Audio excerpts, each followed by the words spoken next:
Thank you. We're supposed to start 8, but we start at 9 o'clock. Yeah. If you look at the gold color boxes, right, that's where you guys need to do your practical. Yeah, which means we will give you some time to go out there and shoot some videos using your smartphones. Right. So we have 4 sessions of that. Today we have 2. Tomorrow we have 2. Actually, the last part of tomorrow is more about looking at videos and giving you some feedback, right? So this is not just sit down, sit back, relax, and enjoy the movie kind of thing. It's more of you getting your hands dirty, yeah, so to speak, lah. So you will have to go out there and shoot some videos and all that. I'm sure some of you, or maybe most of you, already have a business. If you don't, it's fine. If you have a business, then you can obviously use this video or put in the mind of creating a video for your company or for your product or for your services. Yeah. And then after 2 days, you already have a video that you can put on your YouTube channel or on any of your social media. We'll be covering a bit of social media as well later in the afternoon about how do you prepare your videos for social media, what kind of social media are out there and all that. So this is going to be a tag team kind of thing. I'll be covering the first few topics this morning, about this videography on using your smartphone. And then my colleague Asrol and Ian's going to jump in and do the rest of it. Okay. Does it sound good? Sound good to you guys? Oh, yes, good. Yeah. Yeah. Excellent. Right. That's what I want to hear. Yeah. Some feedback. And obviously, when we're doing online training, it's a bit challenging for me, especially because firstly, I don't see all of you. I just see a screen full of pictures, and some people will switch on the videos and some people not. When we do training in classroom, I can feel you guys. I can feel the vibe, right? So this one is a bit susah, not feel the vibe lah. Okay, so we'll be doing the training in English and also Bahasa if you guys don't mind. I know the student book is purely done in Bahasa, but we'll be in and out. Okay. All right. So I hope that you guys, well, this is some of the outcome that we're going to do. Yeah, we're going to teach you the techniques of doing the video just using your smartphone. This is the hands-on coach, the hands-on way of doing things, which I mentioned earlier.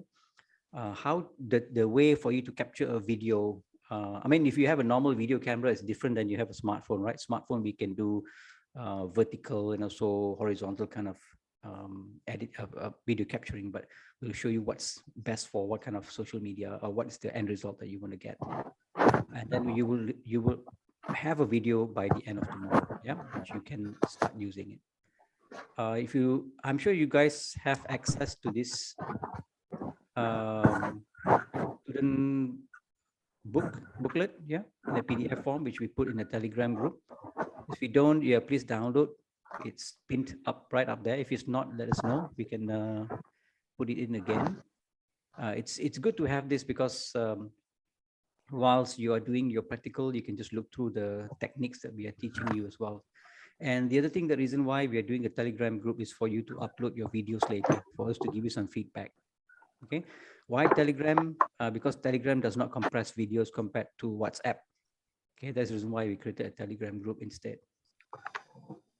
Okay, syarat-syarat menyertai bengkel. You need to have a smartphone in the first place, of course, because it's a smartphone video marketing 101. You have an internet connection, obviously. Yeah.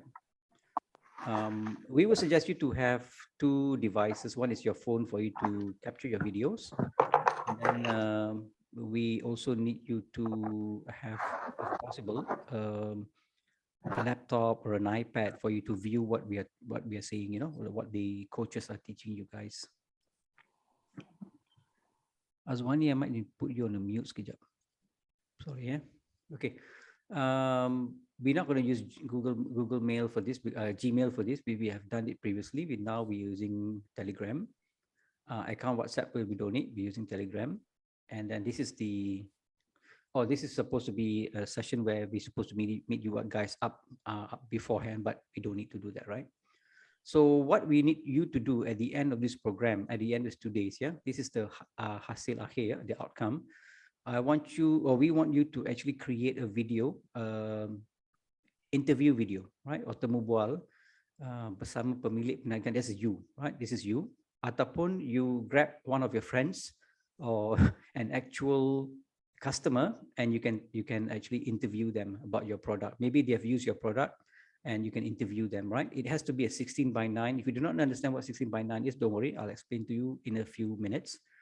And then the resolution is 1080p. If you do not understand this, do not worry, I'll explain to you in a few minutes.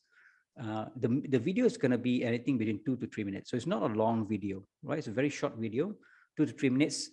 This is obviously the end result, not the video that you're going to capture only 2-3 minutes, and then you don't have much to play room to play around with, right? You might need to capture a longer video, but later on when Encik Asrul is going to teach you how to edit tomorrow using KineMaster on your phone, obviously we're going to cut things out, blah, blah, blah, and then it comes to only 2 or 3 minutes. Yeah, do not make it too long, otherwise it will be too boring. Do not make it too short, otherwise it'll be like, what happened? What is he selling? I do not know. All right.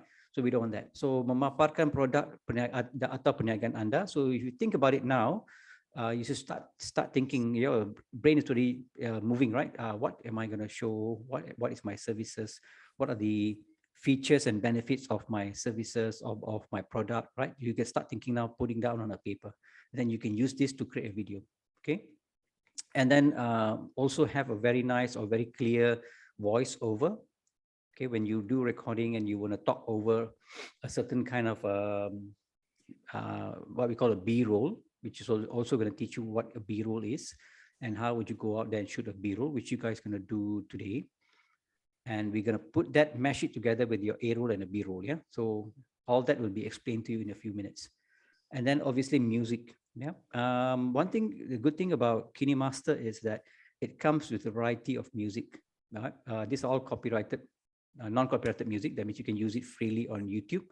Nowadays, YouTube is very, very sensitive about music. Yeah? Even if you play a portion of a song, just 2 seconds, they already recognize what song it is. And then they will start banning your channel, which we don't want. So in KineMaster, there's a lot of video, audio that you can use. But if you want to have your own video, your own audio or your own music, I can also share a few websites you can download from. Okay, a little later. Right. So everybody has this. All check. Boleh? Yes. Okay. If you can't answer, if you're not keen in switching on your microphone, if you notice down there, there's actually a under what's it called, reactions, right? There's a button called reaction. You can just thumbs up ke, apa ke. At least I know that I can proceed to the next one. Thank you, Umi. Thank you, Nadia. Thank you, Paran. Hussein, sorry to interrupt. Yes, before you proceed, Tegas would like to give a brief introduction about their team. Oh yeah, sorry, I didn't give way to you guys. My apologies. Okay, go ahead, Jacob, right? Or Sakina? It will be me. Yeah. Okay, Sakina, just a brief introduction of Tegas lah. Okay, go ahead. I just share my screen. Yeah. Yeah, I stop my screen. Go ahead. Yeah, all yours. Okay, hold on.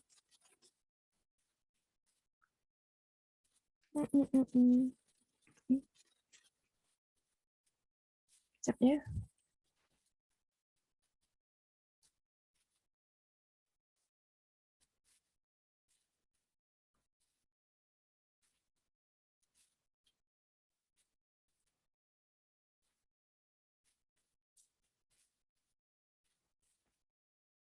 Okay, can you guys see my screen? Boleh tengok eh? Oh, good. Boleh. Okay, good. Okay, so so thank you everyone and good morning. So today is our first Innovate Sarawak Workshop Series 2022 with the EFXCO team on Smartphone Videography Marketing 101. So before we start, and I pass the baton to Hussein again, so I would like to introduce myself and Tegas, since I believe most of you here are new. I'm Shakina from the Programs and Committee, Tegas Digital Innovation Hub based in Bintulu, and we have Jacob here as well from the Communications, Programs and Partnership. Yeah, so in Tegas, here we have the Tegas Digital Innovation Hub and the Tegas Digital Village. So let me bring you to Tegas. A brief of what Tegas is. Tabung Ekonomi Gagasan Anak Sarawak. We are established in 2012 as a charitable trust dedicated to promote innovation and entrepreneurship in Sarawak. And we are governed by the Board of Trustees, chaired by the YB Datu Haji Len Talib Saleh. And these are our Board of Trustees. And yeah, so the ecosystem partners is where, and these are the list of our ecosystem partners, where the hashtag Sarawak, hashtag Innovate Sarawak is a campaign. It is a campaign launched to enhance the ecosystem and promote digital innovation and entrepreneurship through partnerships. And these are the ecosystem partners lah. And now let us look into the Tegas Digital Innovation Hub. We are under the action of 37 to establish one innovation center in each division and facilitate others, private sectors, universities, and communities. And the Tegas Digital Innovation Hub serves as a platform to support and empower early stage startups and social enterprises in Sarawak. We are funded by the Sarawak government and managed by Tegas. Here we offer co-working spaces, entrepreneurship education and acceleration programs, as well as access to Sarawak Digital Ecosystem Network. So our vision is whereby Sarawak to be a thriving society driven by data and innovation by 2030. And our mission is to support and empower early stage startups and social enterprises in achieving sustainable growth, and also to enhance the innovation entrepreneurship ecosystem in Sarawak. So the Tegas Digital Innovation Hub pillars consist of 4 pillars, which are to advocate, accelerate, educate, and collaborate. And these are our hub, mainly in Kuching, Bintulu, and Miri, where we offer hot desks, dedicated desks, private offices, meeting rooms, discussion rooms, and event spaces. And these are the membership plans, where we offer affordable prices at ringgit daily for hot desks. Okay, so as of now, Tegas has been involved in building the community with a total of more than 300 programs and events organized. And we are almost reached towards to the 250 startups supported by Tegas through our key programs. And these are our notable program alumni, such as Borneo Digital, Control B, Thrive4X, X, Miracolos, Luvi, TERS, Tuyang, and others. As for the Tegas Digital Village, so the Tegas Digital Village is a platform to support startup growth and promote digital innovation and entrepreneurship in Sarawak. It is under the Action 38, whereby we need to establish the digital village to facilitate technology transfer and commercialization and accelerate the maturity of startup through global accelerator partnership. And the mission is similar to the Tegas Digital Innovation Hub, and whereby our mission is to facilitate the transfer and commercialization of newly developed technologies via public-private partnership, and to support and empower high-growth startups to scale globally. And the Tegas, these are the pillars, 4 pillars of the Tegas Digital Village, which are growth, innovation, and commercialization, access, business support, and business support. And in Tegas Digital Village, these are the facilities and packages such as auditorium, event space, training room, meeting rooms. We have dedicated desks, the co-working space, private suite, and we have nap room as well, lounge area and pantry. Yeah. Okay, so our funnel of startup development phases and digital village program starts with the formation, validation, hence growth. So the startup development phases is focused from idea to business and talent organization, whereby we have different programs that cater to each stages, such as Tegas Pre-Accelerator Bootcamp, Sarawak Share Life Wire, LACamp, the YFMP program, and others. In here we have, I'm just going to show you the programs that we have here, such as the community programs, such as speaker series, Innovate Sarawak speaker series, and workshop series. Okay, and the acceleration program such as Entry Camp. It is a 2.5-day virtual boot camp for secondary school students. And we have the Youth Founder Mentoring Program, a 6-month online mentoring program for young Sarawakian startup founders.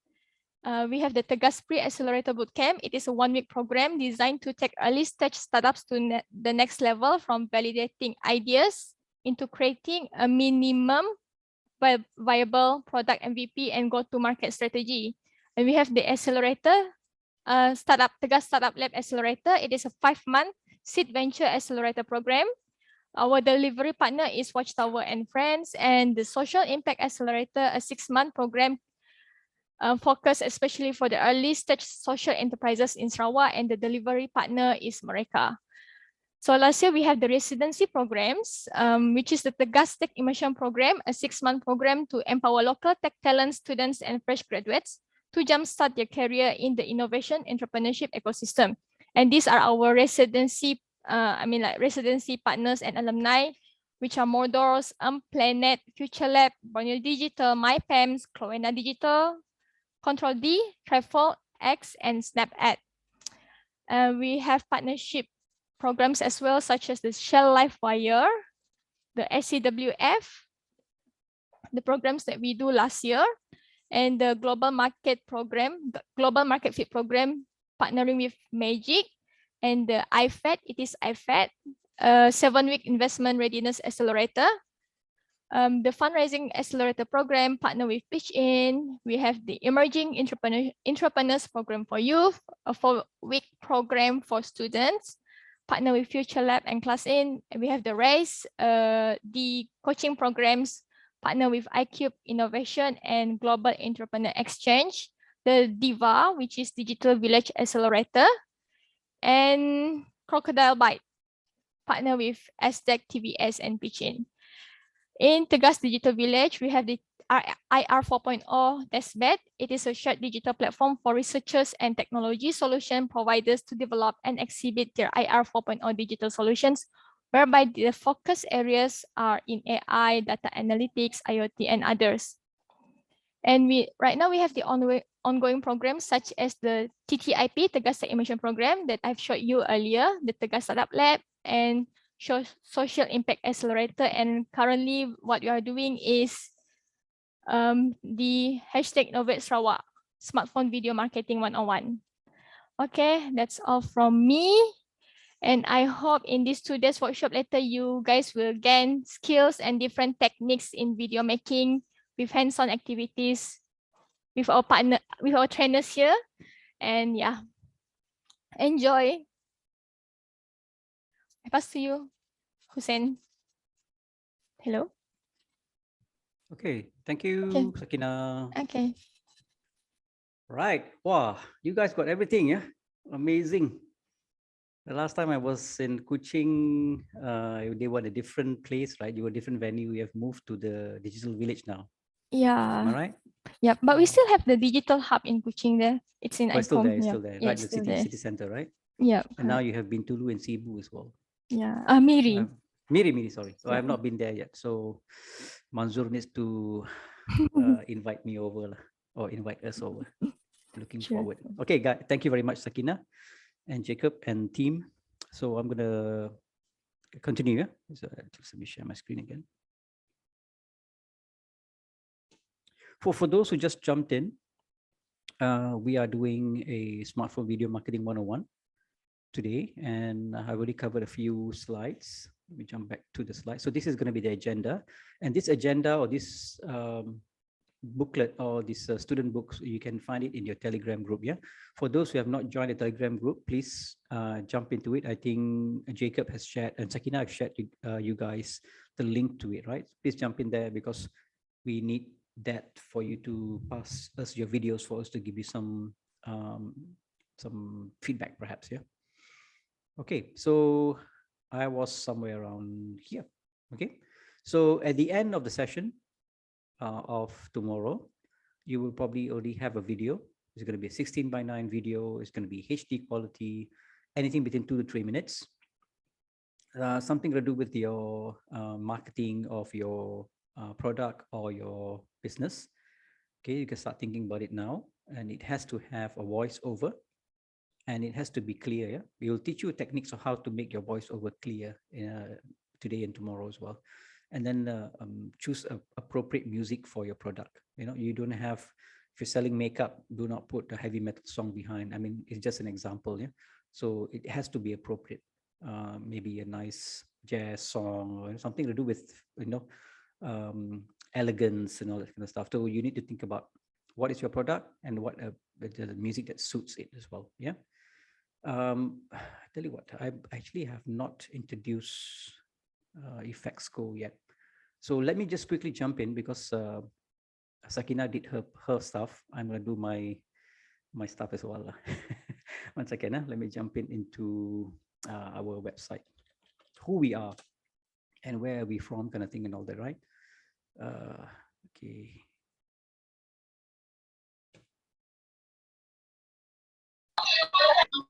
One second. Okay, we are EFXCO. Our website is EFXCO Academy. You guys can see, right? Okay, so we are based in Cyberjaya in Malaysia. I mean, in West Malaysia. Okay, we specialized in teaching creative skills. So we are actually authorized training center for ADOBE. I'm sure you guys have heard about Adobe's softwares before. Okay, we are an authorized training center for that. Unity is another software that we teach and certify as well. Unity, I'm sure some of you know that it's for you to create games, mobile games, and PC, the platform games. And now it's also used a lot for AR, VR, and some other stuff like real-time production and all that, right? A lot of companies are using a game engine now to create something like a movie or a animation series. And NUKE is another compositing software, high-end compositing software. We are part of MOF. We are Digital Innovation Hub partners. We also work with HRD Corp now. This used to be HRDF. Now they're known as HRD Corp. So a lot of companies, they pay a levy to them. And then when people come to us, they don't have to pay anything. So we just claim directly from HRDF. Yeah. So maybe your company has such facility, so you can just go for any training. There are about 3,000 trainers out there, or training companies. We work with InScan as well, and then we are a Certiport center, authorized testing center, and then we are part of MBOT as well. Yeah. So this is our website. You can come in and pop in and look at our courses and a bit about us. Oops, let me just, okay. So that's me. I am a master trainer in EFXCO, also the CEO for it. Asro is the head of training. Sharifa Hashamariam has already left us. And then Frazana is now taking over her place. Yeah. So these are some of our trainers. Ian Steven is in another room. he's just waiting for us for him to jump in and start training you guys. Najiha is one of our part-time trainers. Gabriela was I would say an intern, but she has left. We went back to Mexico. Okay, so that's the team, right? So we've been around since 2014, right? So feel free to jump in and look at our courses if you're interested in any of them. Do let us know, yeah. Okay, let's jump back to our PDF here. Okay, right, we are back. Okay, so why video, right? So a lot of people jumping into this platform, the video platform nowadays. And everybody's doing videos nowadays. YouTube is full of videos, but each of the social media platform has its own excuse me, strength, right? Why would you use YouTube over Facebook? Well, why would you use Facebook over TikTok? Why would you use TikTok over Instagram or Instagram stories, right? So everything has their own strength and weaknesses. Okay, so it all depends on your product as well. So if you have a product which is suitable for maybe people on the younger age, maybe Instagram is your thing that you have to focus on. If you're trying to be more educational, or you want to teach something and it takes a long time to teach that product, maybe YouTube is your platform. So you need to decide which platform you need to be on and then focus on that. Okay, but I'm sure that throughout this training, the next 2 days training, Astrol and Ian is going to be exposing you to all this information, which is going to be good for you guys, and then you can decide. Yeah. So it says here 90% of the marketing, okay, is gunakan video, right? That means you must have some sort of a video in your website or in your Facebook or something like that, right? It has to have. And then this is the reason why we're doing this program, because you will learn how to create those videos, right? Meletakkan video dalam email, menambahkan click-through. That means if you put a video in your email, there are high chances of people clicking on the video or clicking through the video and going to your social medias or your platform. Yeah. In this case, meletakkan video dalam laman web menaikkan taraf naik 80%. So we also have videos in our own websites, right? The reason why, because people like to watch moving images, right? It's just not photographs anymore. Images which are moving, and then there's sound and audio kind of thing and all that, right? It makes sense. This is just some statistics. 60% akan membuat keputusan membeli setelah melihat video, right? So if you want to sell your product, if you put on YouTube, there's a high chances of people buying your product because it's a video and it explains nicely. Hi Ian, now we can see Ian there. Okay, and then 90% pelanggan mengatakan video memodorong mereka membeli. Okay, it makes even for me, if I buy stuff online, example, I just bought a new chair for myself, and I went on YouTube to find out, to do some research on YouTube, right? How the chair works and whether it's be useful for me, or is it it's something that I want and like that. So I do my research on YouTube. So instead of going to Google nowadays, just go to YouTube, because YouTube is a search engine anyway. So you just go there, type in whatever you want. But the only thing is, I find that everywhere I go now, this chair information is coming to my face. Have you guys realized that or not? I was just doing a Google about ergonomic chair, right? So I get advertising on my Facebook, on my YouTube, even if I just did a small little search, and now I see all this ergonomic chair everywhere coming. So they have some sort of a algorithm for you to, for them to, trying to sell you their stuff. This is how it works, by the way. Yeah. Okay. So this is the reason why we need to have video. You have no choice nowadays, guys. A video is everything nowadays. Yeah, we have no choice. Okay, next page. Okay, earlier I spoke about for you to create a video at the end of the program. So what kind of video would you want to create, right? So this is what we call a 16:9, which is basically horizontal. This is normally how, if you see movies in film or TV, they're all captured using 16:9 ratio, right? There's 16 across, 9 downwards. That's called 16:9.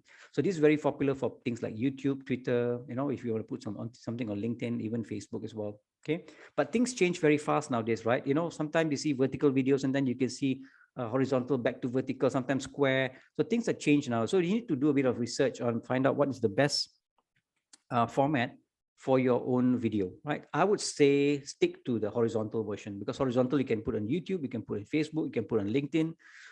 Maybe you can create one, or you can crop it down into maybe a square for you to put on Instagram, something like that, right? Even now they have softwares like Adobe Premiere Pro, which allows you to, it converts things for you, right? From horizontal to vertical, vertical to horizontal for you automatically. So they've even embedded this into software now, which it helps you convert videos into a different kind of, in this case, the aspect ratio, right? So we also have the 1:1, which is if you have a same resolution across and down. So also can be used for Facebook, Instagram, and all that kind of stuff. And then we also have the 9:16, which is vertical. Some of you are probably very used to it by now. I'm still not used to it, because all my life I've been watching TVs and videos and movies in a 16:9 aspect ratio. For me to see a video which is vertical, I still need to get used to it. Maybe some of you already used to it, yeah? So you can use for IGTV and stuff like that, okay? But for the project, we want you to concentrate on this one, okay? Because it's will be very useful for YouTube videos and all that. Because YouTube videos, you can share the link and all that easily. Cool.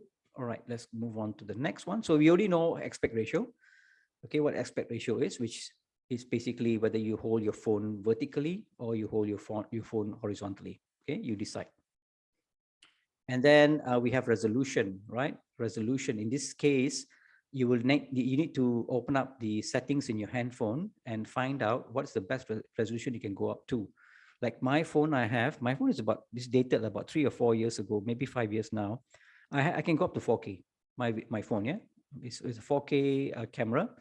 But in this case, the higher the resolution, the more memory is going to take on your phone.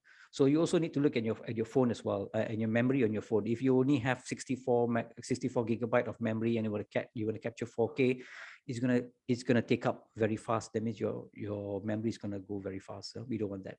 So for this training, we're gonna concentrate on full HD. Yeah, 1920 by 1080. It's still the most popular one right now on YouTube, right? I do create YouTube content myself. Nothing has to do with my current business, or something else. But I capture at 2K or a 4K, but I bring down to full HD. There's a reason why, yeah, because if I capture the 2K screen, because my screen in front of me right now is a 4K screen, even my home PC as well have 4K screen. Sometimes I capture a 4K screen, yeah, I capture a 4K, but when I do my editing in a software called Adobe Premiere Pro, I bring it down to full HD, which means now my image is much more crisper. It's much more sharper, much more nice to see. So that's the trick, right? They will capture at a high resolution and then they bring either one step down or two step down, and the video becomes much more nicer to see. It's more crisper, basically. Yeah. So here you can see the comparison between a 4K video capture, and then you can see there's a 1080p here. It's actually quarter of 4K, not even half. Yeah, it's quarter. If I take the 1080p here, I can have up to 4 screens. 1, 2, 3, 4. Okay, so full HD is actually a quarter of 4K and half of 2K. Cool. Okay, so now you know what your resolution is, and I recommend that you still stick to full HD for now. Okay, because at home I think most of us already have 4K TV, but you know, the next thing now, you're talking about 8K TVs, right? So the thing never stops. It goes on and on and on and on. Okay, any questions so far, guys? I have to stop and also please check on you guys. Is everything okay so far? Yep. Can I know what is YouTube channel? Roy. Oh, what is my YouTube channel?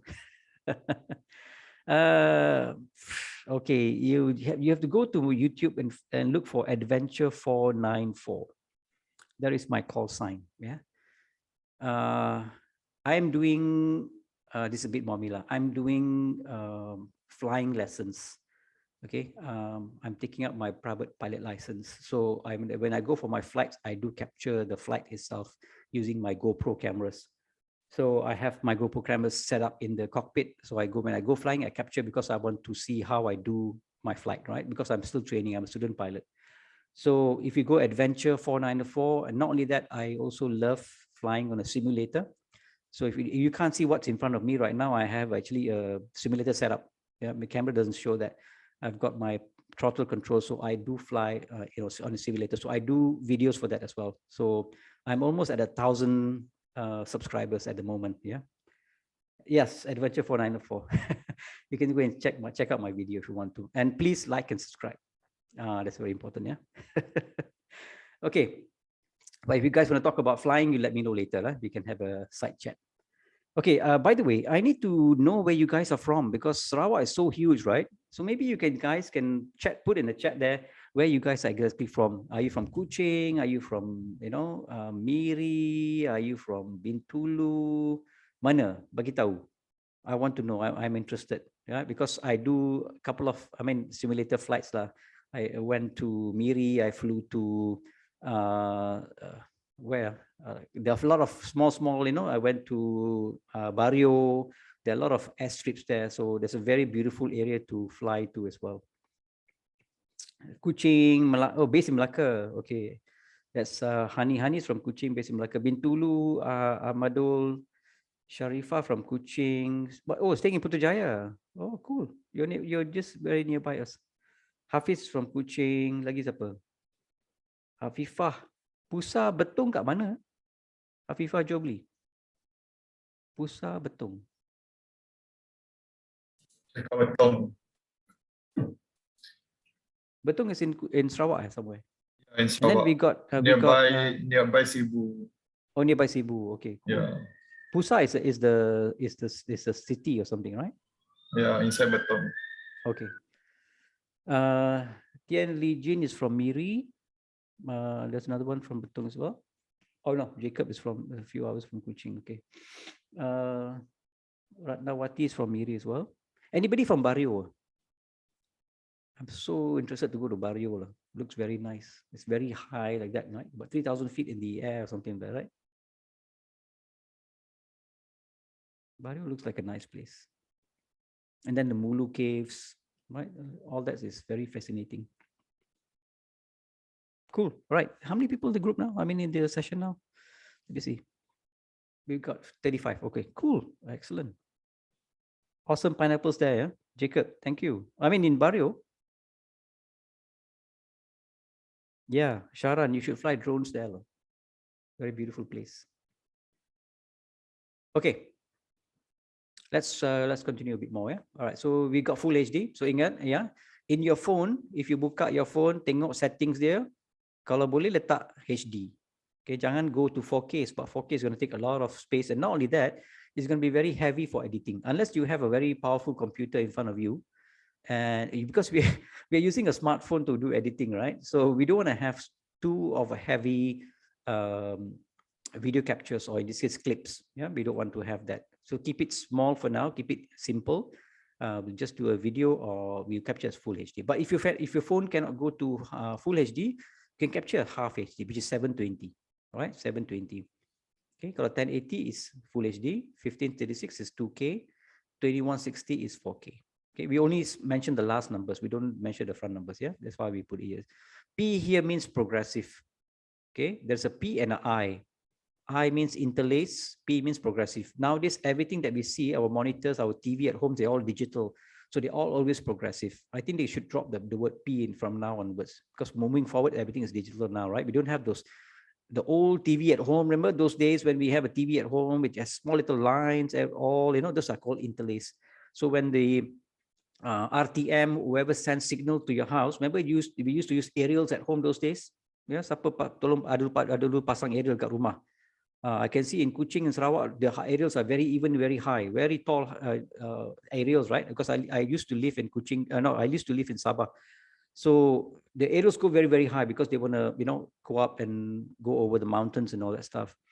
So remember with those, so what RTM does, RTM sends a signal through the air, right? So we have dust particles, we have clouds and all that, sometimes blocks the signal.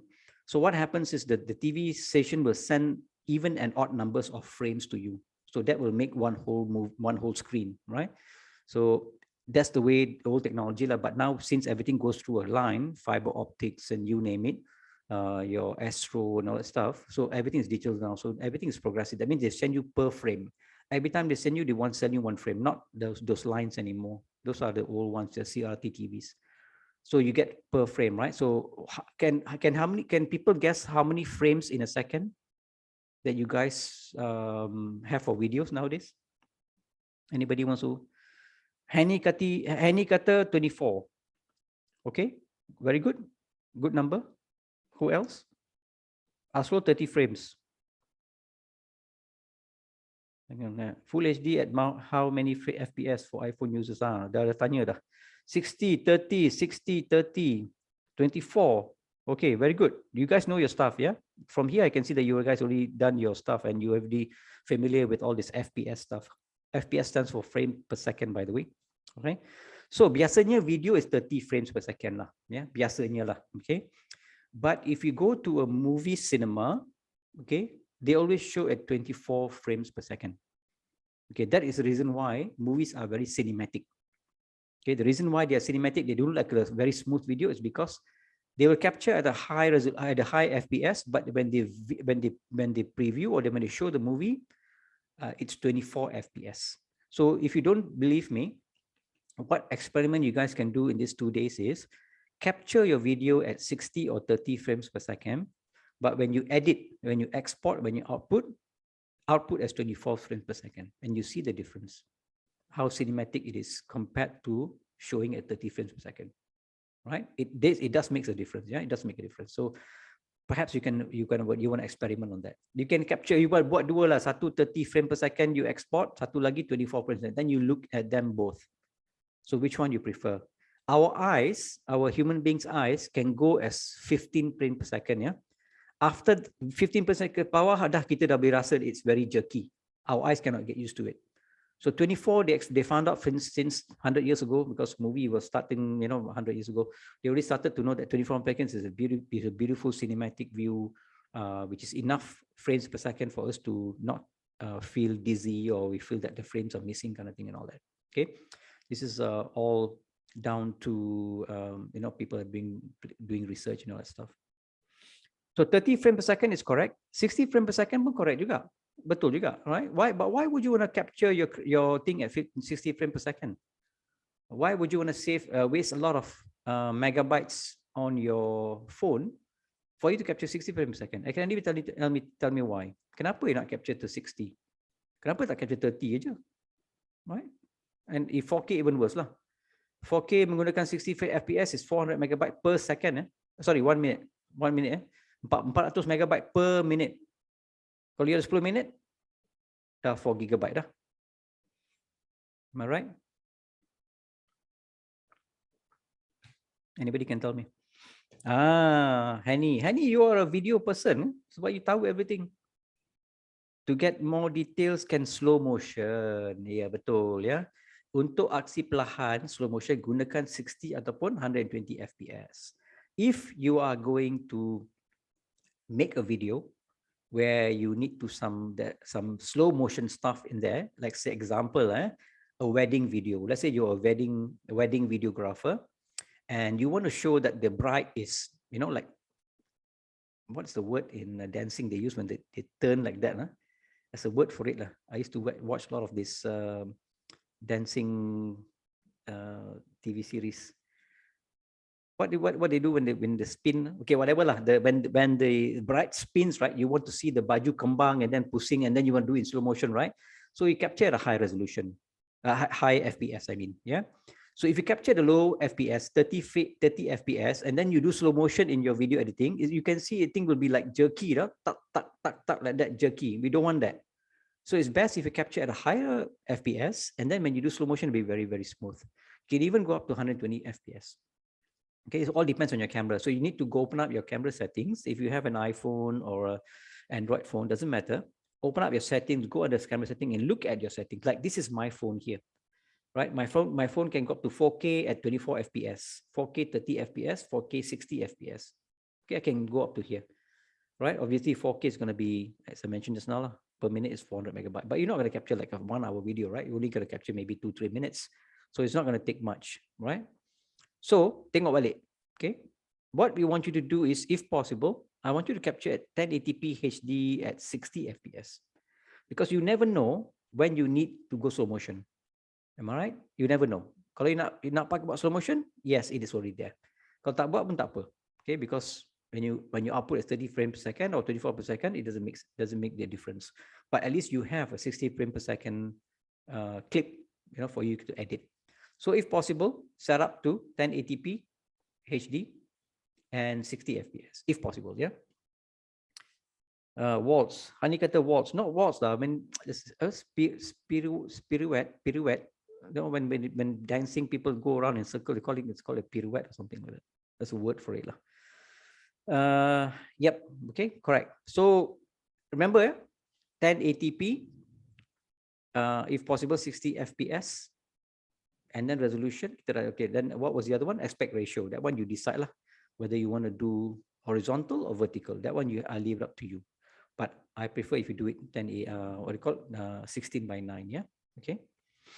Okay. So after this, when I pass you to Ian, I want you to quickly go and check your settings, or you can even check your settings now on your phone. If you do not know where to do, basically just go to under video settings. There must be some icon there, the setting, go and check it out. So, and then you decide, okay, which one you want to go for.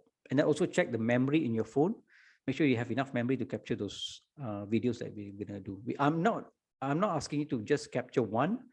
I want you to capture a few, because sometimes when we capture videos, sometimes we realize later on that it wasn't captured properly, or it was out of frame, or it's blurry.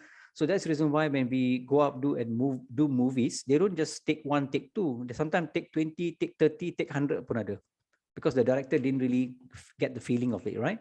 So he wants to take as much takes as he wants, and then when do editing, they have a lot of choices. They can move things around and they choose which way to tell the story. Okay, that's another thing about videos, right? You're actually basically telling a story. You're actually telling your clients, or in this case your viewers, a story. So always think that way. I'm telling a story. How do I put my story? Later on, Astral will teach you, or even Ian can teach you about storyboarding. Okay, how would you sit and figure out frame by frame or shot by shot what am I going to tell a story? It has to have a beginning and it has to have an end. If you watch a lot of movies, Netflix and all that stuff, look out for all this stuff, yeah? Look out for the way they do the lighting, look at the way they do the cinematography.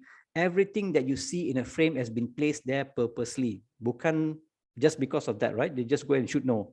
Okay, everything you see in a frame of a video capture, everything has been placed there on purpose.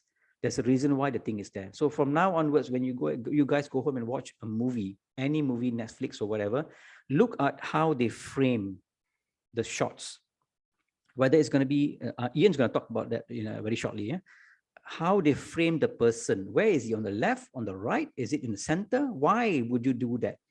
And why are things around them? And why is the color this way? Okay, if you notice in movies, cinema movies, anything got to do with movies, there's these two colors they always use. Anybody want to tell me what those colors are? Any movies, you go and watch any movies from now onwards. Today, you go and watch a movie. If you don't believe me, you go and see a movie. There are two colors they always like to use. Can anybody tell me what those colors are?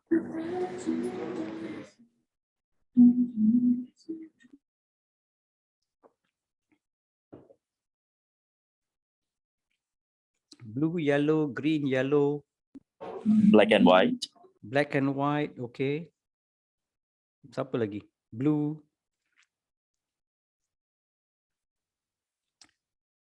Ada lain tak? Come on guys. Give me some feedback. Red and blue. Oh, green and blue. Green and blue tu green screen kot. Orange. Orange, hey, you are close. Hafiz. Alamak, Ian sudah bagi answer dia lah. Kacau lah Ian. Alamak. It's always teal and orange, ya? Betul lah Ian, Why? Jawapan bocor, dia sudah bagi jawapan tadi. It's always teal and orange. If you do not believe me, go back and watch some movies from now. It's Transformers, whatever lah. Even posters, right? Even posters. Let me just share with you lah. Let me just share with you why I say that. Okay, this is YouTube. This is teal and orange in Hollywood. Okay. If you look at images itself, you can tahu dah. This is a poster for Born Identity. What color are they using? Teal and orange. Transformers, teal and orange. What's this movie called? Teal and orange, right? This is also teal and orange. Banyak, Blade Runner, you name it, teal and orange. I'm not sure. This is probably, what movie is this? You guys know lah. Teal and orange. Apa lagi ya? All the posters are all teal and orange. Flight Plan, Born Identity. Why? Brave. You see all the movie, tak nampak kan? Kena klik on it lah. Because it's a complementary color. Okay, it's a complementary color. IKEA punya logo. Why? What color is it? Yellow and blue. So if you open up your color, what do you call that? The color wheel, yeah, color wheel. If you open up this color wheel, you can see that the orange and teal are on the opposite side. Yeah, orange and teal are on the opposite side. Yeah, orange and teal, because it's complementary. These are what we call complementary colors. There are a lot of color rules that we can use in design and videos. Kita banyak follow color rules, yeah. We use opposite color for complementary. There's also what we call a triad colors, which is all three corners. And if you're designers, if you're doing design for yourself, for your whatever thing you do, try and follow these colors because it does not clash. The colors does not clash. So if you're interested to do, this is what I call a monochromatic color. Yeah, monochromatic means satu color but different shades and tones. So some movies will do this as well. And even paintings, Leonardo da Vinci, when he created the paintings and all that, they also follow these color rules, That's why it makes it very, very interesting for people to do. These are called analogous. They're side by side. They're like neighbors, right? And then we have, this is complementary colors, the opposite. So when you do design, like this image here, it has complementary colors in it. Okay, because if you look at this, they pakai yellow and purple, right? So this room has a lot of yellow and purple in it, and it complements, and it works very well. So when you think about next, when you're doing your I don't know, if you will do your advertising and all that kind of stuff, right? So think about these colors. When we teach training, when Astro and I teach, or even Ian, when we teach videos and design using Illustrator or Photoshop, we will show you how to do this as well. This is another triad color. And this is the color that is in the image. You guys can see my screen, right? So this is triad. That means it has all these colors inside there. A lot of famous paintings also, when they did some research, right? It's all complementary colors in this case, yeah, complementary. This is also complementary, right? So go into some research on these guys, yeah. So the answer to my question earlier was teal and orange. Yeah? They use a lot in Hollywood. So go and take note of this. You go and see any movies. These are all using colors, right? Why do you think they purposely put this lady to have that green accent on her shirt, right, on her dress? And why is it red at the back there? So I'm sure you've seen a lot of movies which has these colors very prominent. The colors are very prominent there. So it's all complementary. Colors, they use color rules, yeah. Okay, there's to use macam, but this guy is wearing a purple. Even the movie Matrix, they use a lot of colors. Why was Morpheus wearing a purple kind of a jacket, right, compared to a green background? So other complement here is all written down. So this is actually a very good YouTube channel for you to go and understand about film color. I'm going to share this with you. Let me open this up. See all these colors that you use here. Hang on, let me jump to YouTube and share this with you so you guys can have a look at it. I'm going to share this. Okay, have a look at during the break. Nanti you tengok video ni. Then it gives some idea of how you can then use it for your own production or your own video nanti. Yeah. Okay, very interesting. That's Matrix, right? See, Matrix ada banyak hijau. They use a lot of green. This, you know, it tells the viewers that he is not in the actual world. He's in the Matrix world. Okay, and then they shift to the normal, right? It's very desaturated color kind of thing and all that when it goes into the real world, right? See, it's using the blue and all that kind of stuff. So this video is very good for you to go and look at. Like Superman pun baju dia, the Superman baju, right? Kuning dengan biru. Dia punya logo kuning, baju biru. Lepas tu pakai spender merah. Kan? He wears his underwear outside and it's red color. That one I don't know why lah. Maybe there's a complementary color somewhere. So you guys can do that as well if you want to. This is the movie I was talking about. A lot of purple and pink at the back, that kind of thing. Sometimes I forget the names of the movies, but you know, you guys will probably know it. Okay, all these colors. So I'll let you have a look at that later lah. Yeah. Okay. So why did I jump there? I was talking about colors, right? Talking about teal and orange. Okay. So kalau boleh letak teal and orange in your movie nanti, I want to see the teal and orange in your movies later on in your production. Okay. Boleh?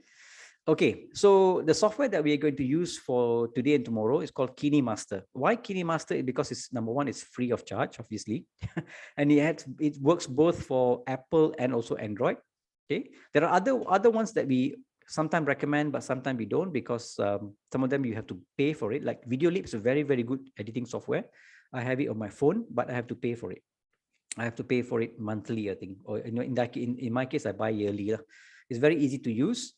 Tapi we stick to KineMaster, but you can use anything you want. If you're already familiar with maybe Adobe Rush, please by all means use it. Yeah, KineMaster is because it has a lot of extra features in this case, that it has free music which you can download, and it has a lot of extra effects that you can use and download as well. Okay, I think you only pay about 17 ringgit ke apa entah sebulan. It's not that bad lah. You can use it for a couple of months, and then if you're tired of it, go and do something else. For Android, there's also one called Power Director. I think some you have to buy. Filmora Go pun ada, right? So you can choose which one you want. I think Astro will also teach you. Astro, are you going to talk about Quick? Are you going to teach them about? No, I'll just do the demo about KineMaster only because of the short time. Okay. Yeah, we'll stick to one lah. We'll stick to KineMaster, right? So if you have not downloaded yet, guys, please go to the appropriate like Apple Store, or in this case the Android Store, whatever you call it. Cari KineMaster, KineMaster, and download that. It's free of charge, right? Obviously, you can pay for it, but when you pay for it, you will have extra features. Okay, so that is what you have to do in a bit. All right. I think the next bit is going to be Ian's slot now. Ian's going to talk about hang on, I got one more here. Ian's going to talk about pergerakan camera. How and when and why would you move a camera? Okay, what kind of camera movements are there? And you will notice this in all the movies as well. Why they use certain kind of movement for certain kind of dramatic effect. Okay, why would you want to go roll a camera? Why would you want to roll a camera like that, right? Kiri kanan, kenapa? Right, to make people feel uneasy. There's some uneasy situation going on, so they want to make you feel uneasy as well. Okay, but I leave the rest to Ian. He's the expert in this. So what options, what other things that you need to have if you want to do a video? A good video is you have a tripod, obviously. You want to lock down the camera. So if you want to do some sort of a time-lapse movie or time-lapse video, you have a tripod, okay? But nowadays, a lot of people, they like to use camera which is moving, right? So it's more like intense kind of look. But if you want to tie it down, get a tripod. Normally the tripods already come with the smartphone holder nowadays, right? If you buy any tripod nowadays, they come with a smartphone holder, so you can just clip it in. And the other one that I want you to get, if you want to have a very good voiceover, is actually a lavalier microphone. Okay, or left microphone they call it. The one a good brand I can recommend for you, and it's quite cheap as well. If you're going to go to Shopee and Lazada, you can get one of these Boya cameras, B-O-Y-A. Yeah, this is quite cheap. Right, this is a lavalier. Don't go for the expensive one. This is only about 30-40 ringgit. BYM1, yeah, that's the model number. BYM1. Okay, this is a lavalier, and the cord is very, very long. Right, so you just plug into your camera and the other one, or in your phone, sorry, because it has this jack. Please double check the jack. Yeah, please double check the jack. The jack has three black lines. Can you see the 3 black lines? Yeah, that's for smartphone. If you see 2 black lines, that's for your camera. Okay, some of them will come with an adapter, some will not. But try and find the one that has the 3 jacks, because the 3 jacks is the one that it goes into your smartphone. And nowadays smartphone pun tak ada jack dah sekarang, ada pakai USB-C, so there's an adapter for it. Like my phone, I have an adapter, I plug it into here, and then that USB-C goes into my phone. Because for some reason Apple has removed the jack, right? But some Android phones still have the jack. So when you do buy a microphone, please double check all that stuff. Yeah, otherwise you have to return and get another one. Okay, I think that's all from me, and I will pass you to Ian for him to take over and talk about camera movements. Okay, guys, thank you very much, and I'll be jumping in and out of the workshop. You know, come and say hi to you guys. Hey, Manzoor is here. Good morning, sir. Buat pura-pura tak dengar.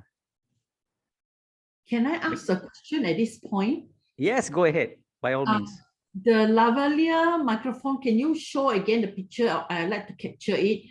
Oh, and sure. It's called Boya, B-O-Y-A, B-Y-M1. Hold on.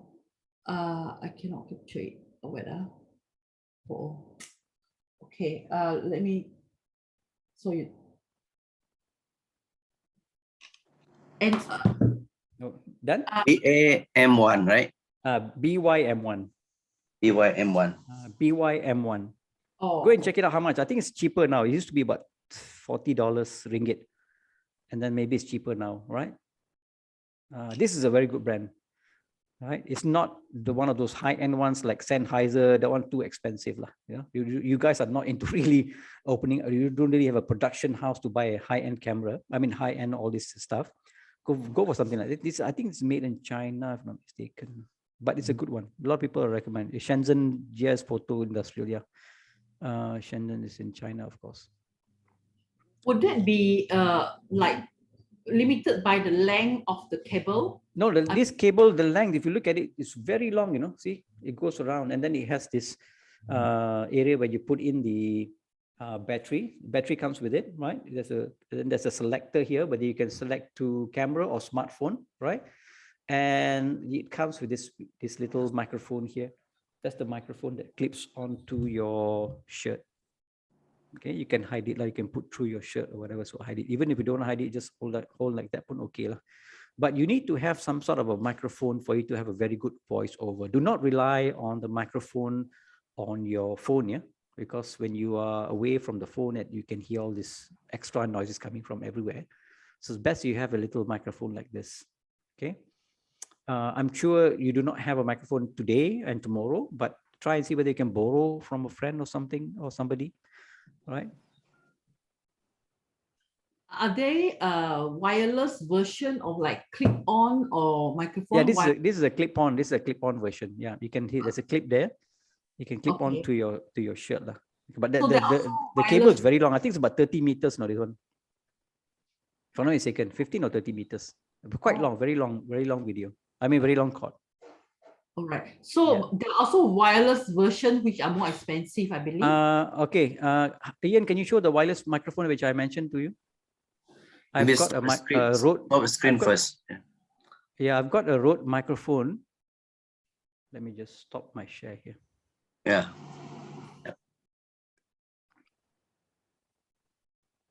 Ian, can you show them the Rode microphone? Yeah, sure. Can you guys hear me?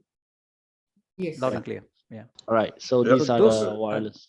those are the Rode wireless microphones, which you can attach to your camera or to your phone. And then the other one goes onto your shirt, right? It has a clip.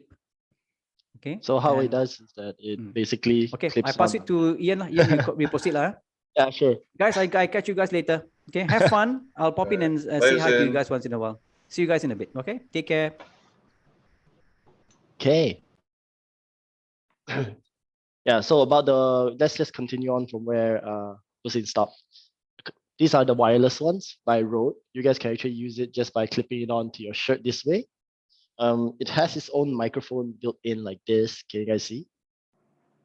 Yeah. So that's how you use it. There is also another method where you can actually plug in a lav here, the lav mic, and this will become its own like transmitter and stuff. Okay.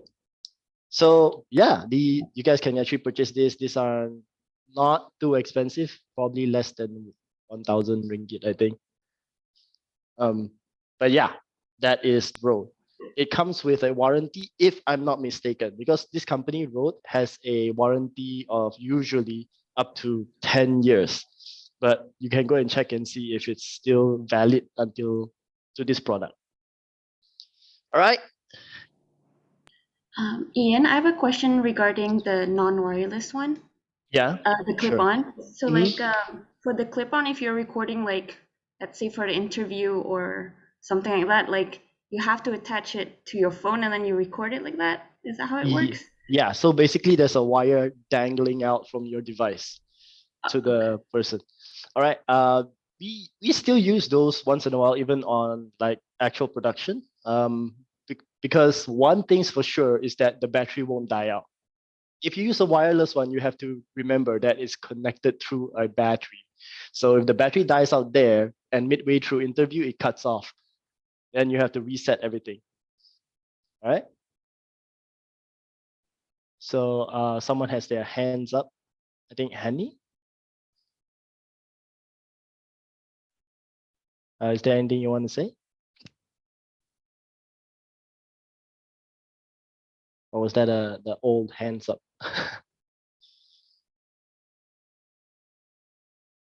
Okay. Oh, mic not working. No worries. Okay. I asked to unmute.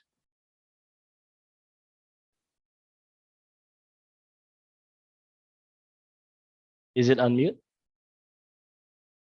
Okay. Never mind. You can just type out whatever questions you guys want to ask. Then I'll look for it. What if you want two person to be interviewed? Well, if you want two people to be interviewed, the best case is actually using a wireless solution. So you have only one that can plug here, which is the transmitter. No, the receiver. So the receiver will be one plugged here, and then the transmitters, which you can actually now Rode has a dual channel one. You can actually buy those, and then two people can be interviewed. However, if you want to use wired to interview two people, then you'll need a splitter, an audio splitter. So an audio splitter is basically split in two, and then you basically try to plug both in. Yeah. All right. So I'll go right in to introduce myself. My name is Ian Steven. I've been in the entertainment industry currently until now, still active as a video content producer, as well as a cinematographer. So I've been doing this for the past, I think, plus this year, 11 years now. Oh, that's a long time. Yeah, and I've been also teaching here in EFXCO. So today we'll be going in depth about understanding some properties about camera movement, camera gear, more like for mobile videography, right? So we're trying to understand all of that, right? But before that, I'm just gonna share my screen. Let's see if I can do that. Okay, so this is this is some of the things that I've done recently, I think. Oh no, not this screen, sorry. Yeah, so this is to showcase what I've done.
Yeah. So that's just a show reel of what I've been producing over the past like 11 years. There's actually a lot more. I keep telling people that a lot of the times, if you guys go into YouTube, and if there is a, if you guys go into YouTube and you guys actually see an ad, and you guys have to skip in like 5 seconds, or sometimes you cannot even skip at all, I do apologize. It could be my fault. I'm just saying. You've seen the McDonald's ads with Adib. Yeah, so Adib and I are actually really close friends. So we actually created all the, if you guys seen the Adib ads on YouTube, those are the ones that is produced by me. Yeah. Okay. So moving forward, we are going to go in to talk about, I'm just going to share, not share, but I'm going to ask you guys a question. The most basic question. What is the basic characteristics of a camera? You guys know? What is a camera? Whoop.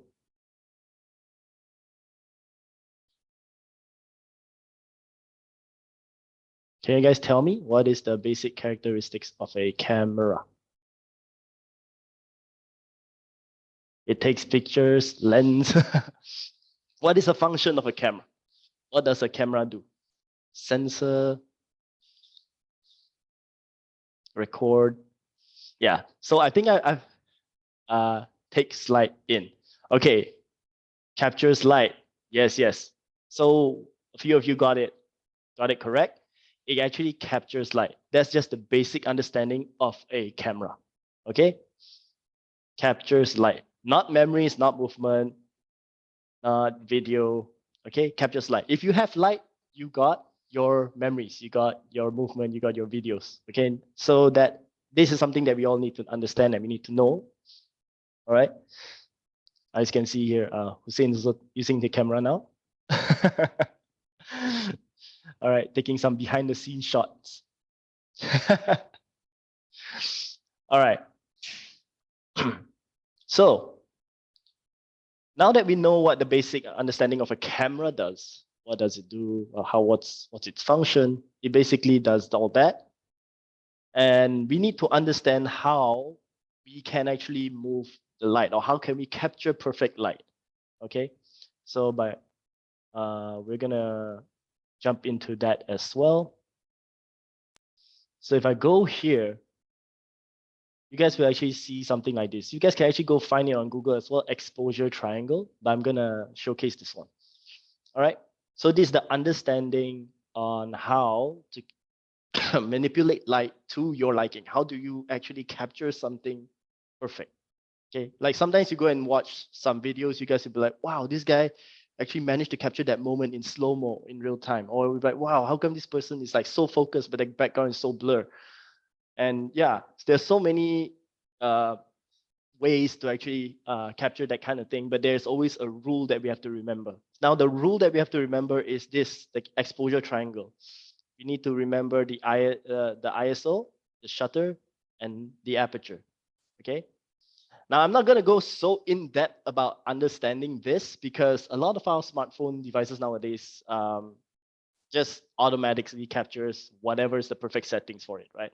But if you are a little bit more, I would say, an enthusiast, okay, someone who actually really want to go in-depth and understanding about how to capture perfect light, you can actually go into some of the features on your smartphone that actually has a pro mode. I think now the iPhone 13, if you check iPhone 13's Expo when they revealed the camera, have you noticed that it's so, what do you call that, marketed towards cinematography and videography? All right, so that is they know who their target audience is and why they are creating this. And there is actually like pro modes built into its own smart devices. And if you don't have a pro mode, but you still want to go into using a pro mode, there is other third-party softwares that you guys can find on the Play Store. And one of the biggest one right now in the market is called Filmic Pro. Okay, Filmic Pro. If you guys want that, it's not free. You have to buy the software twice. You have to buy the software twice. So the first purchase is just to get the license of the software. Then if you go inside, if you want to use more of the features, you have to buy it again. So it's like double the payment. But it is worth it if you are planning to just using your smartphone to do a lot of these kind of things. Okay, so if you see the triangle, okay, the basic triangle here. First things first, if we look on our right, let's go from the right. Okay, we have something called a shutter. Okay, or AKA some of us use this term shutter speed. Now, if you see the number below each shutter, as you can see, there is like a 1/8 of a second, 1/15 of a second, and then it goes up to 1/1000 of a second. What it means? It means that the faster your shutter closes, the more sharp your image will be, meaning less motion blur. Now, if you see this camera right here, I'm waving in front of you, right? You guys can see the motion blur in between the frame. There is a blur in between each frame. That is because this shutter speed is set to 1/50, which is the natural shutter speed of cinema. So a lot of cinema will always shoot in, like Hussein says, cinema, if you go and watch the movie, they shoot in 24 frames per second, right? So 24 FPS. So how to get the perfect shutter is that you just ×2. Now, if you ×2 on that is 24 ×2, it's about 48, right? So 48 of a second, okay, which equals to 1/50. So some cameras, they have a round off of 50th of a second. So that's why we get this motion blur. We get the blur each movement. Now, if I go any higher than the number of 50, what will happen is that everything will be so sharp. Okay, if you actually go through some smart TVs in Harvey Norman, you guys walk through Harvey Norman, you see all the beautiful TVs layout. You see that everything is so sharp. There's no motion blur, right? Everybody is so defined, the structure and everything. Like, wow, makes you want to buy the TV. Okay, that's because the shutter speed is set to something really high. Okay, they make everything very sharp. They don't really have some motion blur. And that is how they actually manipulate your mind to thinking that it's HD, like full HD kind of thing, or 4K. All right, but in actual cinema, motion blur is a must. If you guys are shooting video, the motion blur will actually help to curate the video, making it more natural to the audience. Okay, so if you watch videos with motion blur, you guys will actually feel like slightly more relatable because our eyes naturally see motion blur. If you turn your head left and right, there's a motion blur, right? So that's why.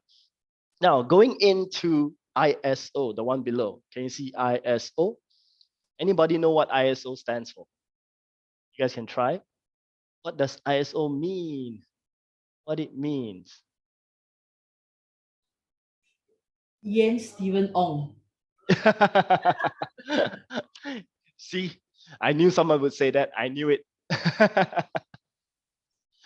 Yeah, it actually, surprisingly, my mom named me that way, and then I'm into film and cameras, right? Interesting. But what ISO stands for is image sensor. Okay, it stands for image sensor. If you actually dial into the value of ISO, there is ISO 100, and it can go up to ISO 12,800. Okay, it can go up even higher than that. Nowadays, camera can go up to 24,000 something, which is pretty crazy. All right, but if you go and check in the ISO here, you see the difference, right? You see that there is a byte that is clear, and as it goes even higher, you guys will see Ian, I'm yeah? sorry. But there is one box covered Oh, your sorry. screenshot right now. Okay, is this better? Okay, this one is better. Oh, okay, sorry. I think that one's the chat. Okay. All right, so if you check here, there is 100, then it goes up to 12,800, right? So this one, as you can see, the noise level itself gets even noisier. So each image capture with a higher ISO, what will happen is that it will produce more image noise. We want to avoid that. This happens a lot of the time when your scene or the place that you're shooting doesn't have enough lighting, okay? Not enough lighting. So how are we gonna make less noise from our image? How do we capture less noise from our image? Is to actually get more light involved. Okay, so that's why you see in studio, they always have big lights shooting at their subject, and then they manage to capture the image very clearly. All right, so another way to actually avoid getting so much noise is to actually shoot during the daytime outside. Okay, daytime outside, sunlight is bright enough, sometimes a little bit too bright if you shoot at noon at 12 o'clock. But it will definitely capture a clearer image compared to shooting something later in a late, like really late when there's not enough daylight. Okay, so if you guys can, I would also try to encourage you guys to actually have some lighting with you, some light source. I do carry a light with me everywhere I go. Let me see if I can actually bring it out for you guys to show. So if you guys actually meet me in person, you'll be like, wow, Ian carries this bag everywhere he goes. Huh? Is he crazy? Maybe a little bit, but I do carry a light everywhere I go. You guys can see this brand right here. Okay, this is an aperture MC light. It comes in a box like this. Okay, the great thing about this light is that I'm not sure if there's enough battery for this. Yeah, I didn't charge it. So if you turn it on, it's actually full LEDs.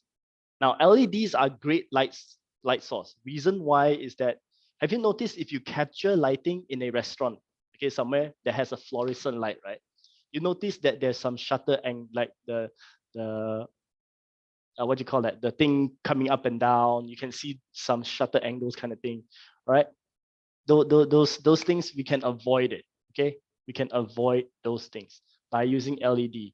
All right, so LED doesn't produce those lines. Okay, because LED LEDs, individual LEDs from the light here, light source. What it does is that it lights up evenly, okay, evenly. It doesn't flicker, yeah.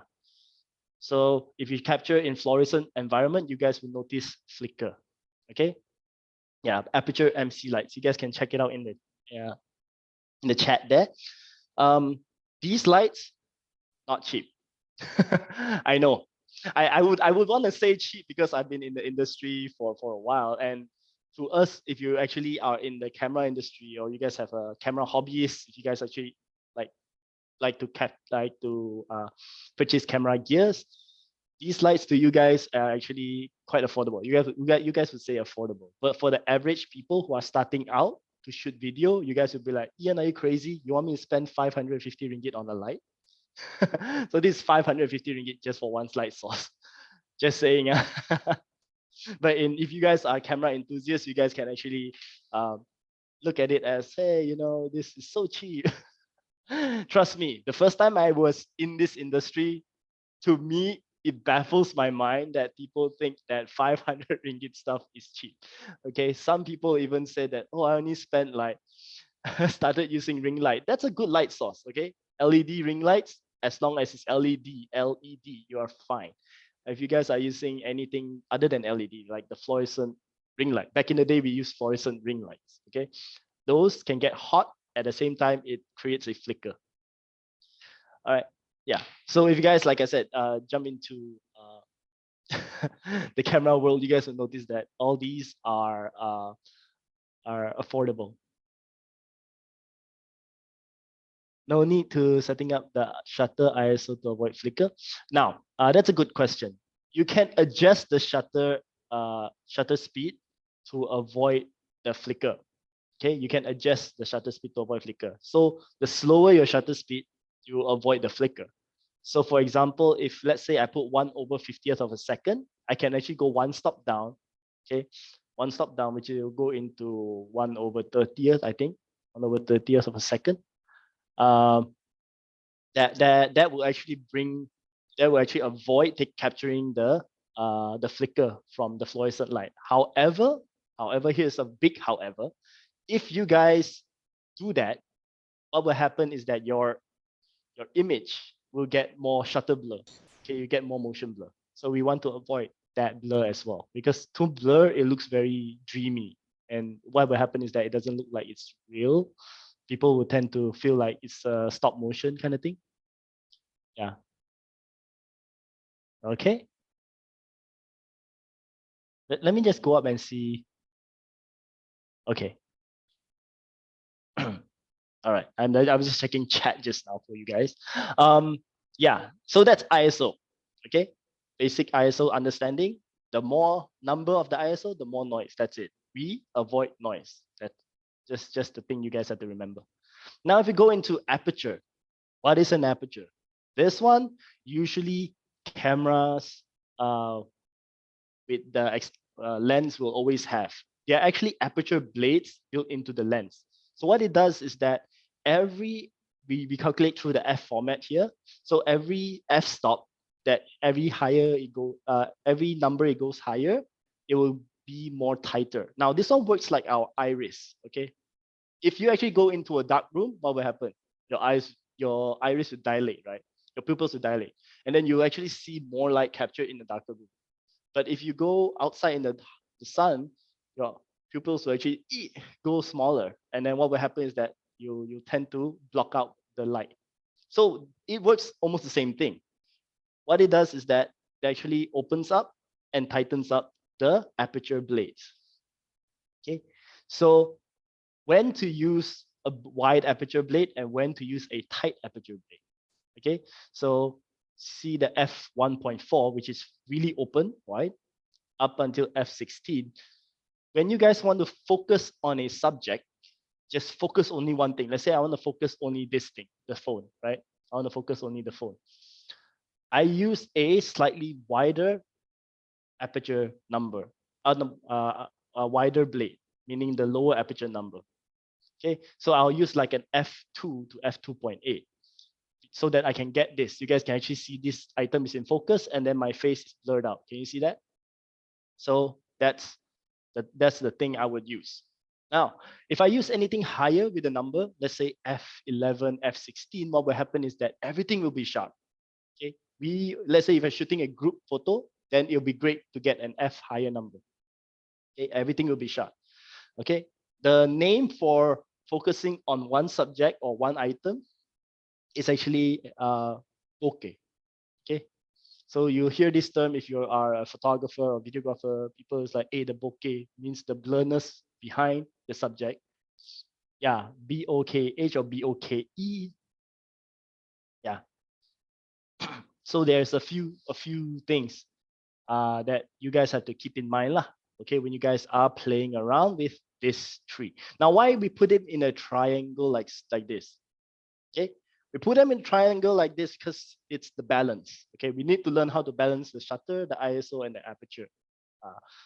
Why we need to balance out? Because let's say if I go into a room, I would already want to know how much ISO I need. Let's say I'm shooting in this room. Okay, this room only has tungsten lighting here, not very bright lights. There are windows, but the window shutters are closed. So I want to set my ISO to roughly about 800 to 1006. Okay, then my shutter, I'll go into 1/50th of a second because I already set the FPS to 24. Remember, shutter is when you shoot the FPS, you have to times 2. Okay. Now we go into the aperture. Here's where it plays very nicely. Once you have the ISO down, the shutter speed down, the aperture, you can just adjust it. Okay. If it's too bright, just tighten it a little bit. Okay. Tighten it a little bit. So then you get a perfect light captured. Okay.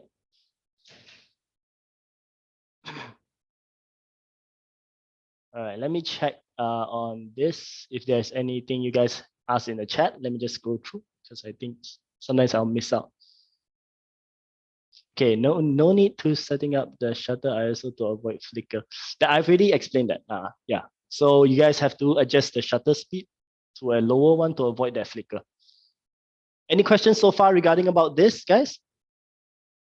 I will always tell my students whenever I teach them, I said that once you learn how to balance this thing, you guys can become light benders. If you actually watch Avatar, you know, you guys airbend, firebend, this is like light bending because you can manipulate the light to your liking.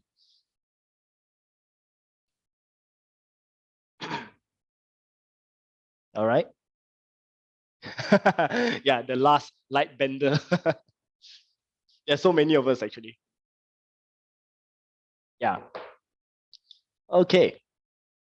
Now, after understanding this, okay, after understanding like how to bend light to our liking, we need to understand as well about the basic camera shots, types of different shots.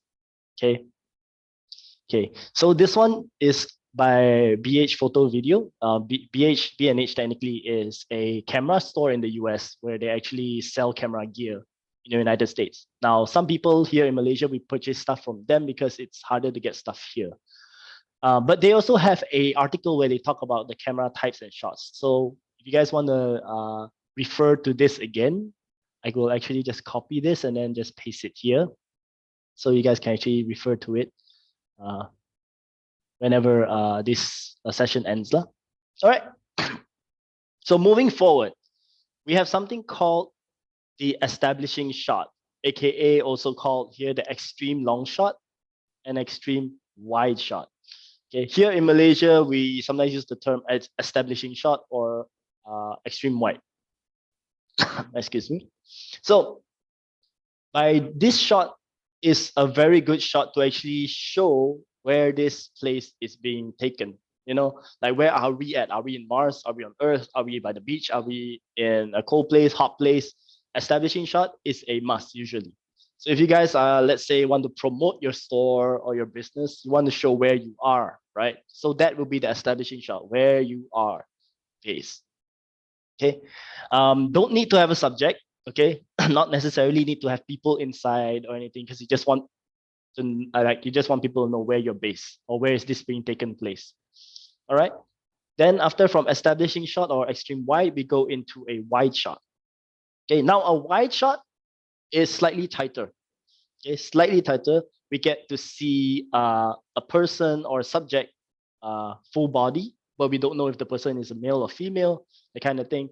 We can only see a subject, probably entering a shop or something like that. All right. So this is something that it requires us to understand as well, the wide shot. Then as we move forward, we go slightly tighter, a full shot. So full body, sometimes we call it. This basically shoots from head to toe. Okay, head to toe. So this one literally shows the entire person, the entire being of a character, or the entire item. If you guys are shooting item, this will be the entire item. Then we go into the medium long. Okay, medium long shot is from head to knee. Just now that one head to toe, right? This one is head to the knees. Okay. This one is slightly tighter again, just to show more detail of the subject. Okay, if the subject is like moving around, usually this kind of shots we shoot whenever the subject has a movement. Okay, whenever the subject has a movement, carrying something, holding something, yeah, or basically like dancing. And then we go on to the American shot, aka cowboy shot. Now this one is from head to thigh. You don't really use this shot here in Malaysia because it's actually a variation of a medium shot, which you'll continue later, but down below. This one, back then, cowboys will always have a holster, right? So this one actually shows if they're armed or not. Okay, it's just a variation shot from the medium shot, but we just going through it because we need to know. Now we just go into the medium shot straight. This one is from hip to waist. Yeah, it's done to show the gun. Yes, the holstered weapon.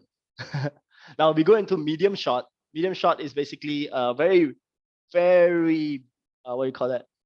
Famous shot, because a lot of news outlet, a lot of interviews will always use the medium shot.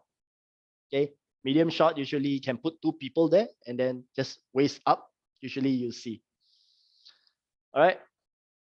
So this one is best taken when there is two people on scene or only one person there, but you just want to show the crowd in the background, like I said, a reporter. Then as we go slightly tighter, a medium close up, head to chest. Okay. So head to chest is a medium close up. It's a general framing as well, very famous one that actually showcases the emotions from the face. Okay, usually it gets tighter. The tighter you get, the more it becomes more intimate lah. And then from here, medium close up, we go into a close up. Now that's why this one a lot of Hollywood, right? If you actually watch people make fun, they'll be like, "It's time for my close up." Okay, because a close up shot basically is from head to your neck area. Okay, just literally just shows the face, so you can show the person smiling or show the person being very happy, that kind of thing. It's an emotion shot to showcase a reaction of a subject or character. Then this one is a more artistic shot. Artistic shot is the choker, which is from the forehead to the chin. Now this one creates more intensive emotions through your shot. The choker basically, like imagine if she's like looking left and right, like she feels intimidated, she don't know where to go, and all that kind of thing. So the choker is a variation, slightly an artistic shot of the close-up. Now, then we go into something called the extreme close-up. Extreme close-up usually is being done, most of the time is being done on a product. When we shoot product shot, if Apple showcases a new phone or Samsung showcases a new phone, they'll have an extreme close-up of the device, right? It basically just wants to focus on one thing, on the subject itself, just one thing on the subject. If they want to talk about the camera, then you really have to go all in and showcase that camera, all right? The choker looks like a POV of someone choking me. It gets pretty scary sometimes, That's why it's called it a choker, because it gets really intimidating. All right. Any questions so far regarding about all these shots? So we go from the really wide, and then we go closer, closer, closer, closer. It's especially this is also a thing that to keep note. It's a quick tip I can give you guys. When you guys are shooting a video or a film, you guys want to show your story based on something like this as well. From the outside going in, like where you're based, what's the shop name, who's the owner, what does the owner sell, and then showcase the product. So you see what I mean? It's like from out in. Okay. So just remember that lah, from outside going in. Now we can move on to shots, angle, and placement. Okay. So the first thing we need to know is that we have something called an eye level. Okay, angle. Sorry, I'm just reading chat now. If we want to start investing into equipment photography, what would you recommend getting first? Okay, I'll get back to that. So we'll just finish this first. We have an eye level shot here. An eye level shot is basically whose eye level? What eye level? Can you guys guess what it means by eye level shot? So according to here, it says that approximately at a human eye level, resulting in the neutral effect, like a neutral shot of the audience. So when you are shooting a subject, okay, what our eyes can see view through our eyes can our own eye level. Now, a lot of us, actually all of us, all of us are different height. So if you say eye level, my eye level, your eye level are different, right? So a lot of our eye levels are different. So as a camera, as a cinematographer or someone who shoots the video, when you are tasked to be given to shoot an eye level shot, you guys need to place the camera onto your subject's eye level. Subject's eye level, not my eye level, subject's eye level, yeah?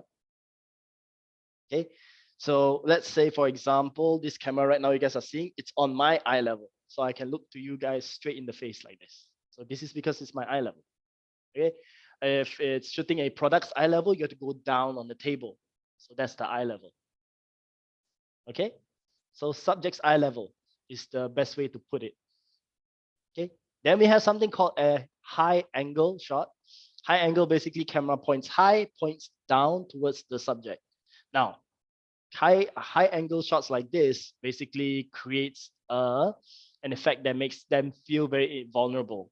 The subjects feel vulnerable, feel small, feel frightened, feel weak. So many of these emotions can be pulled out from a high angle shot. Now, if you're shooting a inanimate object like a smartphone or anything, a high angle shot basically showcases the width, the size of a product, that kind of thing, because it shows the entire thing from a higher angle. Okay. Now, a low angle shot basically shows how powerful, heroic, dangerous this thing. High angle shots are Michael Bay's favorite shot. Okay. Michael Bay, if you go watch all his movies, he always use this. Okay, whenever the hero walks out from the car or when they're standing around. And if you guys watch a lot of Marvel movies, all the superhero movies, they'll always have a low angle shots like this where they point that the camera is low and then it points up towards the sky, showing the heroic shot. Okay, because it shows powerful, shows power, heroics, and basically dangerous. Like, oh, this guy is powerful. Then we go to something where is a little bit more artistic. This is called a Dutch angle tilt shot. Okay, here in Malaysia, sometimes we say Dutch angle. Some production that I've been, they just use the word tilt. So it depends on what production you are on site with, or depends on if it's your own production, you just fix one term that you use. Okay. So if a Dutch angle shot basically creates a disoriented or uneasy psychological state of a person or the subject. Okay, this works very well if you actually watch CSI. Okay, all these like crime scene investigation thing. It works really well when, let's say, this person, he's being very cocky, right? Being very arrogant, very proud like that. Like, this police cannot catch me like that. All right. Then suddenly when the camera push in and then shows the evidence, Okay, they bring out the proof, like this is the evidence. Suddenly, his camera that points at him will turn Dutch angle a little bit. So that shows that his world is no longer in his control. Okay, his word has shifted. It's like, oh, this is like, oh my God, something must have, I am screwed, the kind of thing. So a Dutch angle tilt shot, this one basically creates that kind of effect. Now, can you still use Dutch angle tilt shot on a product? If you guys are shooting product, yes, you can. You can shoot Dutch angle tilt shot on the product. It's not that you cannot, but it just basically creates another artistic thing. So if you basically want to shoot an item which creates a Dutch angle, it cannot just be Dutch angle all the way like that. Okay, it has to be a movement. So from a horizontal perfect line, go and then push in, goes into Dutch angle. Then it will create like, whoa, that kind of thing, you know, that smooth push in. So can be done, can be done. Then the next shot is a very famous one. Okay, I bet you guys are going to use this a lot later. It's over the shoulder shot. Over the shoulder. So basically it reflects into showing like how this person is having a conversation, who this person is looking at, who this person is talking to. Over the shoulder shot has a rule, and I'm going to go into that later. Okay, has a rule to it. Basically, you have to put your camera, as you can see in the frame here, that there is a shoulder covering probably 25% of the frame, and then the other side, okay, is showing the subject.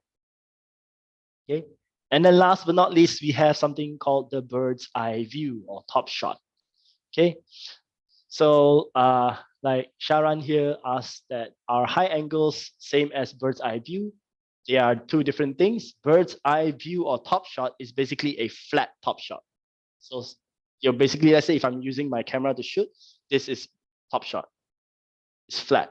A high angle is slightly more angled this way. Okay, this one is top shot, this one is angle. Okay, see the difference? So that's the difference right there. Okay.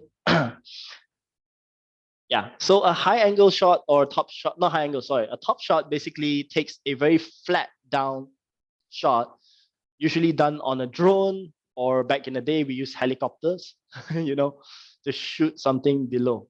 So it creates some sort of like a third person point of view. If you have an actor that walks into frame like this, it creates like it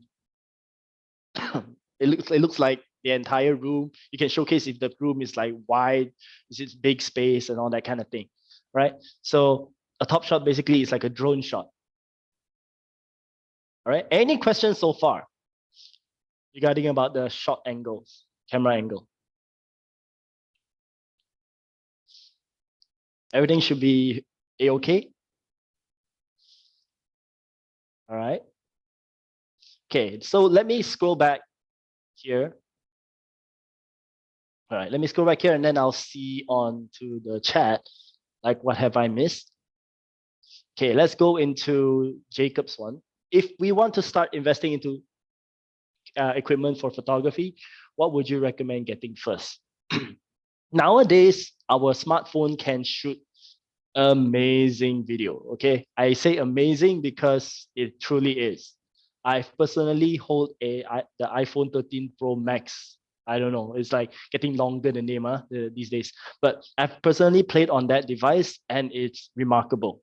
Okay, remarkable in the sense that you can literally just point and shoot and it'll look great. But if you want to go into a more professional ground, having your own cameras and all that, I would suggest to go into buying, investing in lens. Okay, lens is the first investment that I would actually suggest people. Then some people ask me, huh? Burley lens? Then if I buy a lens, I cannot shoot, right? No camera body. You can always, first thing, rent or borrow from a friend. Okay, I would suggest to buy on glass, buy on lenses, because lens has a value to it. Even if you sell secondhand, that lens will probably only drop what 10% in the next 10 years, kind of thing. There is resale value if you ever choose to retire in the future. Camera bodies, resale value is close to nothing. Okay, every year, every 2 years, camera companies like Sony, Canon, and all that, right? They will come up with more and more camera bodies. So camera bodies can always be, what you call that?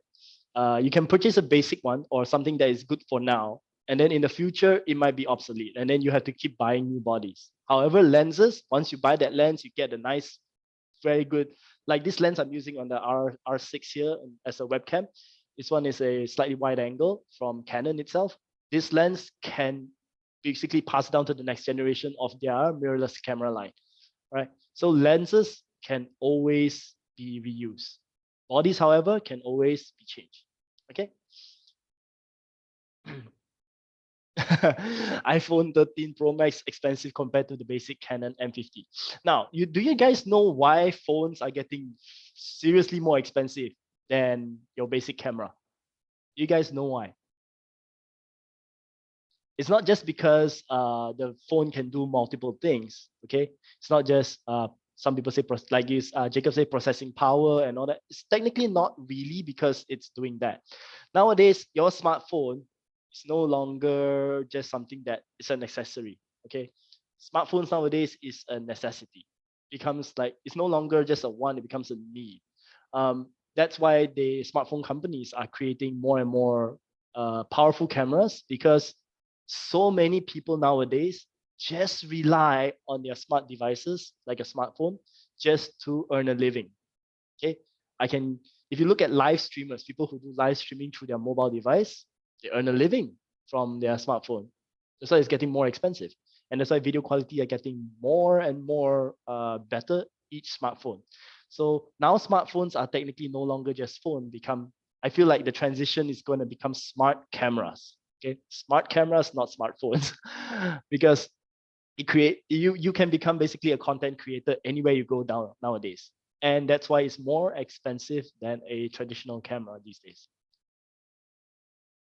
Yes, because you can edit photos, videos on the device also, so it's an all-in-one powerhouse. Okay, so let's go into the next question here. Edwin asks, Ian, what is the function of rules of third when taking a shot? Now, I can open up a new tab and show you guys the rules of third.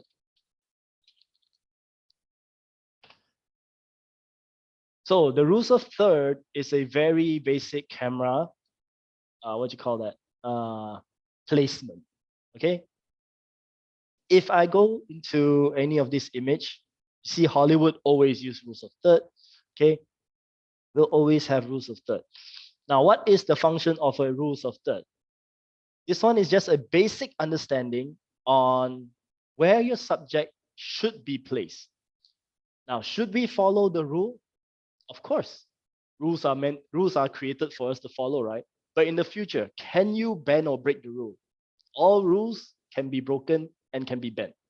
All right. So let's say, for example, this one, this shot right here.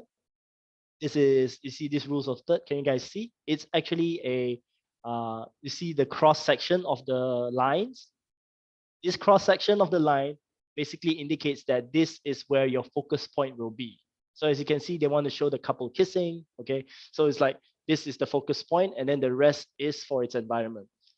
This is also one thing, your subject, okay? This item, this bottle is here at the cross point, and then the rest is here, an empty space.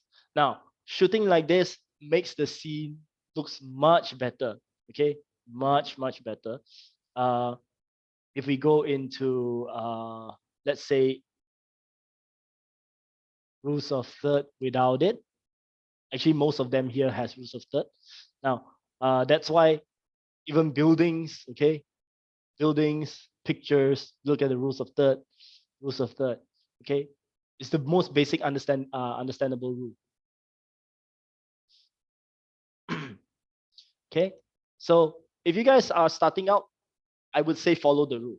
Follow the rule, place your subject on each cross point, okay? Now, the lines, the horizontal lines is basically to show the environment, the horizon, okay? The horizontal line is to actually see your horizon if it's straight or not. And then the vertical lines is to basically section out your subject. That's it. If you have 3 people, so each people in one column that way, 1, 2, 3. If you only have one subject like this, you can place them on the cross point. where the two lines meet. Okay, so that's me explaining the rules of third. Okay, and then let's go down to the next questions. Is there any additional lens for smartphones, or are there these important to shot? Okay, so there are additional lens extensions that you can put on a smartphone. There are a lot. There are companies like Moment. Okay, Moment creates one of the best extension lenses on a smartphone. However, they are pricey. Okay, they are expensive. Expensive in a way that I would say that for the common people is expensive, but for a filmmaker or a videographer, they'll be like, "Oh, this is so affordable." All right, so keep that in mind when I say it's expensive and when it's affordable. All right, yeah. So Moment comes out with very good Moment lenses, so you guys can actually go check them out. They actually have anamorphic lenses, that kind of thing. But anamorphic lenses, you guys have to keep in mind that once you shoot in anamorphic, you guys have to de-squeeze them, because anamorphic basically squeeze all your image into one square, and then in editing, you have to stretch them out. Okay, we are not going to go into understanding anamorphic shooting, because anamorphic filming is another thing. It's a next level thing. So we're just now using our own basic camera on our smart devices. Okay, our smart devices nowadays have at least 2 to 3 cameras, right? So keep that in mind. Okay, what about action cameras like GoPro? Okay, so action cameras like GoPro actually shoots in a wider field of view. Usually it's 14 millimeter to, I don't know, sometimes it's crazy wide. Action cameras are there to do one thing, to capture an action. Okay, so they're small enough to actually be placed anywhere in your body, anywhere on the subject, that you can actually shoot a wider field of view. Now, the rules of third, does it apply on action cameras?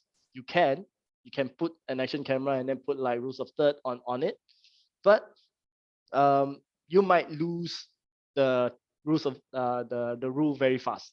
Okay, because it's always moving, it's always capturing, unless you're using your GoPro as a filmmaking camera. Okay, but I wouldn't suggest that, because there's no lens adapter for your GoPro.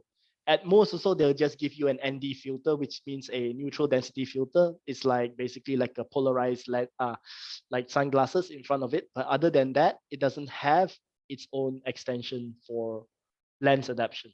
Okay. Okay, what is the Fibonacci rule? Okay, all these rules, right? You can actually go and then study up yourself. There's so many rules that you guys can apply and all that, but I would suggest to go through basic first. Okay, anything advanced rule that you guys want to go into understanding, okay, that one is, let's say if you guys already are way past the rules of third. You guys already are way past it. You guys already don't care about it. You guys want to try something else. But everything, no matter what rule you do, let's say we go into this rule, right? Okay, this rule.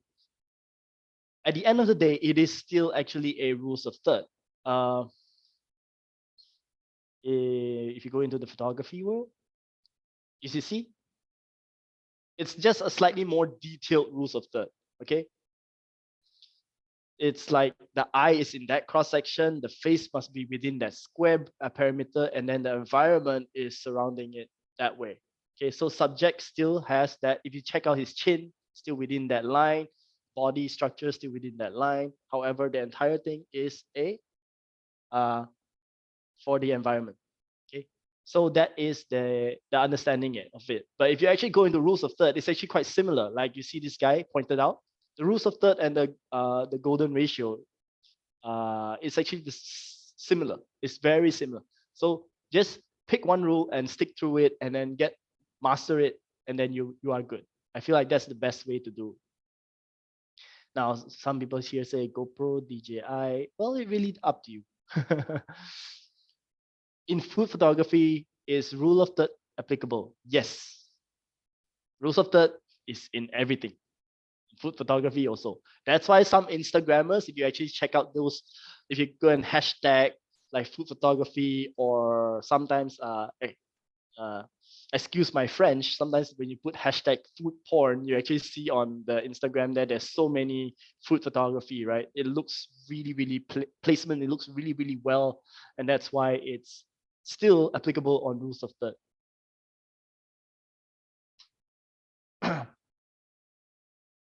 Yeah. Yes. Okay. So just take one rule, and then master it. Don't jump into any different rules until you master it. Golden spiral, is also another rule. So many other rules, to the point where sometimes you get overwhelmed. Like you see this one, okay, but it's still within the rules of third. Okay. Hope everybody's doing so good so far. Is that a lot of information that you guys are overwhelmed? I think should be no problem, right? Okay. So let's go into, we already learned about shots, different type of shots, from very wide establishing to the most extreme close-up. We already learned about camera angles, from placement of camera eye level to top down, okay, so many different angles. Keep this in mind, your shots can mix with your angles, okay? Your shots can mix with your angles. So you can actually put, like, I want an establishing shot, an extreme wide top shot. So basically that's a drone shot. I want to have a medium close up, okay, high angle. So medium close up, high angle. Okay, so all this can be mix and match, your angles and your shots. Okay, now we're going into the next thing on a camera to do videography. This is the types of basic camera movements. Now we have 7 basic camera movements. This is something that I would like to share with you guys as well. I can paste it here for you guys to actually have the reference again. 7 basic camera movements. And what are the movements? The first one that we have is the most natural one that we always see, is the zoom. Okay, if you guys actually see a shot like this is a medium, from a wide to medium shot, zooming in. Okay, so this is basic zoom. And then the next one we have in the movement is a pan. Okay, a pan. This is panning from the left to the right. Okay, panning from left to the right. So how does it look like? It's basically this. Pan. Okay, if you guys can see me on your camera, this is panning. Okay, panning. Okay, it basically moves the camera on horizontally. Then we have tilt. Tilt is basically this. From the bottom up, this is from tilt from down to up, and then up to down. Okay, this is tilt, camera tilting. Okay, then we have the next one is dolly, or sometimes we use the word track. So basically, it moves the camera in and out this way, okay, which follows a subject, sometimes walking like this. This is dolly. Now, why they call it a dolly? Because back in the day, the device that they used to do this is called a dolly. That's why they use the word dolly. But some in our region here in Asia, Southeast Asia, we use the term track a lot. I want to track back, track forward, okay? Because we literally use a track, rails. Okay, we use rails. Then we go into truck. Okay, this is called truck. Basically, the camera slides horizontally from left to right. It slides, different from pan, yeah? Different from pan, because panning is basically on its own axis this way. Tilt is on the axis this way. Truck is basically sliding, okay? You rarely hear people here use the term truck. Usually we'll use the term slide.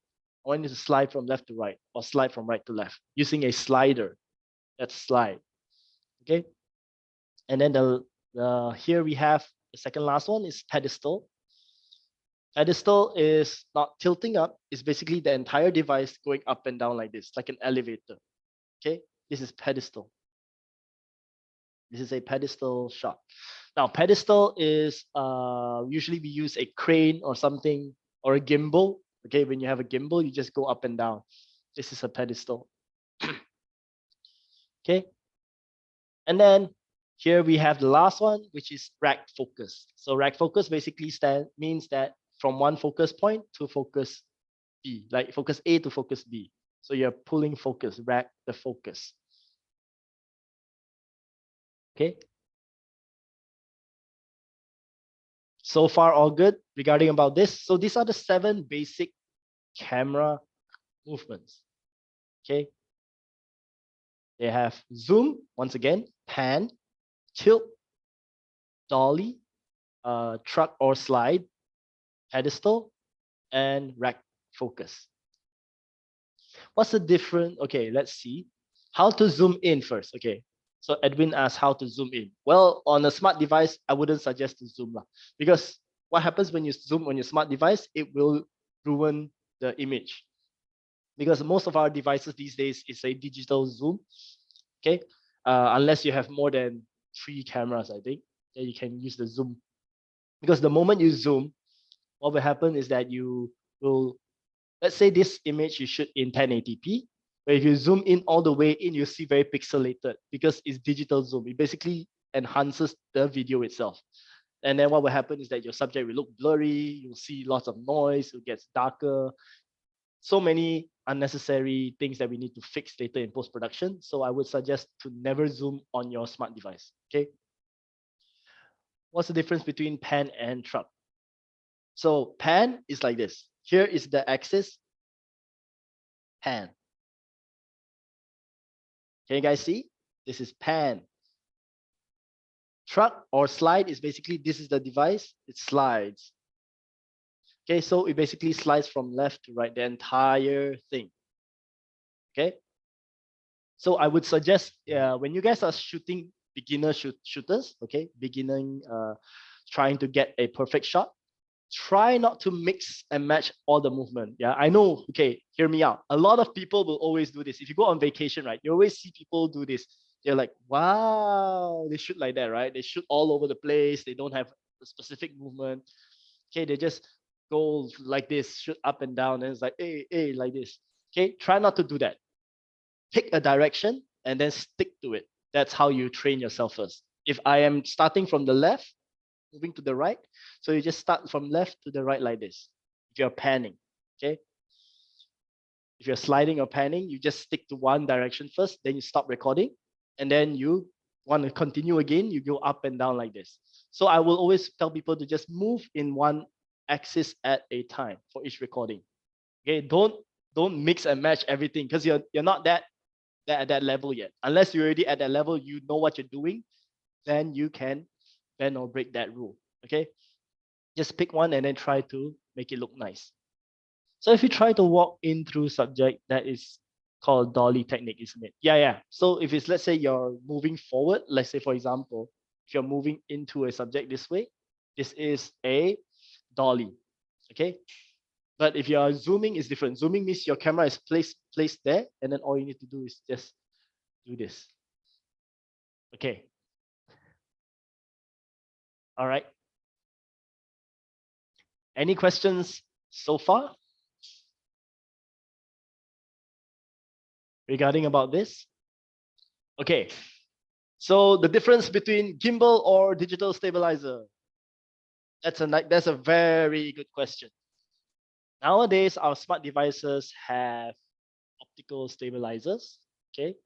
They have its own stabilizer built into it.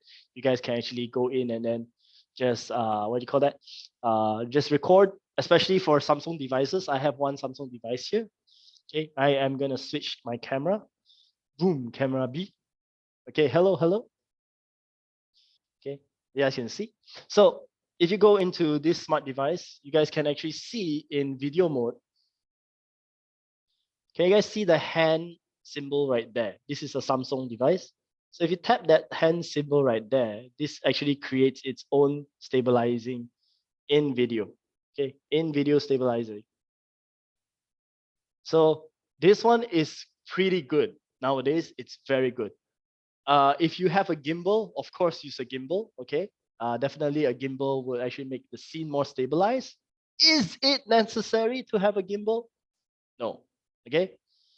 Yeah. Or IBIS. Yeah. If you have a camera that has IBIS, why not?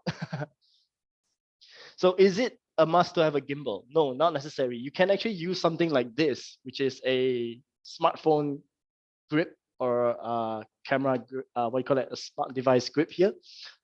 This is by a brand called Ulanzi.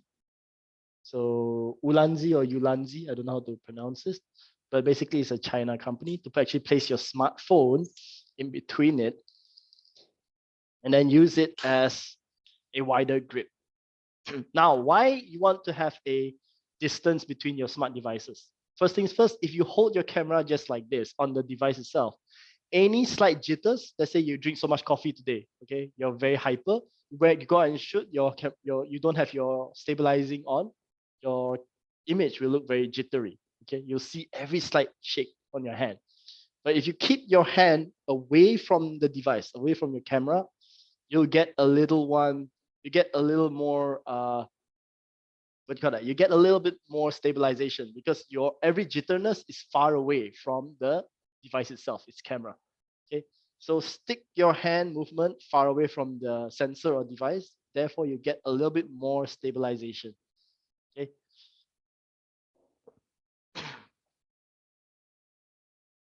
Okay, I'm using gimbal but always shaky. Try to slow down, but the video looks stuck.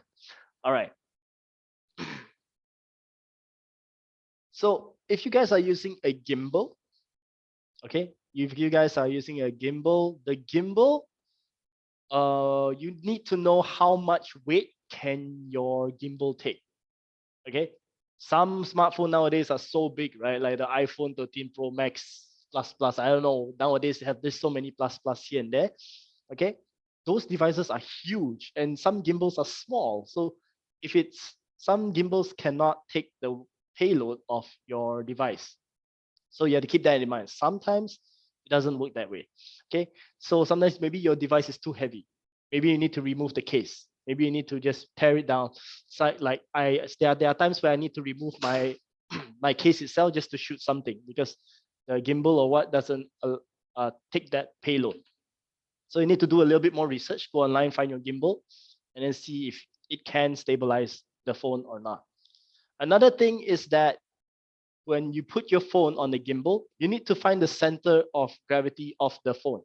Okay, so if it's too shaky, it leans towards like this. Sometimes your gimbal, if it leans like this, you just have to push it inside, counter the weight left and right until you get the center of the phone. Okay, is DJI Osmo stabilizer good for mobile videography?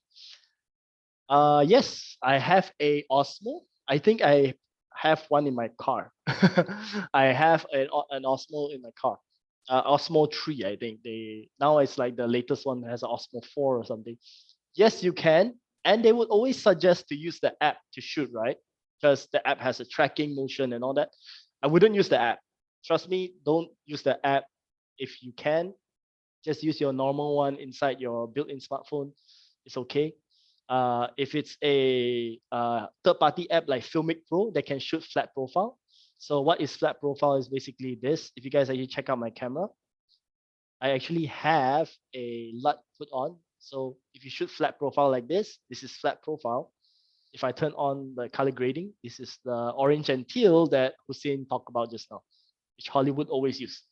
Okay, so a third-party app like Filmic Pro can help you shoot flat profile. Therefore, you can actually enhance the color later in post-production, but that is a whole nother course, which is that one is a colorist course. I have a Snopa Atom gimbal. You can't hold my Note 10 Plus. Now it's damaged. Oh, yeah. See, that's why you need to know how much weight can your phone or your gimbal hold. So do online research before you buy the gimbal. See how much payload does it hold. Okay. Osmo Pocket 2, any good? It's small, easy to bring anywhere. I personally have not tried Osmo Pocket. I only use the Osmo 3, I think. The DJI Osmo 3. Osmo Pocket 2, I'm not too sure. But like I said, at the end of the day, depends on how heavy your phone is. If it can stable, it will stable. Okay. Just do a little bit more research on that. Any questions so far regarding about this?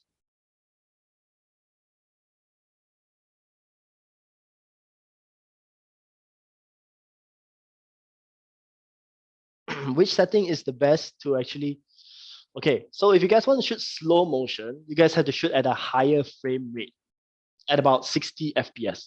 Okay, you guys have to minimum 60 FPS. Okay, 60 FPS. If you guys can shoot even higher, 120, by all means shoot at 120. Oop, change. There we go. That's what we have can be.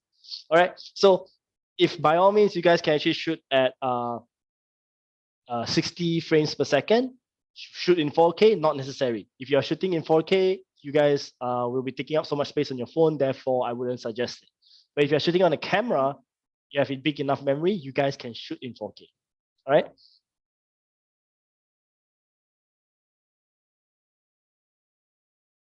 What was the software using color correction now again?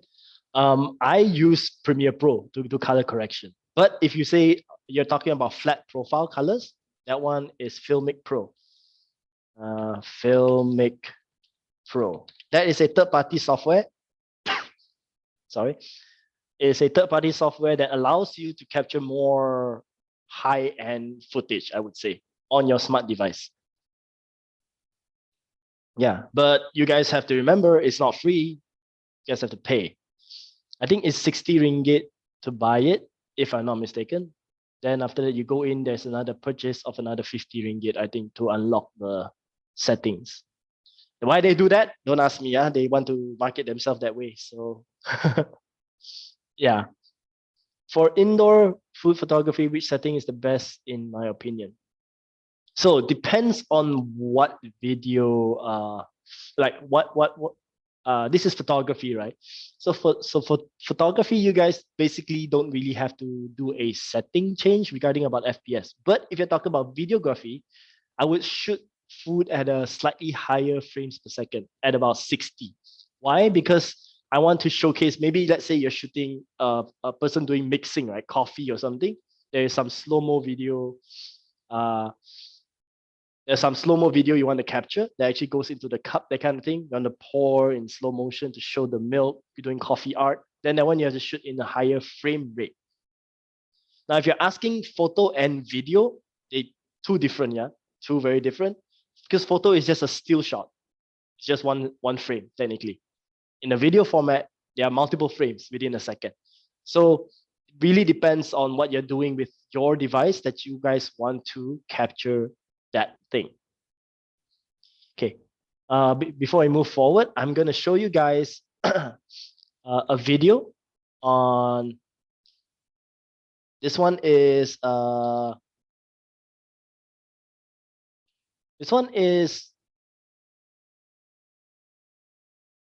let me show you. This is a TNB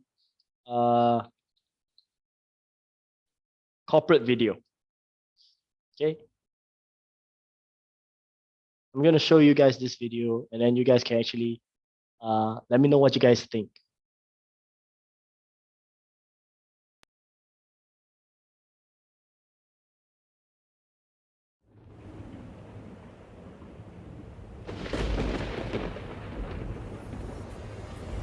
Energy is everything.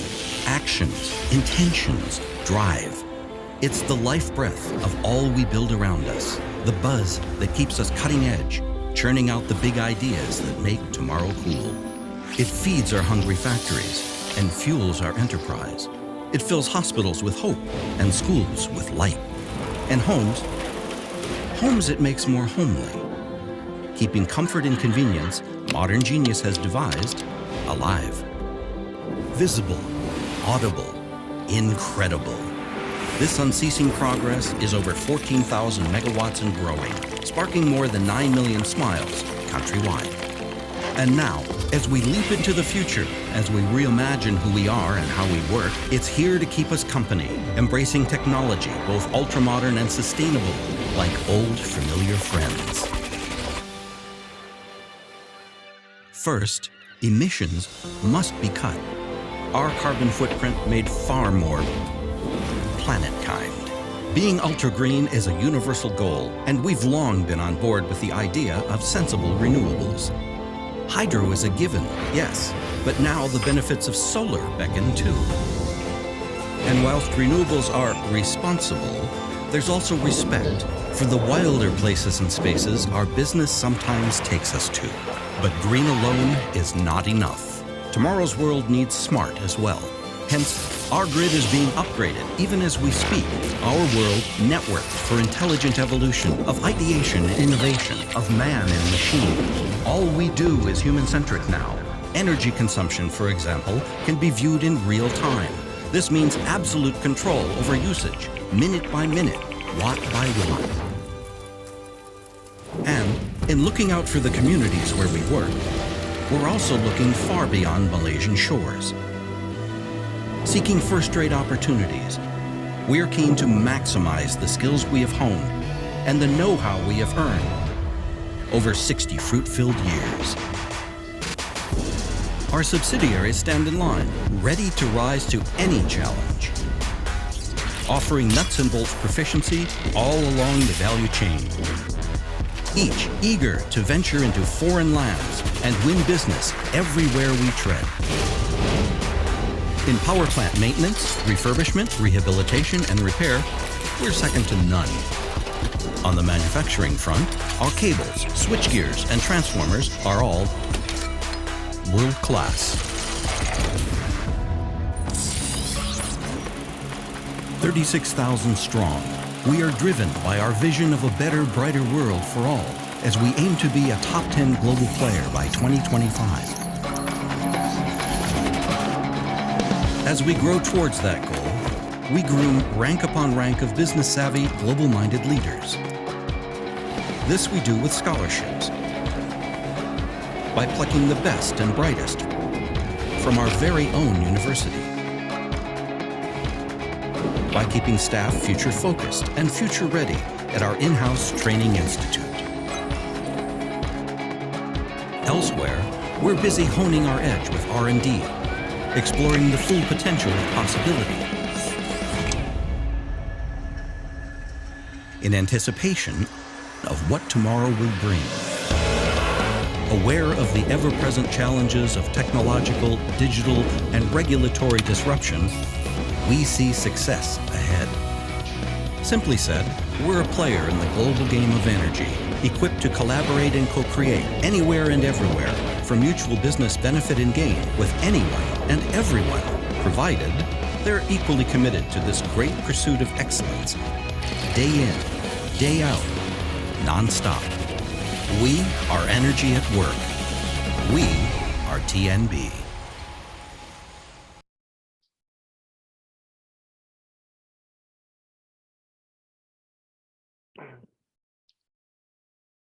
Okay.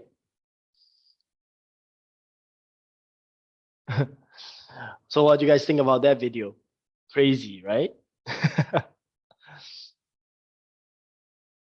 Think you guys feel like, wow, so many things. My eyes feel tired already. Hyperlapse, time lapse. It's crazy. It's crazy. Why I show you guys this video? I show you guys this video reason behind is because nowadays corporate videos doesn't have to be very corporate. Okay. Because why? Attention span nowadays for the younger generation is very short. It's like you want to show everything, but you have to try to compress it within a few minutes, right? So that is one way to actually showcase a lot of things. This is a corporate video by TNB. Yes, it costs a lot of money to make one. Yes, they did not use their mobile phone to shoot, but is it possible to still do something similar? I think it is. Okay, I think it is. All you have to do is, here's another quick tip for you guys, is to actually have something in mind already on how you want to shoot this thing. Okay, AKA shoot with purpose. Okay, shoot things with purpose. Okay, why? Ask yourself, why are you taking this shot? Where am I going to use this shot? Okay, if you have that, you list it down. Okay, I want to shoot a close-up of this item, a medium shot of this place, a wide angle of this place. So you're basically creating your shot list. Okay, creating a list helps a lot.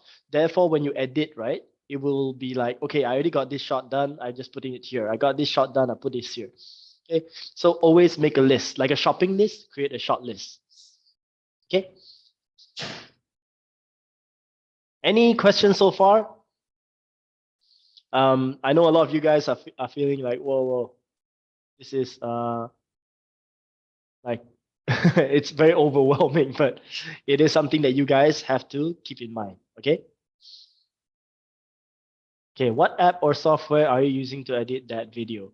So if you want to know what app or software that we're using to edit those kind of video, we actually use, let's say we use Premiere Pro to edit that kind of video. Also, by the way, the TMB video is not produced by me, it's produced by a friend of mine from Reservoir Productions. Okay. A bit out of topic, but I shoot a lot of cat and dog photos. Any tips in general to help make pet portraits look good? Lighting and camera placement. These two. Lighting and camera placement.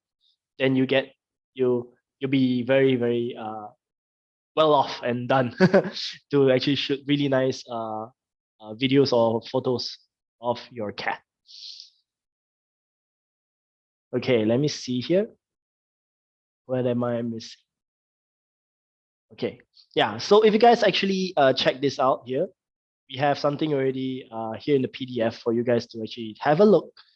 It's a storyboard, aka it is a short list. So storyboarding, aka is a short list. You basically already know what you're gonna shoot. Okay, so it's like a comic style. If you ever read comic books or grew up watching, seeing picture stories, okay, graphic novels, whatever you want to call them, this is similar to it. So you guys can actually basically either write down or just draw. Doesn't have to be this detailed like SpongeBob. You guys can draw stick and figures as well. Just draw a stick here as a medium shot, a stick person here as a long shot kind of thing. And then you guys will actually know what you guys are gonna be shooting. So this one, after you guys do, you guys can print it out. And then let's say when you're done, you can actually cross it out. When you cross it out, basically you're like, okay, I've already done this shot. I already shoot this shot. So it becomes like a checklist. Okay. So it's very important. Okay. Very, very important. Okay. You guys okay so far? So I think we're gonna go on a quick break. Okay, we're gonna go on a quick break. Is that right? Let me reconfirm that.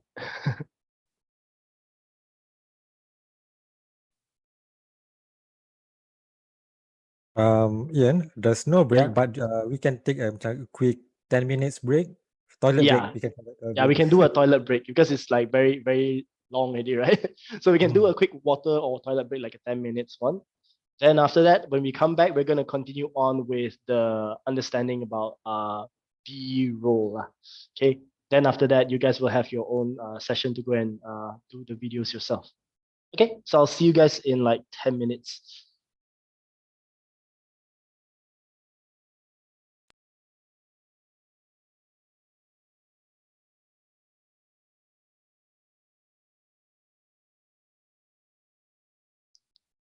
All right, everyone's back. Okay.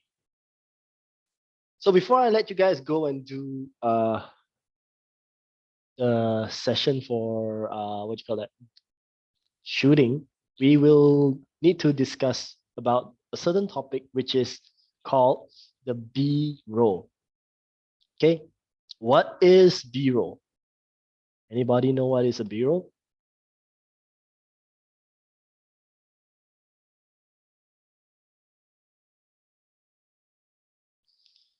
So what is a B-roll? So a B-roll is like footage that you capture that can actually place it on top of your A-roll, meaning the interview session or the when you conduct a certain like discussion kind of thing. Is a footage that you can put on top above the A-roll to actually describe, to showcase a product or the place or something. So it's a filler. Technically, it's a filler. Okay.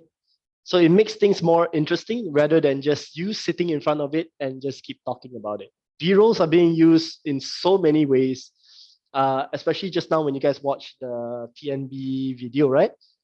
TNB video, all of them are B-rolls. All of those are B-roll, okay? From the beginning to the end. There's no A-roll because there's no someone sitting down giving the talk, okay?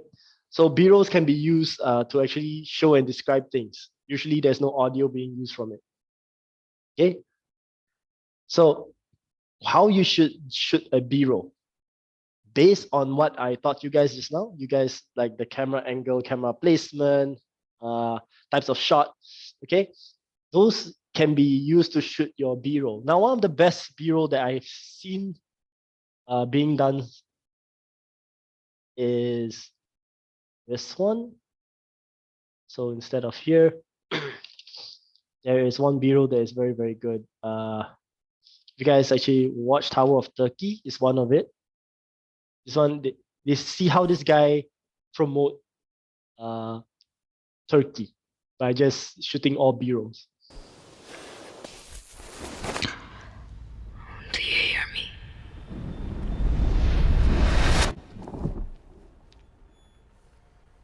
This is the voice of an imperial past. The sound of horses and the strong walk of men. Do you feel me? This is your cultural thrill. The smell of a powerful land.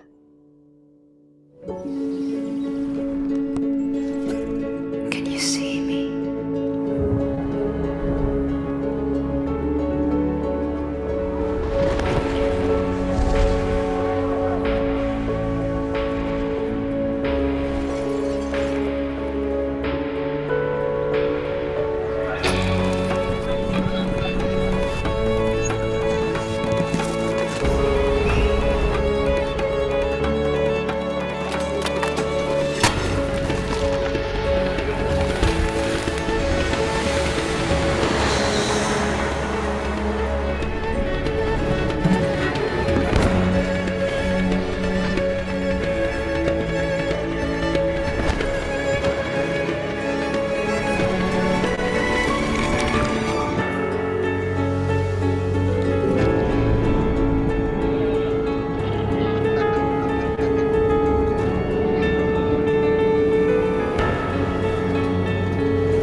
Okay. Interesting, right? Yeah, the transition is crazy. is B-roll doesn't need to have an additional transition and how they do that audio. Okay, that audio is basically Foley. You basically add in layers and layers of audio. If you actually see a timeline on how people do editing on that, they have transition audios. That means like the that kind of sound. Those are transition audios. Then you also have Foley. Let's say when people are touching on something, you get to hear the sound of the table, like this kind of sound. Okay, all this kind of sound. Grip onto fabric. So all those you can find it online and then download it onto your device, and then create a library of Foleys, library of sound effects. Then you can put into your video to actually enhance the video footage. If you get what I mean. It gets pretty interesting when you go into deep dive into understanding how that works. Now, a lot of this video I'm showing you guys right now is a lot of it has to do with using a professional camera. Now, I know you guys are going to think, it's like, Ian, come on. You're showing me something that we are not here to learn. We are here to learn how to use our mobile device on how to shoot a professional video. I'm going to show you guys a video of this guy using his phone to actually do some sort of that kind of video, okay?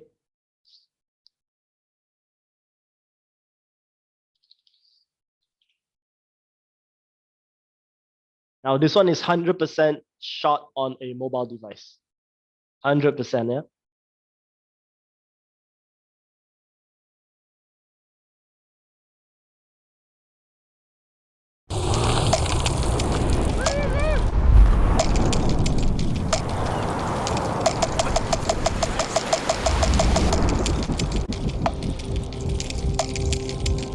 I guess I kind of have this love-hate relationship with the tools of my craft.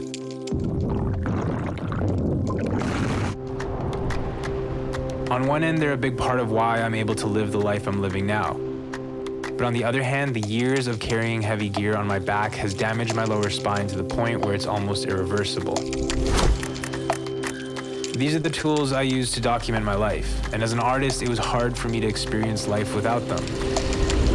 Now, I choose not to look at this as a setback, but a realignment to my life, an opportunity to restructure, to adapt, and to grow, to slow down and be a bit more present in life.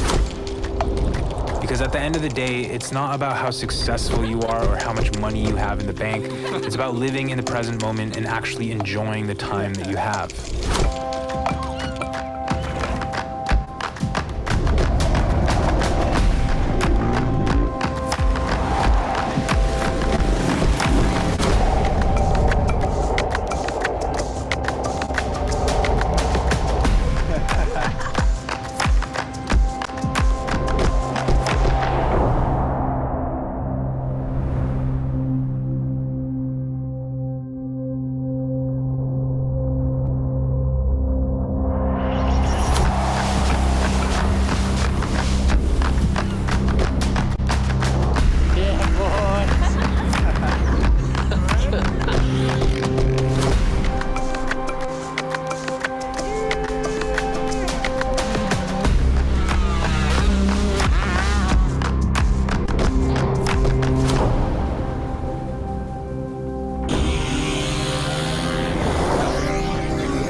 Contact lenses are fucking fun right now. Good day out here in the dunes. And so you're getting bangers, boys. Hell yeah.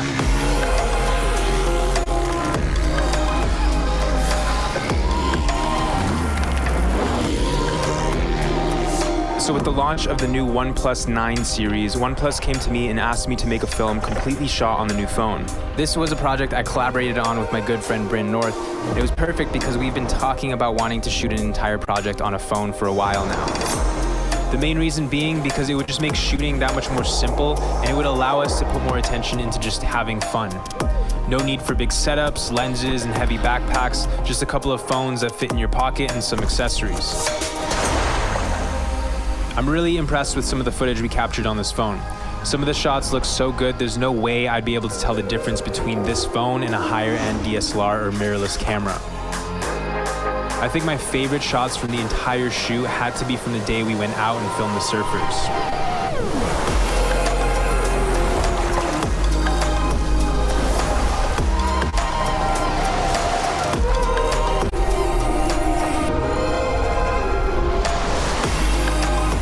still used a normal sized gimbal because we found that smaller phone gimbals would pick up more of the micro movements and the motion wouldn't be as smooth, but the setup was still much lighter than using a normal camera.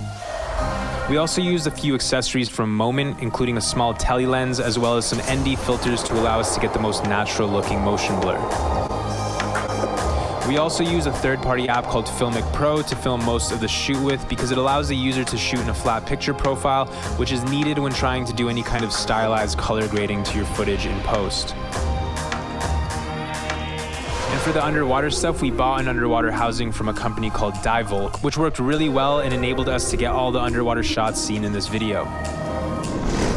This is definitely the least amount of gear I've used on a job like this, so it definitely felt a bit strange at times only having a phone with me, but I'm not gonna lie, I was loving every moment of it.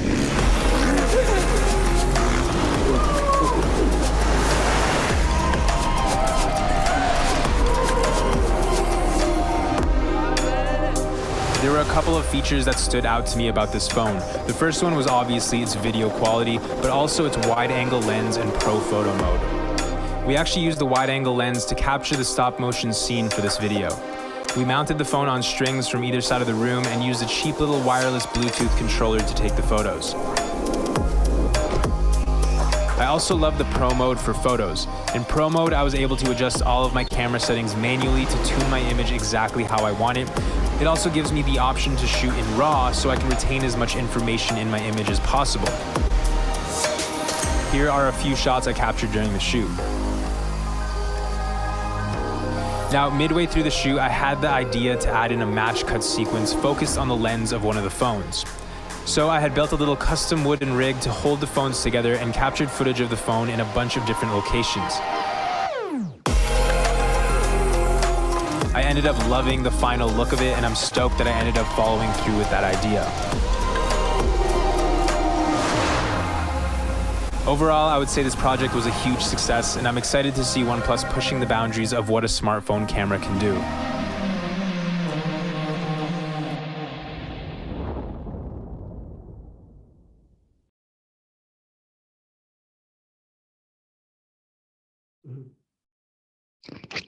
Nice, right? So that video entirely shot on a phone, okay? Entirely shot on a mobile phone. So they gave him two phones, and then he shot one as the behind the scenes on how they shoot, and then the other one as the main cam when they shoot. All right. So whatever you're seeing there just now is all B-rolls. Then he used a voiceover to talk upon it and then create a story with it. Okay. So that's how you do it. So much teal and orange. Yeah, orange and teal. Not fair is Hasselblad. Okay, let's see here. Let me go through the chat. Okay. If we download online from other sounds, is it not against copyright? As normal, YouTube will not approve. It's okay. So YouTube has its own audio library as well. If you go to Google and find audio library, YouTube, it has its own audio library where you can find sound effects as well as copyright-free audio music to actually put into your videos if you want that route. Okay, but like KineMaster itself, it has its own like everything copyright-free as well. So you guys can try that out later when you guys have a session with Asru. Okay, they like the topic, live the moment. Which one is better, taking a slow-mo video from the start or taking normal video and slow-mo it afterwards? Of course, taking more frame rate. Okay, shoot the video in normal like 60 frames if you want to slow-mo, shoot it in 60 and then slow-mo it after. The more frame rates you shoot, the more versatile you can be with your shot. It means you can slow it down later in post. If you shoot in 24 frames or 30 frames, you cut that in half in slow-mo, what will happen is that your video will become 15 frames per second. Therefore, it will look a little bit stop motion, like choppiness. But if you shoot in 60 frames per second and if you slow-mo it by 50%, what happens is that 60 divide 50, it becomes like the 50%, it becomes the 30 frames per second. Therefore, you see what I mean? It becomes slow-mo in 30 frames. In your opinion, which is a good mobile brand to use for videography, iPhone, Samsung, or etc.?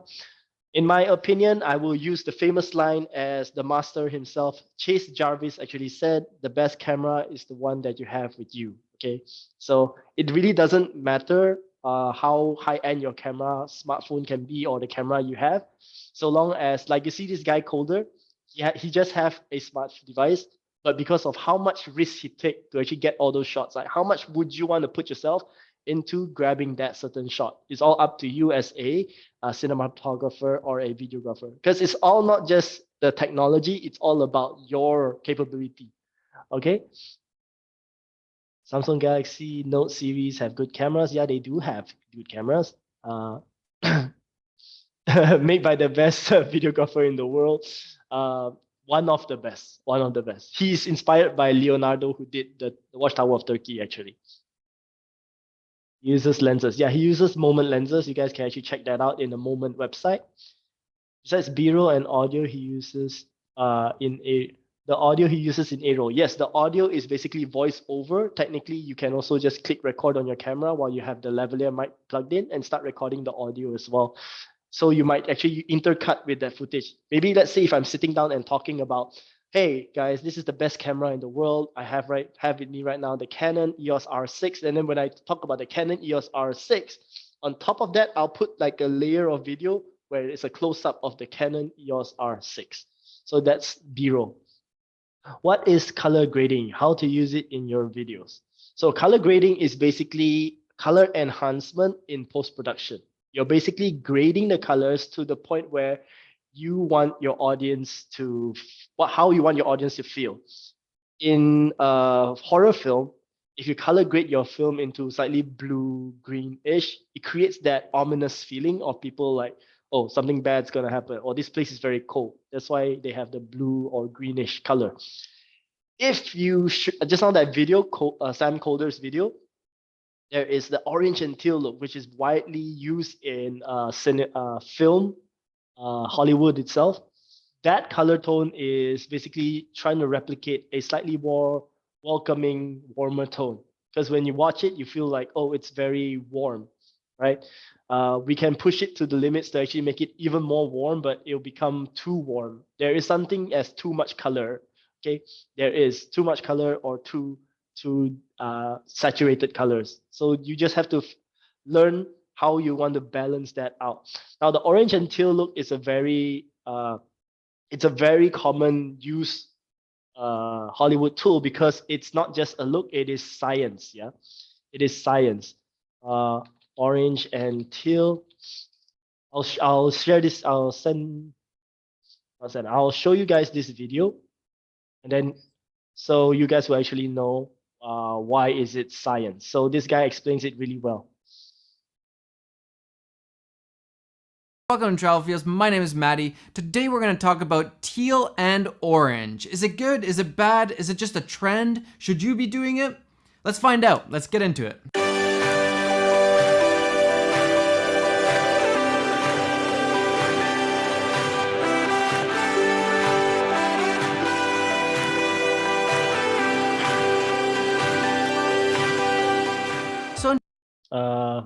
Sorry. I think something popped up just now.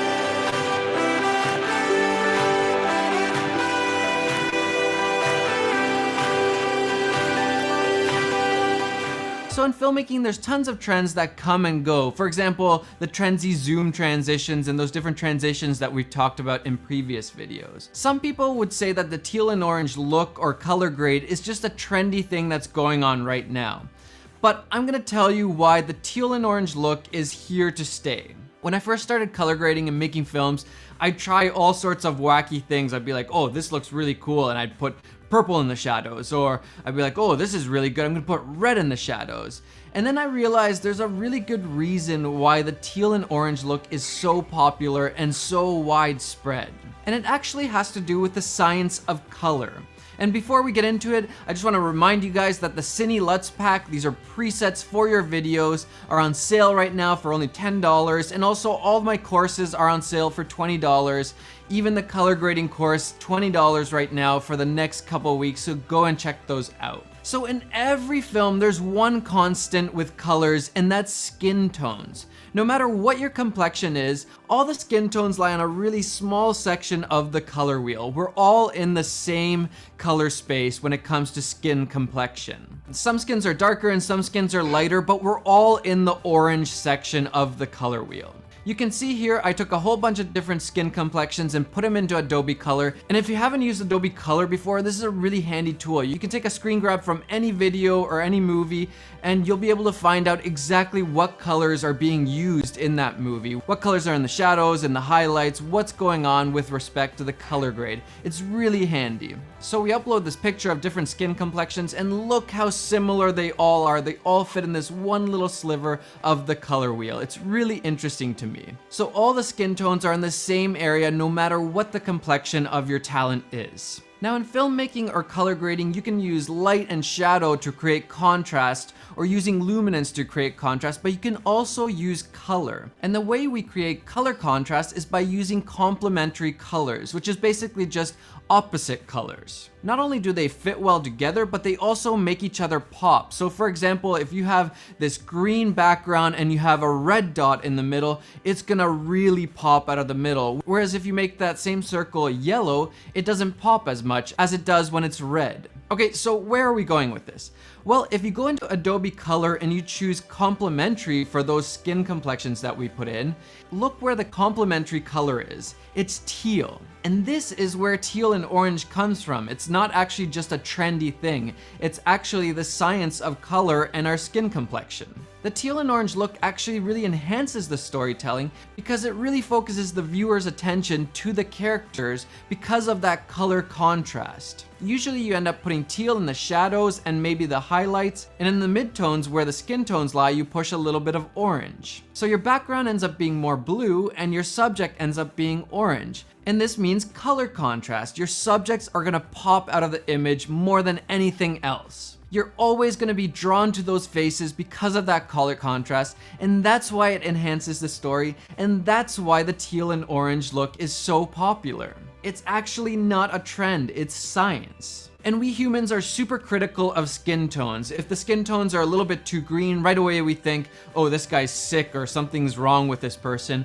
Or if we go to magenta, then we're thinking this person's an alien or something. This does not look natural at all. There is a little bit of wiggle room. You can move around the skin tones a little bit, but you can't go too far or else it's gonna look really unnatural. So that's why you're really limited to this teal and orange look. You could go a little bit more yellow-blue, or you could go a little bit more green-red, but it's always gonna be in this same section of the color wheel. And that's because of our skin complexion. It always stays the same. The only trendy part of this is how you use this information. For example, you could go to the extreme, like transformer look, that really saturated teal and orange, or you could do a much more subtle version like in The Revenant. It's still there, but it's much more subtle and you won't right away notice that, oh, this is teal and orange. But the science behind the teal and orange look will always be the same. So quickly, without any LUTs or anything like that, just using some color wheels, this is how you would pull off the teal and orange look. First off, you would want to get your contrast levels right, and then you would add teal to the shadows.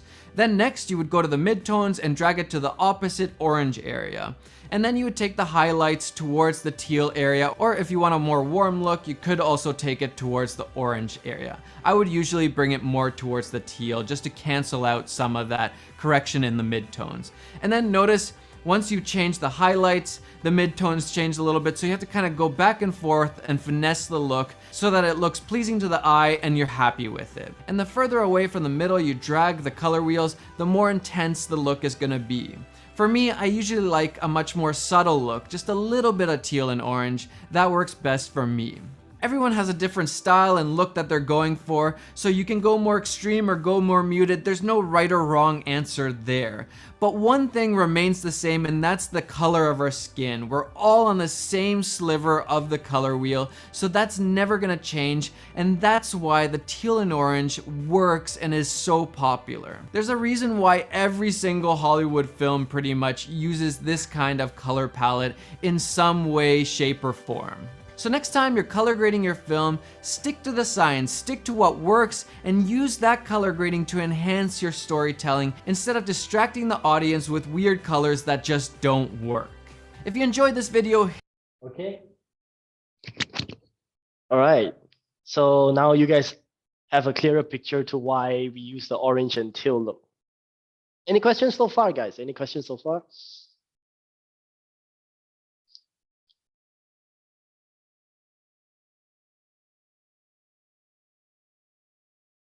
I think you guys have a clearer understanding now on why the color is being used that way. All right. So right now, I'm gonna let you guys out to go shoot B-rolls. Basically, whatever camera movement techniques that I taught you guys, I'm gonna shoot B-roll of the product that you guys have in mind or something. But before that, you guys remember, do a shot list or at least a storyboard. I think within here, there is a, if I'm not mistaken, there is a storyboard, what do you call that? Panel that you guys can use. If you guys scroll down to the PDF towards almost the end, there's a storyboard panel that you guys can use to actually do that storyboard if you guys want. Okay.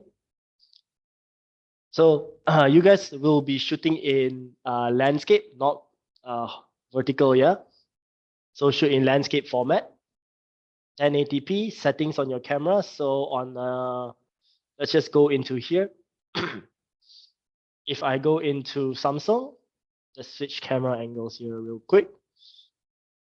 So if I go into Samsung device, the camera setting is here. I can just go into the setting wheel, click on that. And then I just change my video shooting mode to a 1080p format. Okay, just let me just change that. Oh, make sure to also save it in SD card, yeah? Storage location, SD card. If you save internal, what will happen is that it'll take up so much of your space and then you guys won't have any space after that. Okay, so I'm just gonna go here and then change the video format to 1080p. Okay, so here, as you guys can see, in the settings, I have full HD, ultra HD, and all that. So I'm just gonna put full HD 30 or 60. It's up to you. If you guys want the slow-mo, you guys can shoot in 60. Then after that, in post-production, you guys can actually drag it to slow-mo. May I shoot using smartphone and edit using PC? I would suggest to try do everything here on the smartphone because this one is a smartphone course, right? Because we're going to teach you how to use the KineMaster's interface. That one, Asru will guide you guys on how to do that. Nowadays, like I said, our smartphone is as great, but you guys can actually still use the footage to actually put it into your, let's say if you're using Adobe Premiere Pro, you guys can actually use Adobe Premiere to actually edit the video as well lah. Okay, so we're going to do that for Apple devices. If you guys are using Apple devices, I think it's in the settings. Okay, don't go into camera mode, go into settings, and then go into settings, go down, scroll to camera, and then change it to either 60 or 30 FPS for your liking to shoot. Okay, now remember, shoot with purpose. Okay, always shoot with purpose, meaning when you guys are doing the shoots, you guys keep that in mind. I don't have any product to show. What kind of video idea can I take? Well, that's up to you on how creative you want to do. You're going to do a vlog style to showcase where your surrounding is. Up to you. You can do that. Okay. Yeah, anything can be like a product. You guys can shoot a mug if you want to. I can actually shoot anything here on my table, a keyboard, a mouse, to just talk about it. It's just an exercise that I want you guys to do, or we want you guys to do, so that you guys will have a final end product throughout this 2-day course lah. Just pick anything. Okay, so I'll leave you guys to it to go and shoot and come up with a short list. Okay, we'll be back at about 2 o'clock, I think.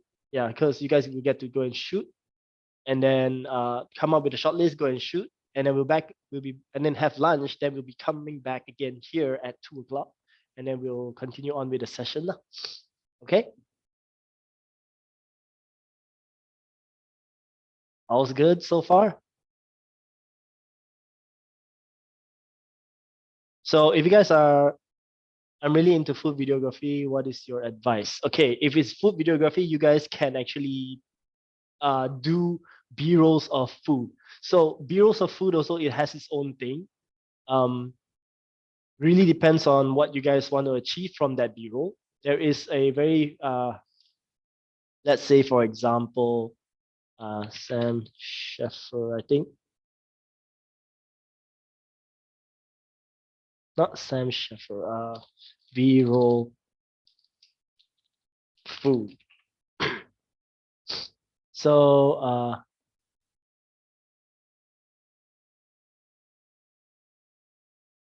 like this guy.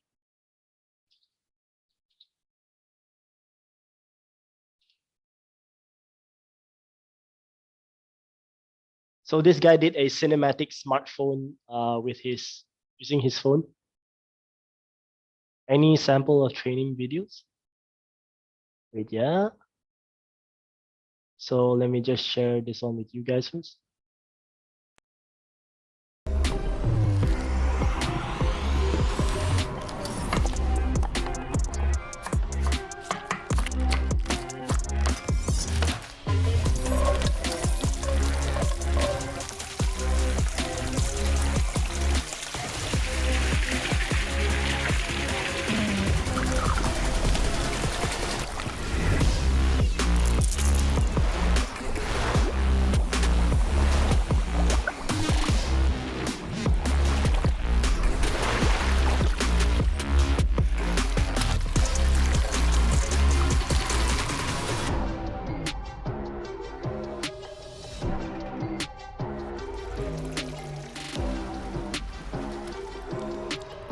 To start out, I'm going to... Yeah. So he just used his phone to actually just use his phone, and then he did all that lah. That kind of B-roll idea. Looks like all is close-up shooting. Yeah, because B-roll most of the time is very focused towards a subject or one thing. So a lot of it is close-up for B-rolls. Let's say B-roll of an eye. Like just now when the guy was talking about orange and teal, it cut to a B-roll where it's slightly more detail, right? So B-roll is actually to enhance your A-roll, like whatever subject that you have, and then it will enhance that specific subject. Any sample of training video. So let me just go in here.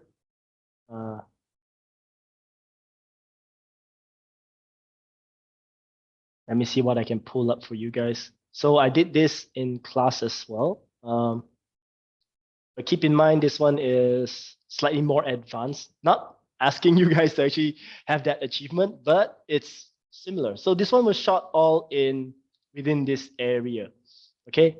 Within this vicinity only here in Cyberjaya.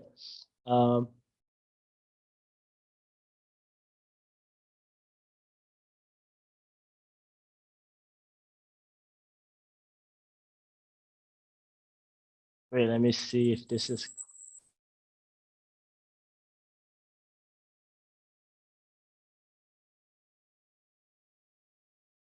Just give me a second while I set this up for you guys. Okay. So let me just share this one with you guys. This one is a vertical video because this one was I was teaching them how to upload something like an Instagram story or reels, right? So this one is for like Instagram kind of thing. So that's why it's all done in vertical, but the concept still the same, okay?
Okay, so as you guys can see, those are B-roll footage as well. Short 1 minute.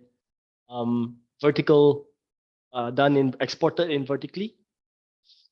Is this all handheld or gimbal stabilizer? It's all handheld. It's all handheld. No gimbals, no stabilizer. Okay. How we did it, or how I shot it, was that everything was being done because you have to lock your elbows in to where your center of gravity is. Don't shoot where your eyes are. Usually the higher you shoot, the more shake you'll get. So center your gravity, put it around your chest level and just go and shoot with it. Okay.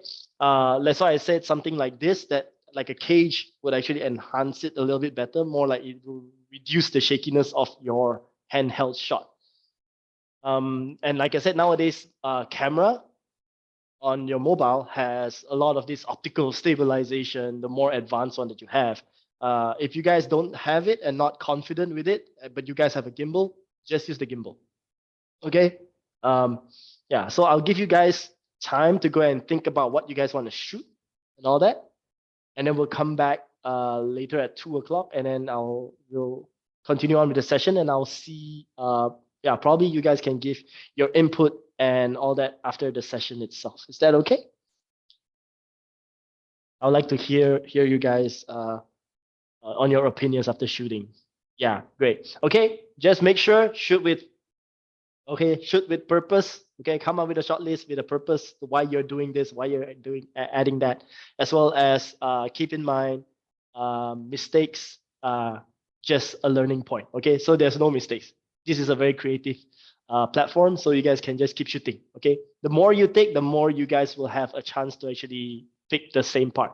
Okay, don't just shoot one time and then continue on to the next one. Maybe you can try to enhance it a little bit better and all that. Okay, how many seconds we need to shoot? Just imagine a 1 minute video duration that you have to edit, something like that. I think just now Hussein said something about 2 to 3 minute video. But for B-rolls, just think of it as a 1 minute B-roll video. Yeah. So what I'm saying is that don't shoot for 1 whole minute. Don't press record and then just 1 whole minute just shooting one thing. You shoot when you record something. Okay, let's say I'm shooting this camera. Okay, this camera that I'm pointing at. So let's say I'm shooting this camera. All I know is that I'm going to use probably 15 seconds to 20 seconds of it. So I'm just going to shoot as much as I want. Okay, your duration. Okay.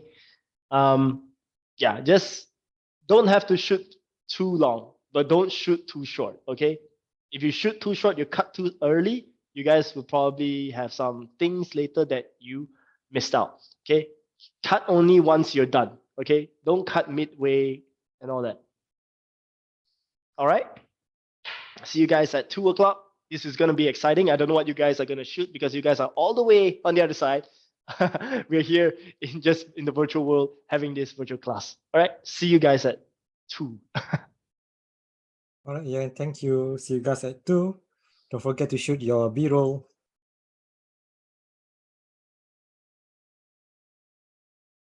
Okay. So how was the session? Did you guys manage to capture something? Did you guys face any issue? If you guys face any issues or like didn't understand what the session is, put it in chat, or you guys can actually just raise hand and then voice out. Shaky hands. Yeah. I think a lot of the issue that you guys probably will face is the shakiness of your footages, right? I think that's one thing. A lot of us would actually have that problem, because one thing for sure is that when you use a smartphone to shoot, the smartphone is very light. Okay, a phone is very light, so no matter any small movement that you take, it will start to shake. Okay, so every small movement that you move or you take or you turn left and right, it will start to shake. So we try as much as possible. There is another way, I would say, to actually smoothen the shakiness, is to actually, first things first, center the phone onto your chest level. Second thing, we call it the ninja walk. So what it does is that you basically, instead of walking straight and shoot, what you want to do is that you want to bend your knees and then crawl, like bend your knees and then sneak You know how like you're sneaking behind someone, you bend your knees a bit and then start moving forward. Okay, when you move forward, you don't just move with your arms out, you move with your entire body forward like that. Okay, that's one thing I can give you guys a tip lah. Yeah, it's a ninja step they call it. So from heel to toe, heel to toe. Okay. As you guys actually see from the previous videos that I show you guys, there's so many transitions, right, within that video. End up doing static shots. Well, it's okay. Some static shots can look nice in post-production as well, you know. So in the previous videos that I showed you guys, video sample videos, you can see that there's a lot of transition with a lot of the whoosh effects, right? The that kind of effect. A lot of the whoosh effect is actually being done in camera itself. That is a trick also. Okay, so what I mean by in camera itself is, let's say this is your camera that you guys are shooting. Okay, we're holding it. Let's say I'm moving from right to left, and then before I finish the shoot, the end, I will just move very fast to the next. So from that motion blur, I can motion blur back to here, the next scene. So I'll be like 3, 2, 1, come back, and then slowly try to take that shot again. Therefore, from a right to left will lead to the next right to left, because it's the, we call it direction. So film direction, basically. Usually film direction, progressive means that from left to right, and then going back is from right to left, that kind of thing. So if you start off your scene from left to right, okay, and then you whoosh out, the next scene you want to do is whoosh back in from left to right, and then whoosh out again, kind of thing, or go up, depending on how you want to transition your next shot lah. Okay. Okay, here Azwani says, how can we have smooth zooming using dolly technique? My video looks okay every time zooming in naturally. All right, so you want to there's two different things, you know. Zoom is different, dolly is different. So if you put the term zooming using dolly technique, it contradicts itself in the jargons that we use lah.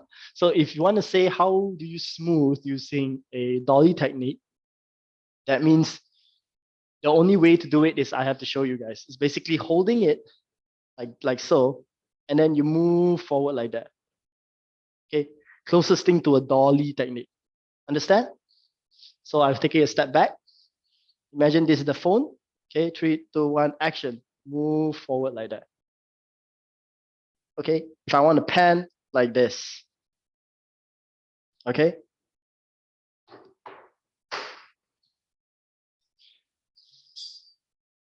Got it?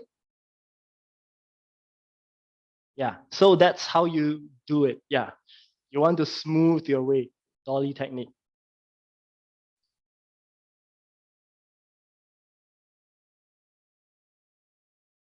Okay. Okay, I think we can move on from here to this part of the training.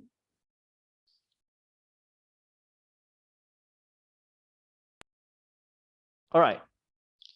So these are the different types of social media that you guys can actually promote your videos at.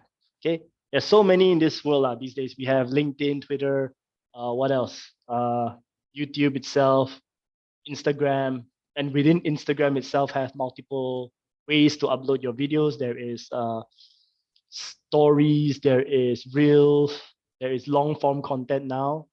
Okay, and then there is also things like Snapchat.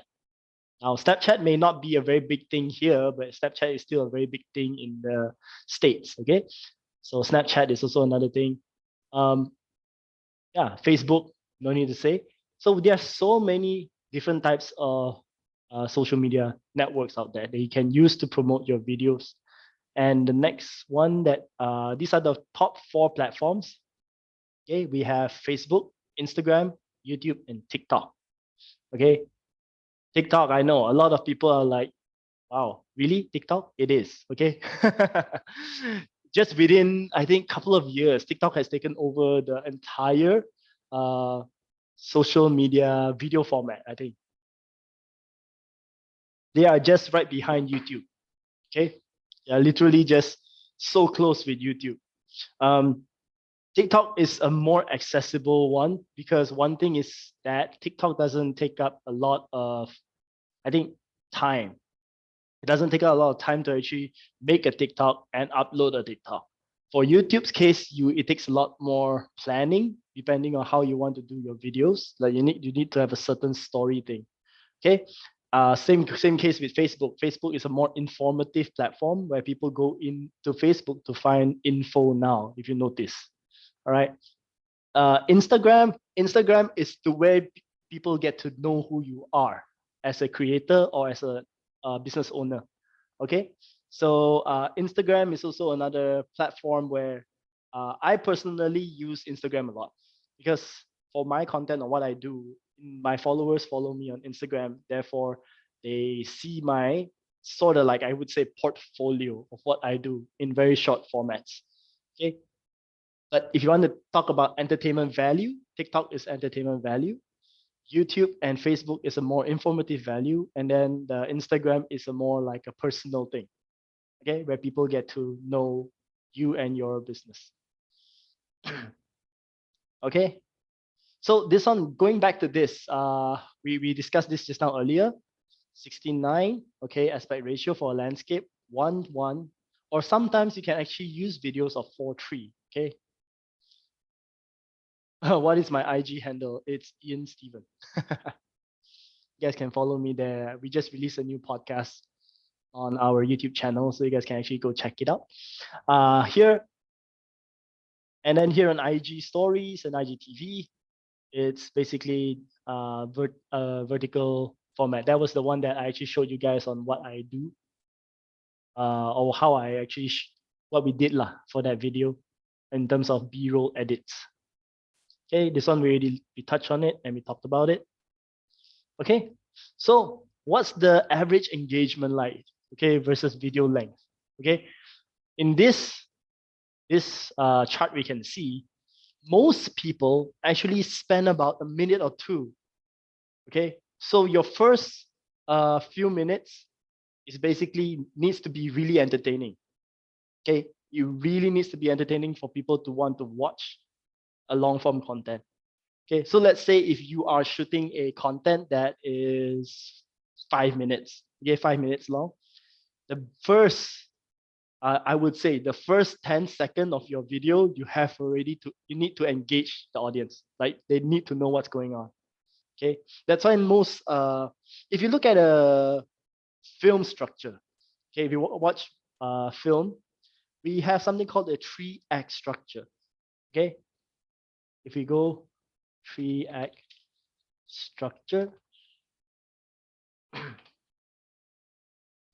So this is a 3-act structure for film.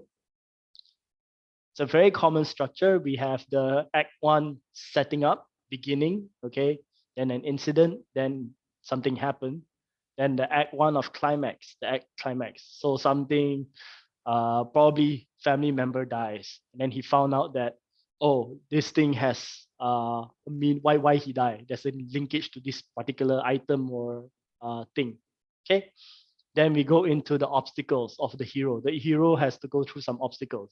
Go through this, go through that, fight some bad guys. Then suddenly plot twist, boom, here's the middle, okay? One big twist, act 2. Okay, so act 2 has part 1 and part 2. Part 1, obstacles. Part 2 usually is for him to go through the obstacles, trying to solve that mid plot twist. Maybe this item that was linked to his family now has a deeper meaning to it. Maybe this item now has like his forefathers or something like that. Okay, ancestors.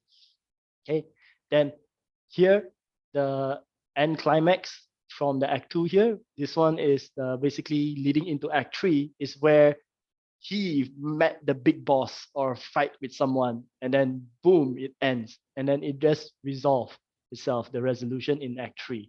So resolution done, wrap up, the end.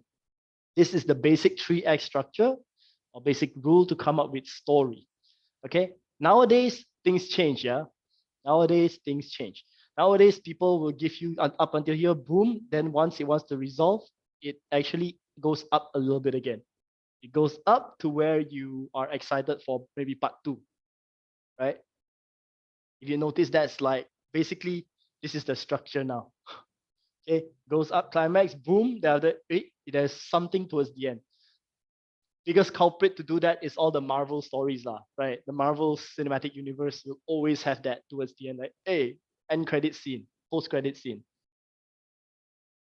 right? So this is the basic 3x structure itself. Yeah.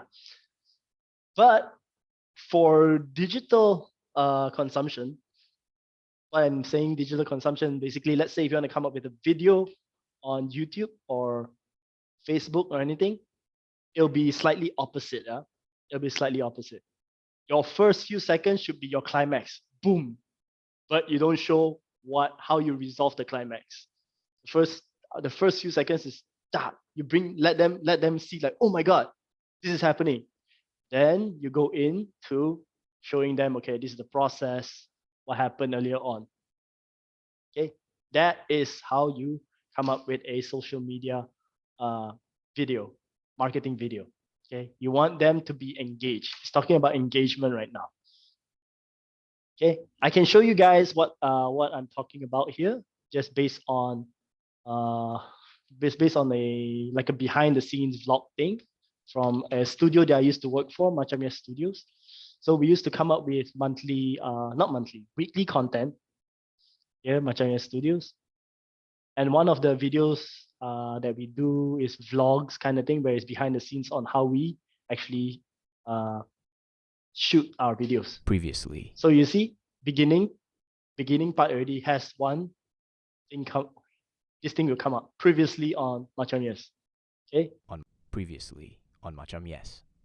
Back here again, it doesn't work. We can't start the generator. It's not exactly going smoothly. Things burn. One of the sockets burn. We are doomed.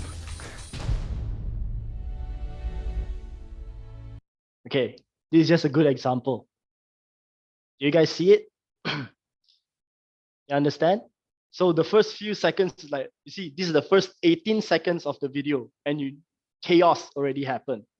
Then we start with the title screen, then it goes into the story, like what happened. Currently waiting for the journey to start. As long as the journey don't start, we cannot start shooting because we need lights. Hopefully it works.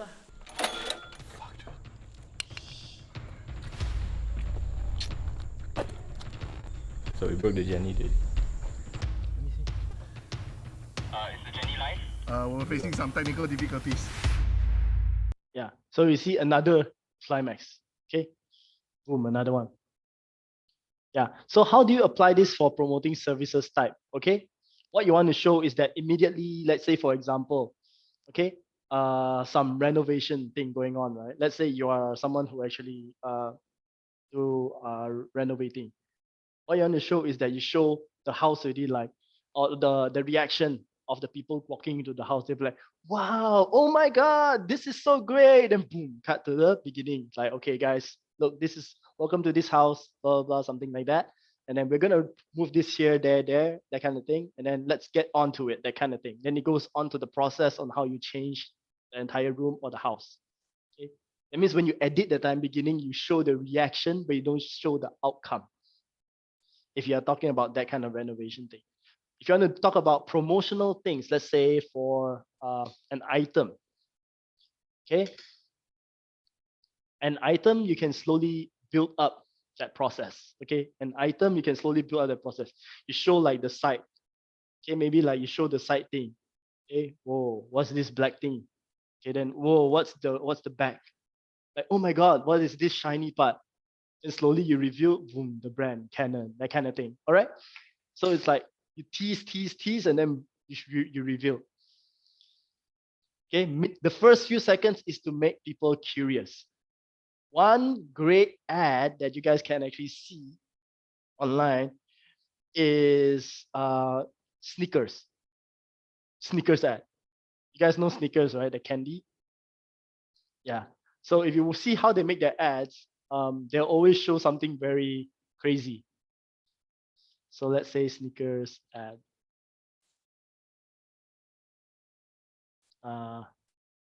Think sneaker. Candy ad. How do you spell sneaker? I don't remember already. Sneaker.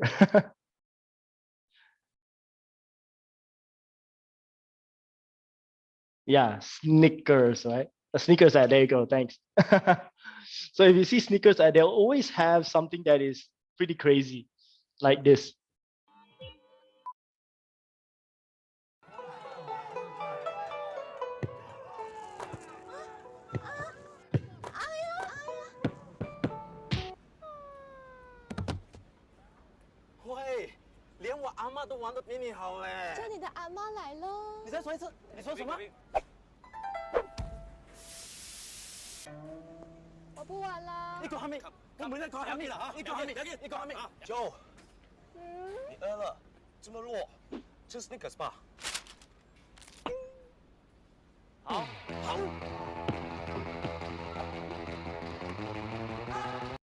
Okay.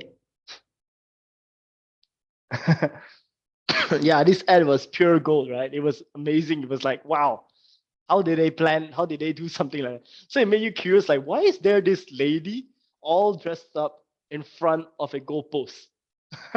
So it made you want to watch some more.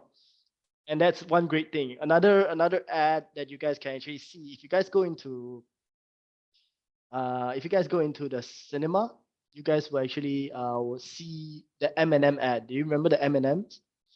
There's this guy that's trying to prepare something, and then suddenly food just throw at him.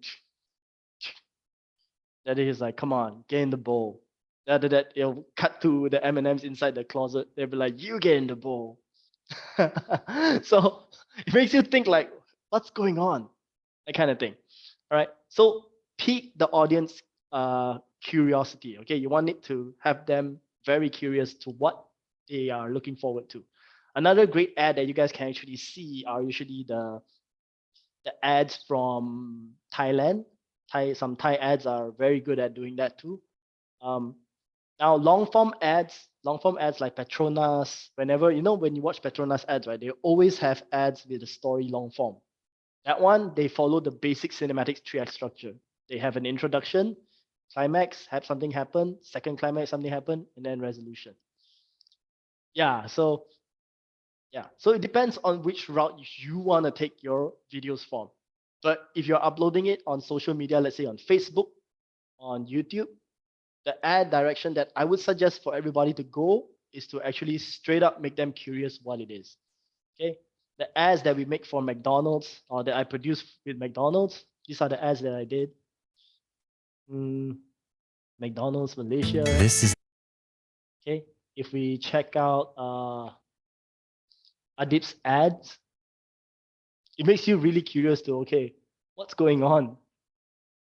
Okay. Where is it?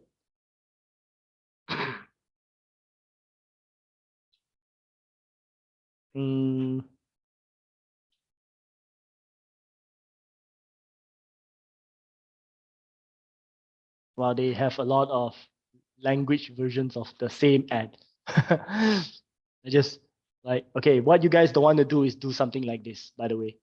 You guys don't want to spam your content like this. Okay. They can do it because they already are a known brand. Okay. When you're a known brand, then yeah, sure. By all means, you can spam multiple versions of the same thing. But once you're starting out, you wouldn't want to do this because what happens is that your viewers, the moment they see this, they'll already get really they'll get really lost, and then they don't want to watch it really. Okay, they don't want to continue seeing your content. Okay, like here for ADOBE, we see we have like a few. So like this one is a good one.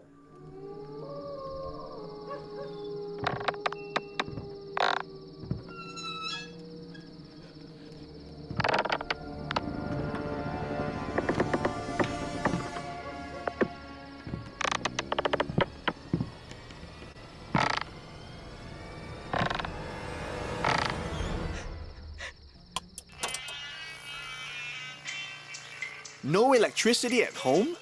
Chill lah, we deliver. Yeah. So that one's a good one that I produced. It was really fun to do that. Okay. So and then there are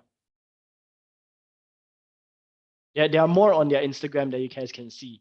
So these are actually Instagram formats that they upload here on YouTube lah.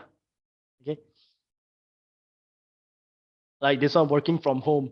This one was also very nice.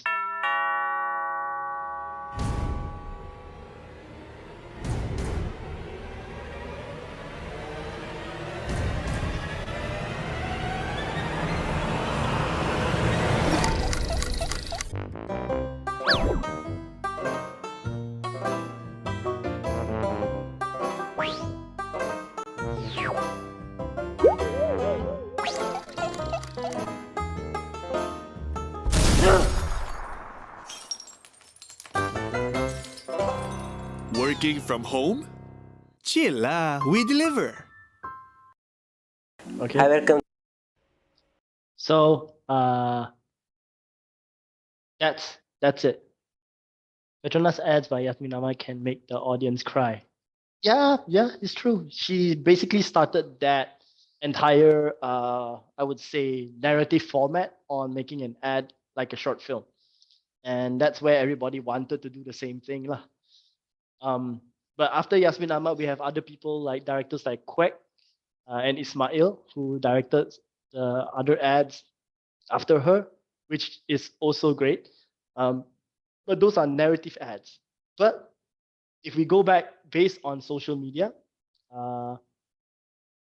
here based on the chart and stuff, you can see that people retention span is during the first few seconds and minutes. That's it. Okay, you don't want people to click away without knowing what it is. Okay. Any questions so far regarding about this? You guys okay? All good, yeah? I think should be all good. Okay, moving forward. Next one that we have here is the lighting. How do you light up a subject? Okay, how do you light up a subject when you are using professional lights like this? Okay, as you guys can see here, the 3-point lighting setup, we have one light here that is a key light, then we'll have a fill light, and then we have a backlight. Now, what are the difference? Key light, fill light, and backlight. If you have a key light, it will basically is the main light source, the light that actually, shines bright on the subject. Probably is the brightest. Okay, usually key light usually is the brightest one, probably at about 100% sometimes. Okay, then we have a fill light, which is a softer light. Usually acts like a window light coming from somewhere. It looks natural. Usually they will use a lot of diffusers, a lot of sugar paper to actually pass through the light so that it looks soft on the skin. Key light, hard, usually quite hard on the skin. Okay, then we have a backlight, which creates that outline on the hairline. So usually our hair is quite shiny, right? So sometimes some ads you see that it has a hairline that actually makes it look like, oh, it's shiny. And this is the basic 3-point lighting setup. Okay. And we move here.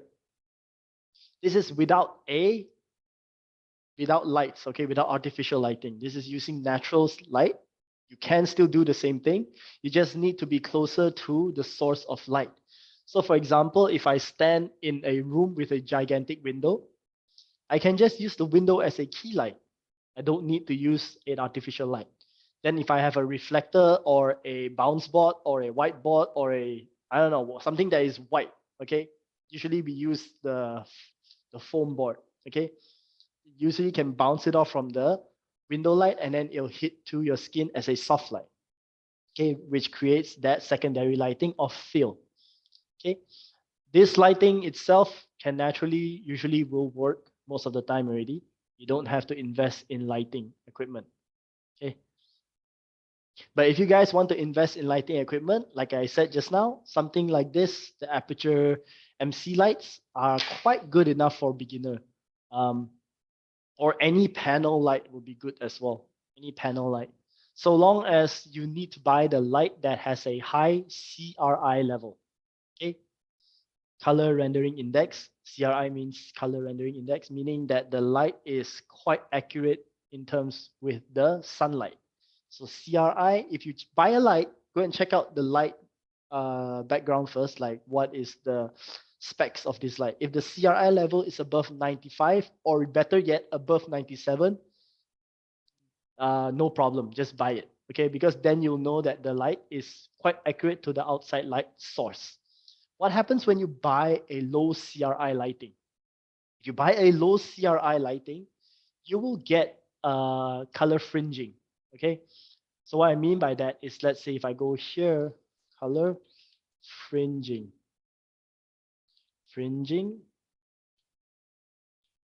you'll get this kind of purple fringing, color fringing on the light source itself. Okay, can you see? Like a before and after. This will cause a problem in a, let's say if you're doing masking editing for high quality media. But when you're starting out, I would say that you can, this is technically not a big deal unless you're a pixel peeping. Okay, you're very like, oh, very, like you see it and you like, your eyes cannot take away from it, that kind of thing. Okay, so it'll create this magenta, sometimes greenish look if the light doesn't have a good CRI level. Okay. So 2 ways to light your subject, this one and this one. Okay. The spend a bit of money one and spend no money one. Okay.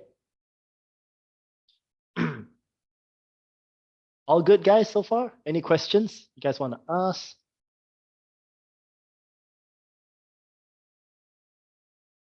Good, nice. Okay, now going into this, we have a lavalier here. Now this is going to go into audio, how you record audio.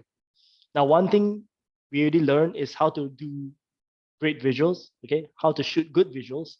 Now here is how we're going to do good audio. First things first, like Hussein said in the morning, where we have something called lav mics. Okay, lav mics will technically do you justice, even though they are, you can buy the cheapest, okay, in the market, but it'll still sound better than recording it from your phone. I would suggest to not go too cheap, okay? When you're starting out, don't go too cheap to buy, don't stinge on audio, because audio and visual goes hand in hand, by the way. Audio is as equally as important as your video. Okay, if you go cheap on your audio, your video also people won't want to watch. Yeah, this is something you have to keep in mind. Okay, so like this mic right here, this one is the Boya one that Hussein talked about. Excuse me. This one is basically a clip-on lav with a wire, and then we have going more upgrade. We can use something that the wireless one that I showed you guys in the morning, which is the Rode Link. I think it's called Rode Link. I forgot the name already, but yeah, I think it's called Rode Link. Okay, so these are not just mics that you put it on the person like this. You can also, like I said, put a wired one. So what happens is that if I use a Rode Link, like something like this, and then I use this one, I put it here, this left mic becomes a wireless left mic, and this one just becomes a transmitter, and then this one becomes a receiver. This one goes into my device, my smart device, my smartphone. Okay.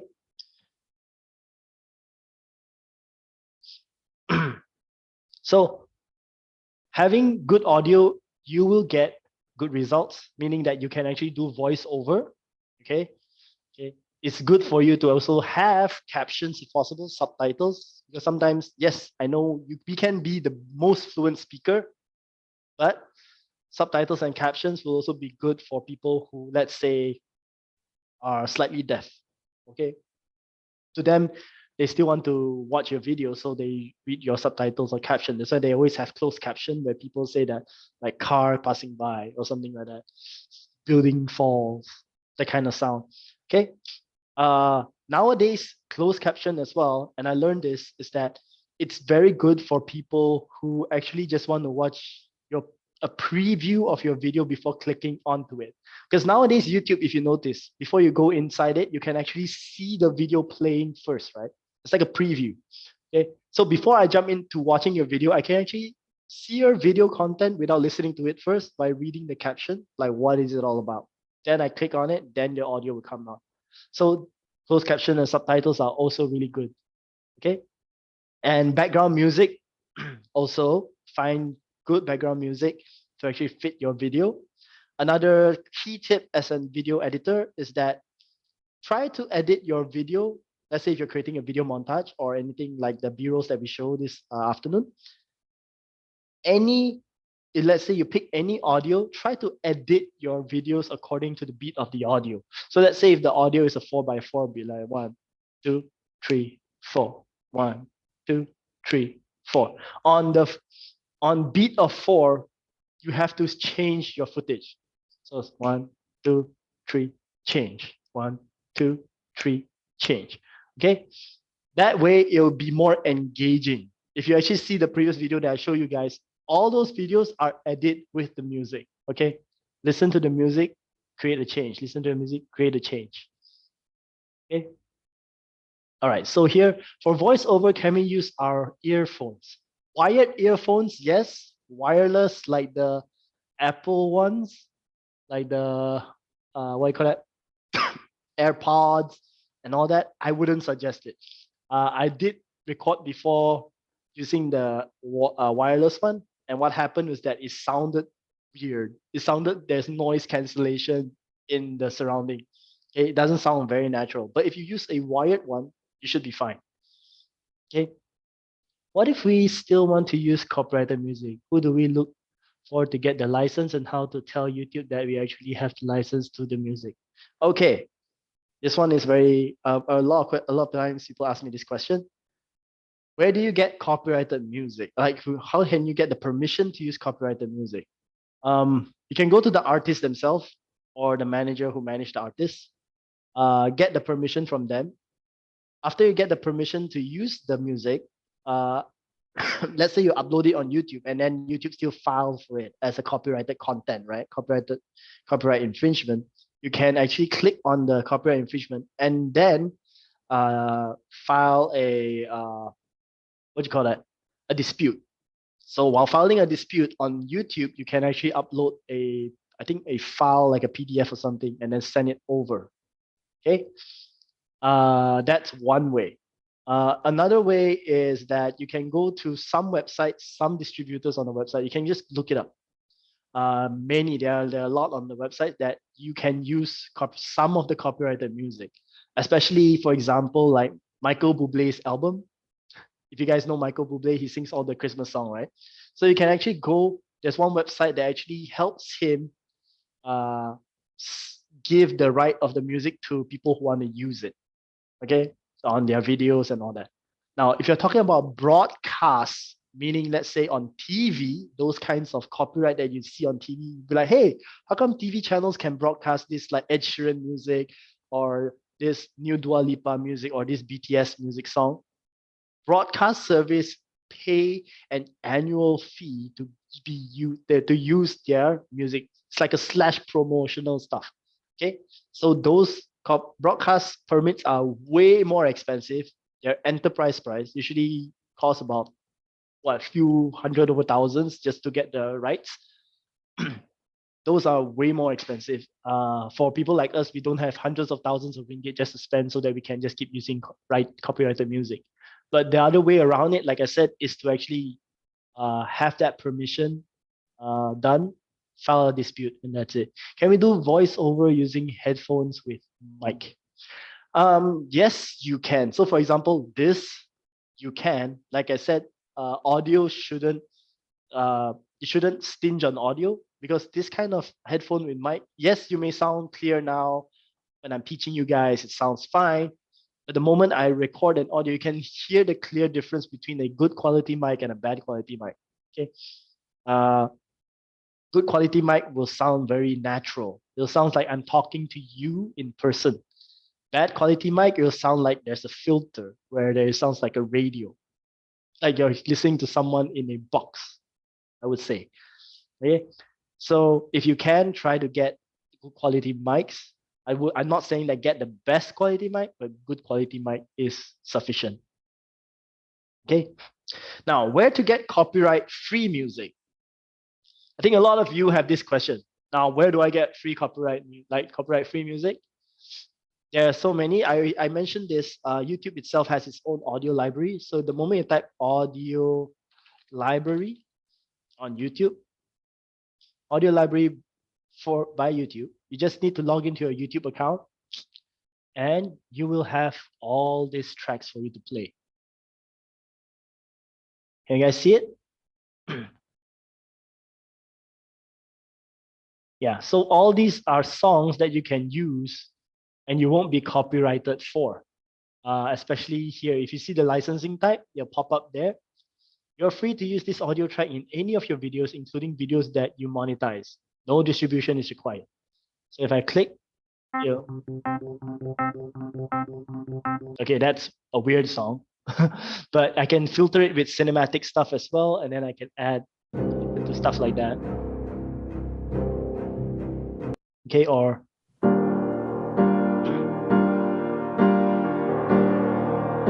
okay, so all this music here is free to use. All you need to do is just sign in and download. That's it. If you want sound effects, they also have here sound effects. You have kids playing in the background.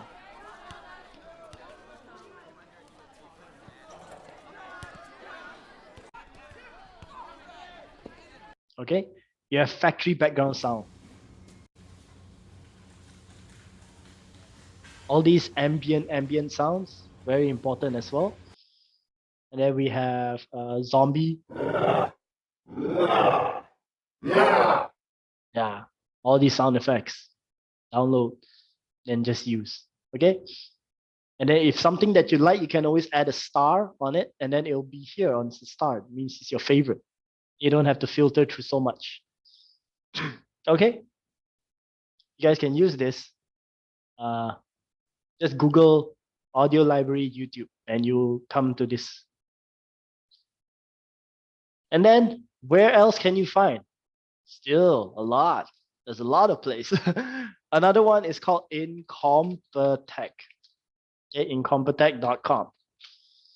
Go into incompetech.com, you will see a very sketchy website. It looks like this. Okay, trust me, there is no Trojan or all that kind of thing, no spam, nothing from this website. All you need to do is just click royalty-free music. Something will pop up like an ad like this. You're just gonna exit out. And then let's say modern cinematic. I just click on modern cinematic. It'll lead you to this website. Okay, incompetech.filmmusic.io. Got it with the cookie stuff. And then you can search on any of his songs. Okay. Now, this entire song library is done by one guy. His name is Kevin MacLeod. He's been in the industry for many, many years. I think ever before YouTube was even a thing, he was already making music soundtracks for a lot of game series, shows. Yeah, this guy is famous. Okay, he is famous. This song is also famous. You guys have heard it. Okay.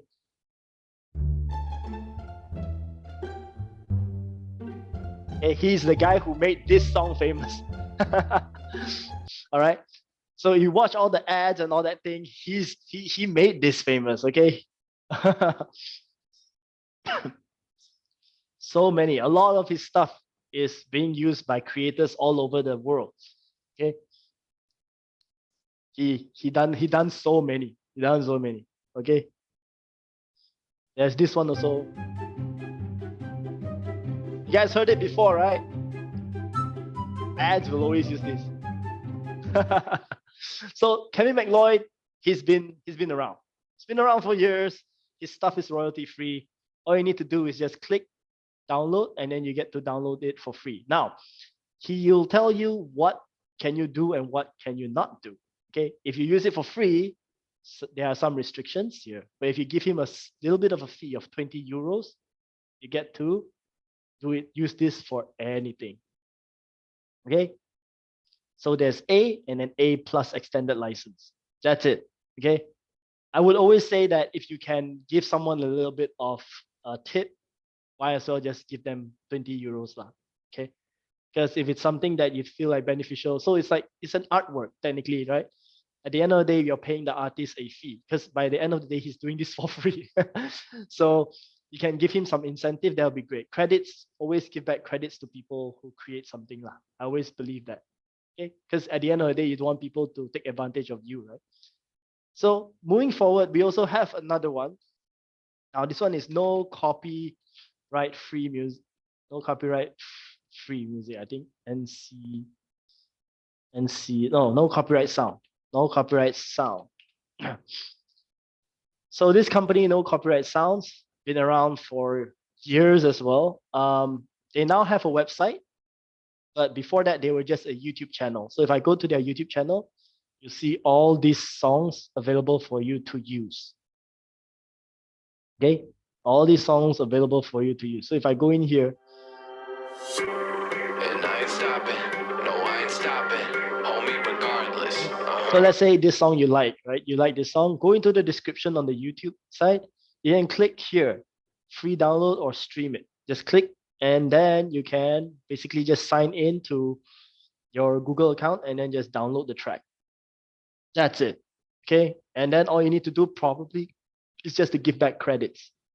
Okay, give back credits meaning you just write it in your description, song by, from where you take the song from.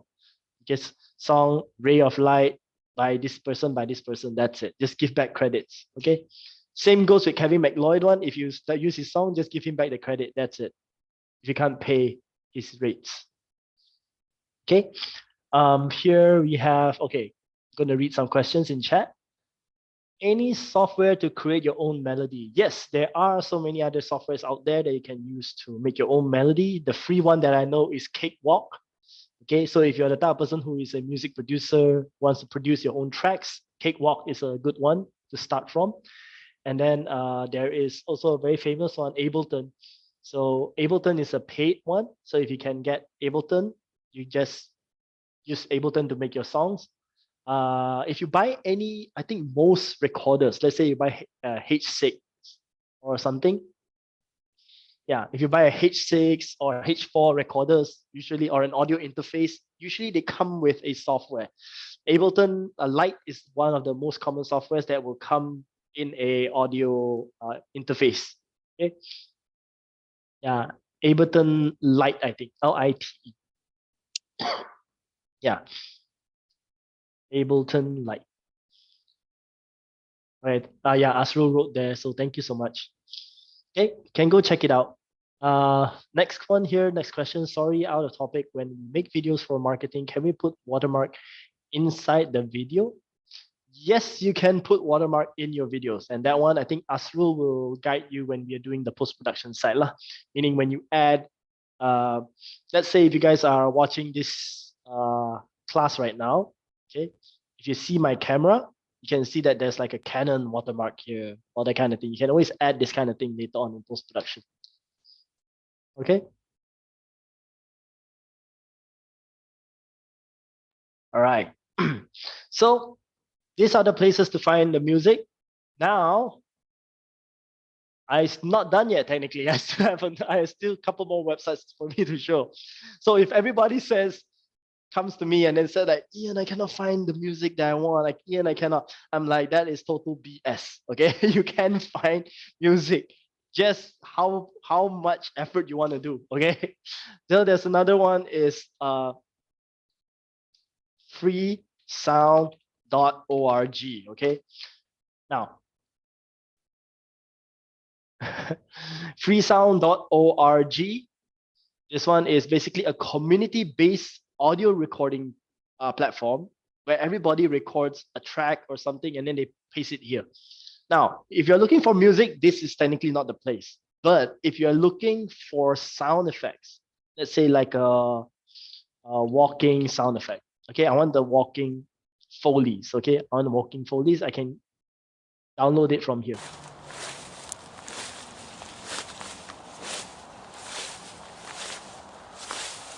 Okay, this is a walk with stop.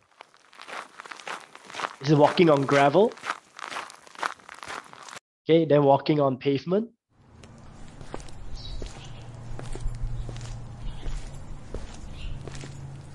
See, so many, even a car horn can download from here. Okay, this is a community base, so everybody get to upload their sound. Okay, there's even, for example, those whoosh effects, whoosh for transition, whoosh, this kind of sound. Okay, combat whooshes.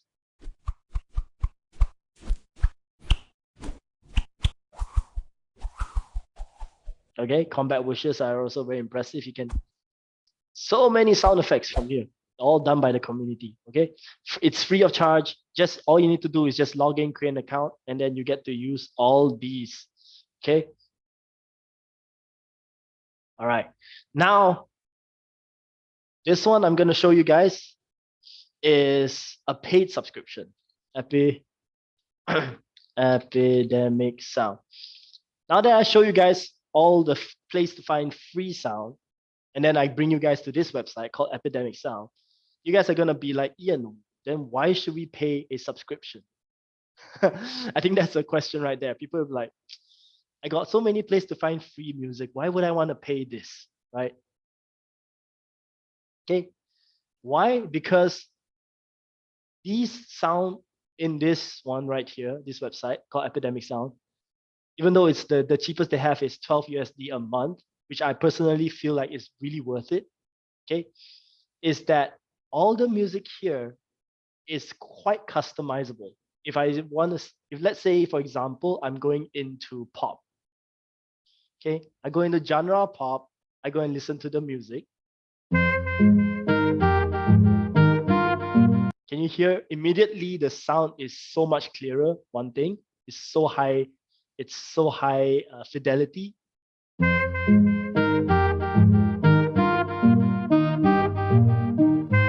Okay. And then the great thing about this website is that you can actually pick the stem of the music. Let's say I don't want the singer, or I just want the singer. Okay, I just want the singer or the melody itself. This is just the melody itself. And then if I want to go into just instrument stems, I can go to instrument. Okay, if I just want the bass, I can just use the bass.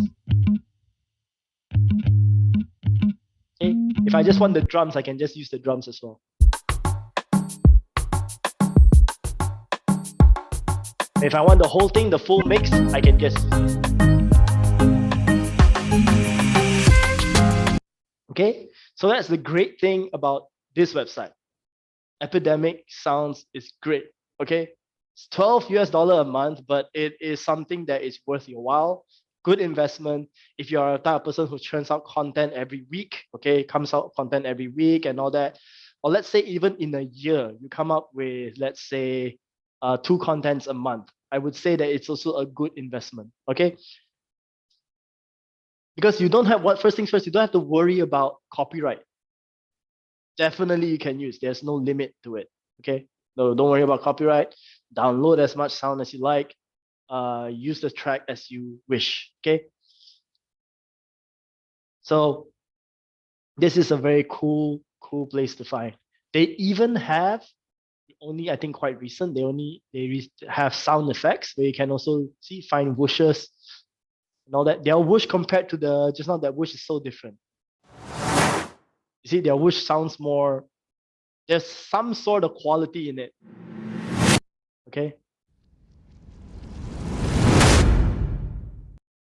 Okay, there's some sort of quality that they QC it to be available here. Okay, so if you're the type of person who wants that, yeah, you get what you pay for. That's all. That's what it is. Okay. So I would suggest, if you can, get this. Any questions so far regarding about the music source, where to get free music and all that? I think it's quite straightforward and we know, right?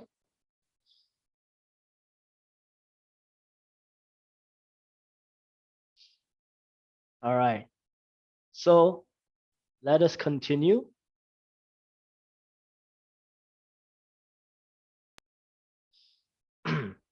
Yeah, free music. And then, yeah, so back to where they are.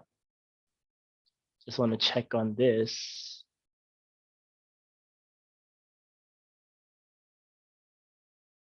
All right, so that now we know how to deal with the video shooting. Now we know how to deal with audio, okay, and all that. What I would like to show you guys right now is like an interview setup on how people do interviews, okay, or how people do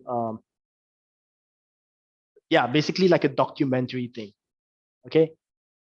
I'm gonna show you guys a documentary that I really like. Is by this one, My Last Day or something like that, I think.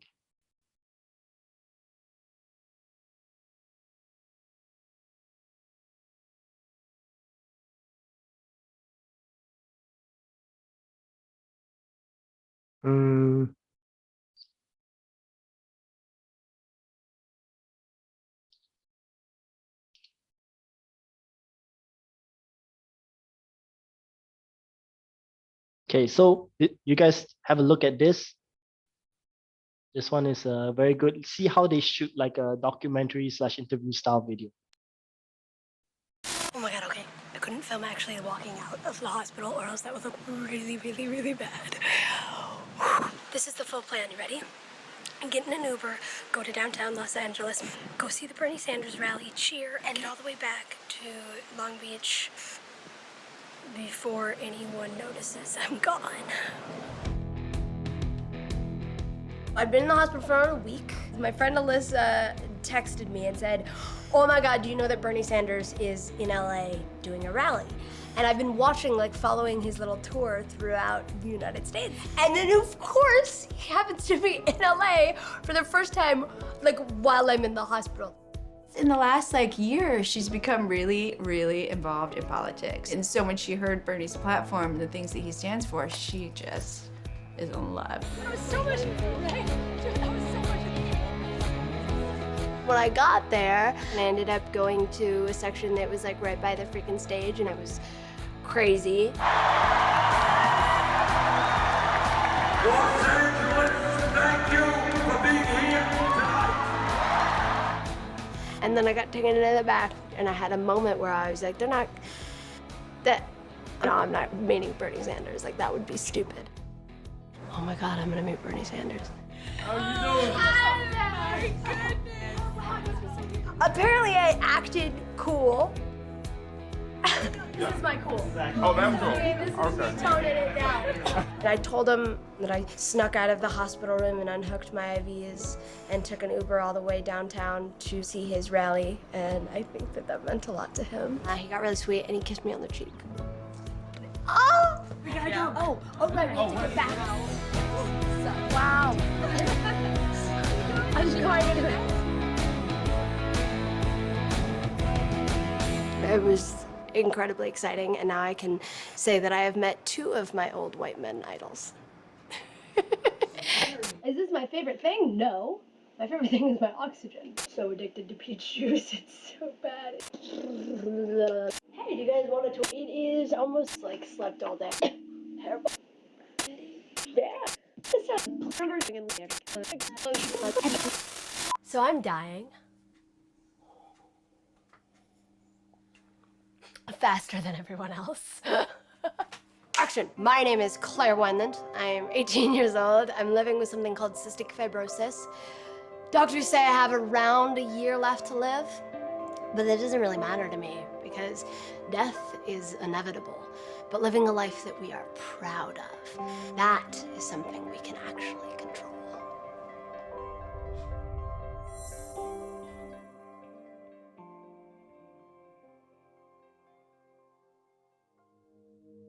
When Claire was born, we didn't know that there was a problem until the very last night. Melissa was late. They said, well, let's just check the amniotic fluid to make sure that everything's cool. And they did an ultrasound, and all of a sudden we saw a problem. The doctor looked at the ultrasound and he had that look on his face. And he goes, I'll be right back. And he walked out of the room and I'm like, what? Like, just this fear. And so they come back and they said, well, there's something going on with the baby and we recommend that, we induce labor immediately and get her out and see, exactly what is going on. So up to that time, we had no idea that there was an issue. We had no idea. When I saw her and how her body looked and how she did look so, like she needed some help, like she was really sick. She looked like E.T. basically. She had this huge belly and she was just like these really beautiful eyelashes and beautiful eyes, but her intestines burst and she had a cyst in her abdomen and they had to go in and operate right then. The first of many moments like that,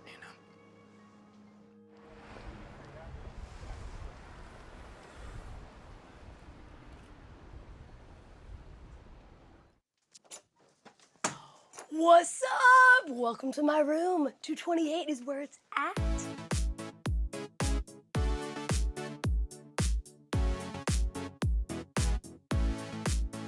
Okay, first you have my brick that I painted, and I really kind of want some credit for it because that was a lot of time and energy painting those bricks. Over here you have my piano for when I want to jam out and annoy all the nurses. I got my twinkle lights and my beautiful planets on the wall here. And I just totally forgot to paint Mars. So the science community is going to disown me, but there you go. This is a wall of just collage. You have pictures of my family and me. And then here you have my lovely meditation guru with all the chakras. Someone got that for me in Tibet. So if you look, I have all of the actual life support. This is the ventilation bags and stuff that, like you need in a hospital. But of course, I want my room to look nice.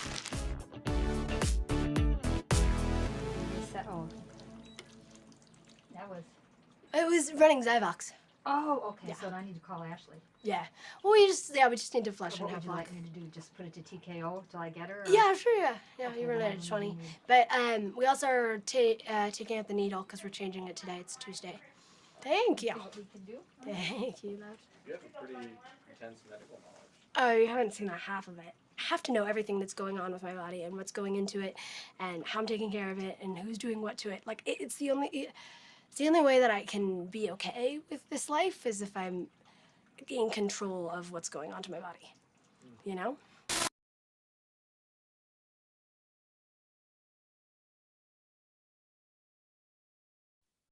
All right, we're not gonna show the entire documentary, but if you guys want to watch, I'll link it down in the chat, so you guys can like slightly have a reference on how an interview or proper documentary is being done.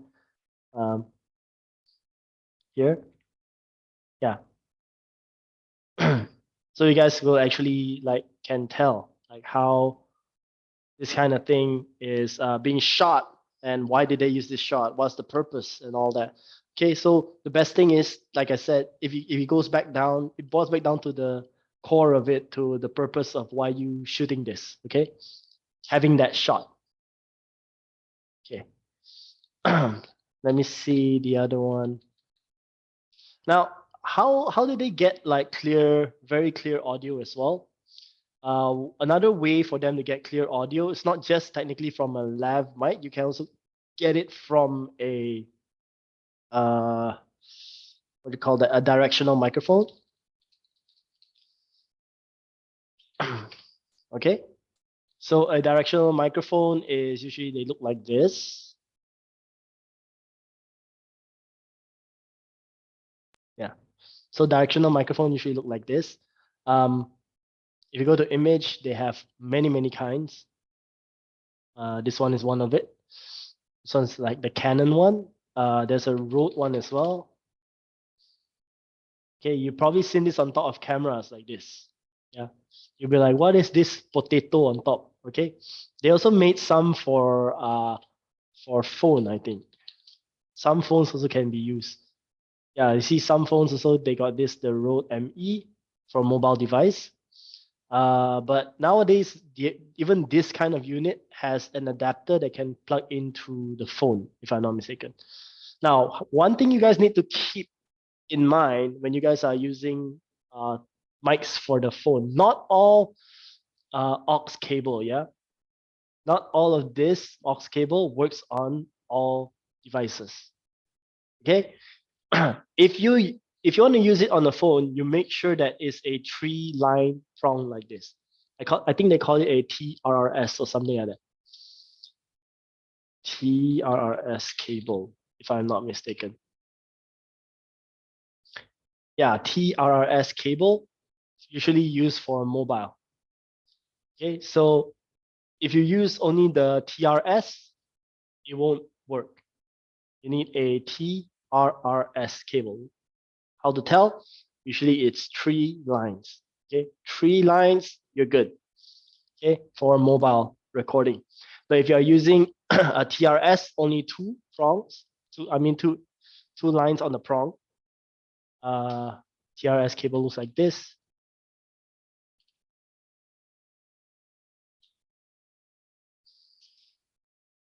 Yeah, TRS cables look like this. Therefore, it's I wouldn't say it's good for what do you call it for plugging it into your mobile device. Okay, so these are usually the bigger ones, the TRS cable, the big ones. They usually use for amplifiers. Now these are the small ones.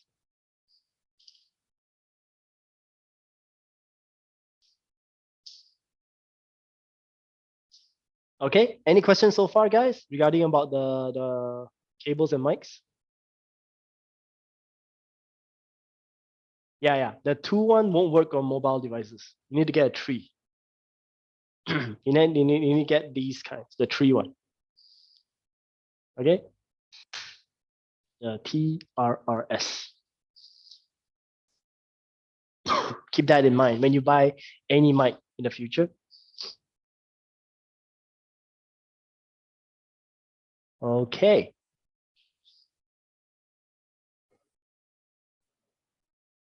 So I'm just gonna show you another interview that this one is done with a friend. We shot what do you call that? Any difference with gold plated ones? Actually, no difference. Silver, gold, it's up to you. Just depends on the which one is more suitable for your using, I guess. Some people say the gold will last longer, but I've seen people use the silver one that lasts as long as the gold. So it really doesn't matter-ish. Yeah. Also, quick note, don't bend your cables. How about mics for laptop? If you're using mics for laptop, I would suggest a USB microphone. The best voiceover mic is usually like a studio microphones kind of thing, the big ones that they use for radio shows and all that, definitely. But if you're using something, let's say just for going live streaming, right? There is a laptop called the Samsung mic. That one is pretty good. The Samsung mic. Let me just find that for you. Mic.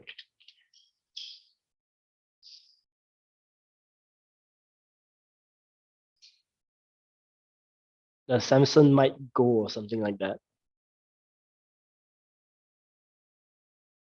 Okay, it looks like this. Okay, small enough, pocketable enough, but you can bring it anywhere to record. I've used this mic to do voiceovers before, and it's so good. Sound quality is quite top notch compared to a lot of the mics out there. But usually, if you have a computer, I would always suggest to get a condenser mic like this. A USB one is good enough, so you plug into a USB. But if you don't want a USB one, then the SM7B mic is the one that to get these mics. I think you've probably seen this on a lot of radio shows, a lot of YouTubers, they use this. Okay, not cheap, expensive, but you'll probably get one of the best sound qualities in audio recording. Right? Now in field recording, usually we use something called a Zoom H6. So this is a Zoom H6 setup. Nowadays they have something called the H8, you know, H6, H8, H8 as well. Okay, these are basically field recorders. They can record on site. In video filmmaking professionally, we actually record the audio separate from the device. Okay, but since we're doing mobile stuff, all the mobile, if we can, all into one. Okay, your audio into one track, your video also into one file. Therefore, it makes it a lot more easier for you to edit later on in post-production. But if you are recording it separately, then you have to resync the audio with the video. Okay, that's why we have something called the clapper. Okay, speed, then they be like clap, and after that, 3, 2, 1, action. Okay. Ian, so like for Yeah. just like camera recording, just like a normal camera, not like a fancy filmography, like is this what you recommend, or just the normal mic that we use for a smartphone? Let's say for what kind of camera you think of? I mean, like just a normal Canon, just vlogging stuff. Like, what would you Okay. recommend? If you're just vlogging and stuff, I would recommend a directional microphone, just like the one in Rome. If you're using a camera, I would suggest. So you put it on top, and then you just start recording yourself vlogging and talking.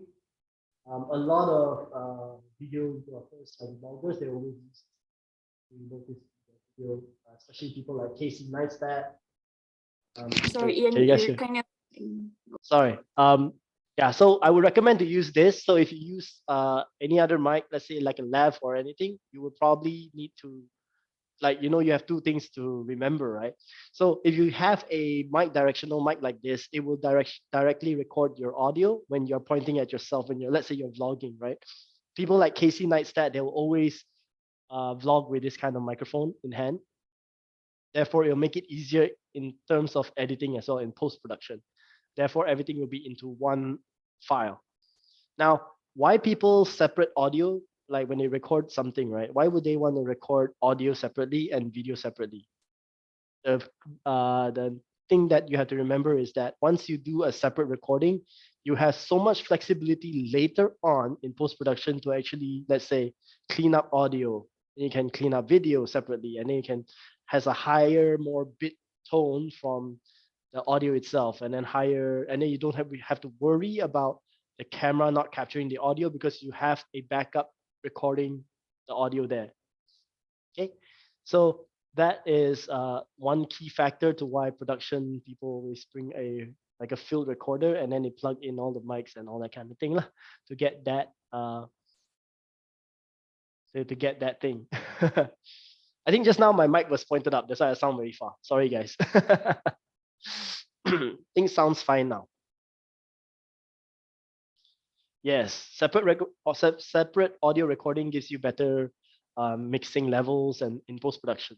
Okay, so but if you are doing it, let's say vlog style, don't worry. These kind of potato microphones, I call them, you just put it on top of your camera, plug it in, start recording. It's fine, good to go.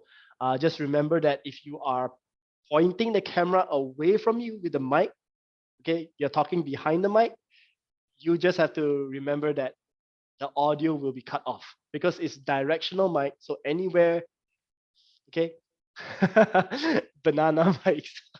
So anywhere that you point the camera or point the mic, it will start to record. They are like a mini version of a boom mic. So if you find NTG Rode, these are like the boom mic version, NTG1 or something like that. I think that's the name. Yeah. So NTG ones are usually like the boom sticks, we call it, where they actually record the audio, usually being placed above the head, and then it comes with this thing. Okay, a dead cat, or technically a windshield. That's the more professional name for it. So these kind of mics is also the same as just now that potato mics, where you actually just points and record that audio. Now, if you're standing more than 5 feet away, okay, if you're planning to walk into frame and then start talking, standing more than 5 feet away, these mics won't do you justice. Okay, it won't capture the audio clear enough. It'll be very, very noisy because you're so far away, and you have to increase the mic sensitivity in post-production and all that kind of thing, which just a very, very, what do you call it, messy process. So a lav mic or a wireless lav mic is sometimes another way to actually get rid of that processing. So you basically, once you have this kind of wireless lav, you can clip on it and then start walking around without worrying about if the audio is going to be capturing my audio, right?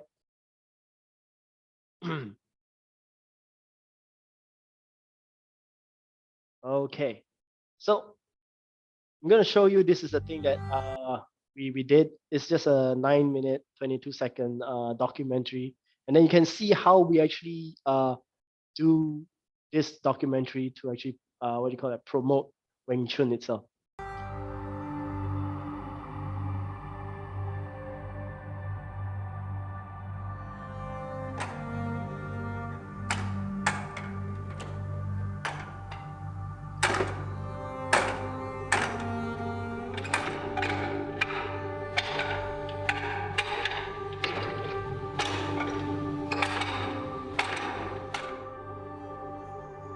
Wing Chun, a traditional Chinese Kung Fu martial art that specializes in close-range combat, a fighting system that requires neither great strength or great athletic ability. I'm your host Christy, and follow me in this journey as we find out more about Wing Chun.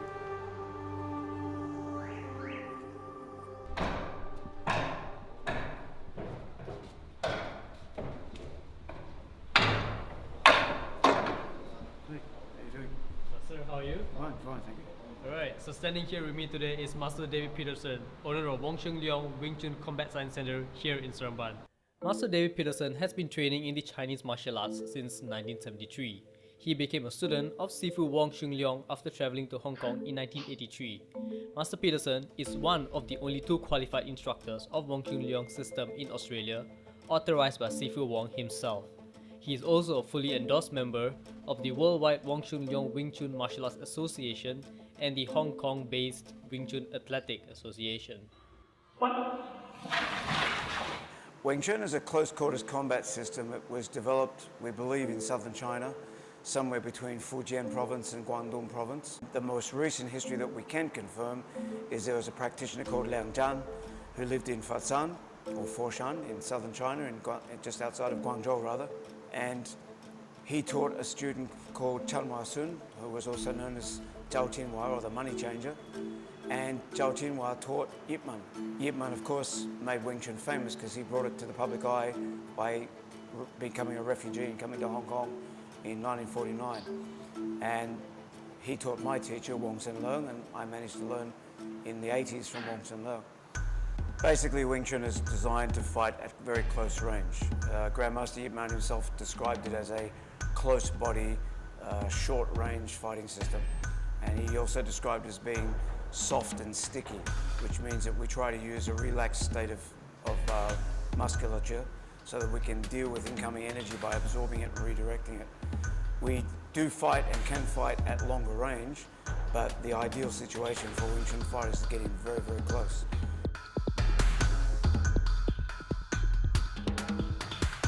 The Wing Chun system is based around a set of principles or concepts. The main ones being the centerline theory, which suggests the shortest distance between me and my opponent is always a straight line. So if I make good use of centerline theory, my technique should always be faster and therefore more efficient than my opponent's.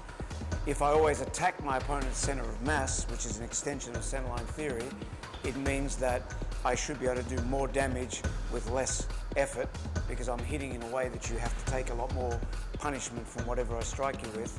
And if I utilize the centerline theory in the way that I attack you, I'm also protecting my own center of mass from the bulk of your attacks. so that the center line is probably the most important theory in Wing Chun. Its masters David's sole aim to pass on the skills, knowledge and understanding of Wing Chun exactly as Sifu Wong taught them to him. 因為如果你搞武術搞長遠嚟講咧，梗係揾啲武術係可以到老都可以繼續 practice 㗎啦。因為如果你揀啲好似好 aggressive 嘅，當你上年紀嘅時候，你所學嘅嘢你未必用得到嘅喎。而呢個詠春咧，你學鬆媽得學講佢嘅 structure，OK， 佢嘅角度，然之後咧就借力、射力，咁樣咧就比較長遠都好搞。 我覺得詠春對於我哋女子咧，呢、個比較適合我哋咯，即係適合我哋年紀啦。譬如呢個好粗重啊，有敏捷啊，學到變咗我哋對於我哋身子都係健康咯。 Honestly, Wing Chun is very straightforward. So somehow in life, it teach me to be very straightforward in doing whatever that I've been doing, my work, my jobs, everything. So it's kind of like a positive effect on me. I'm very proud of the school because I've tried to make it both a good place to train, a comfortable and welcoming place to train, but also something of a tribute to my Sifu as well, just to make sure that his memory and his legacy is not forgotten.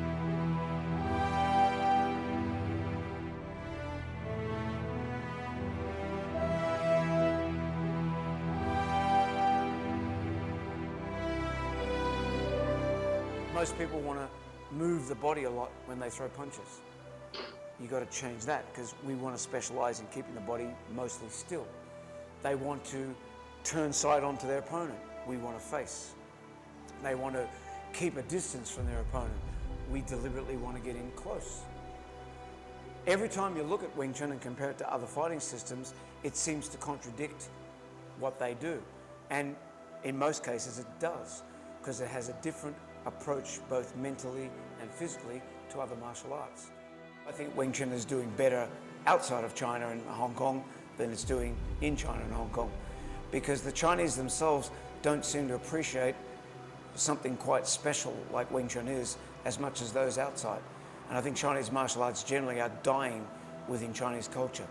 And Chinese martial arts is seen as a thing of the past, not worthwhile. There's a lingering attitude amongst the Chinese that martial arts is something that people without a job or no real life, they spend their time doing martial arts, or gangsters and criminals, that it's not what real people do. You know, professional people aren't involved in that.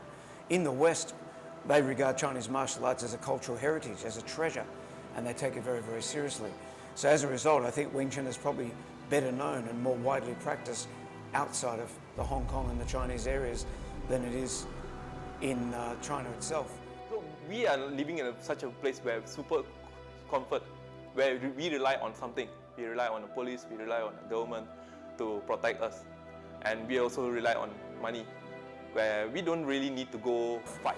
In Malaysia, it's a little bit of a mixture because Malaysia has a culture of martial arts, but it's also got its own indigenous martial art of Silat, plus other martial arts like Taekwondo, Karate, and other things of that nature. And in recent years, MMA, mixed martial arts, has become very, very popular. So the traditional martial arts are a little bit less likely to be taken up by people. But since the Ip Man movie franchise started coming out in 2008, and the progressive run of movies after that, a lot more people are aware of the fact that there is a system called Wing Chun, that there is a connection with Bruce Lee, because everybody knows Bruce Lee. So when that connection was made, that, wow, Bruce Lee, you know, Bruce Lee, that cool guy, he was a Wing Chun man, people get interested. It wasn't invented overnight. It wasn't put together in one generation. A lot of people and a lot of time and a lot of effort have gone into the making of Wing Chun. And my own Sifu and his Sifu, Ip Man and Wong Salun, their efforts clearly is 2 lifetimes that they've contributed to where Wing Chun is.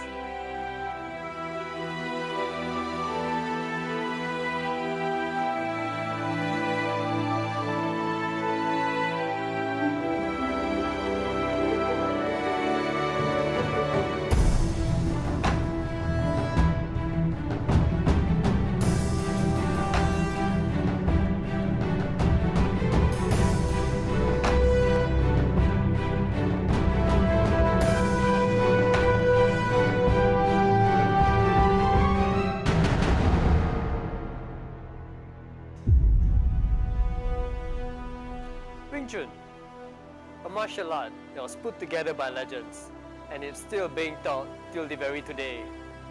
I hope you have learned about Wing Chun as much as I did throughout this journey. I'm your host Christy, and thanks for watching.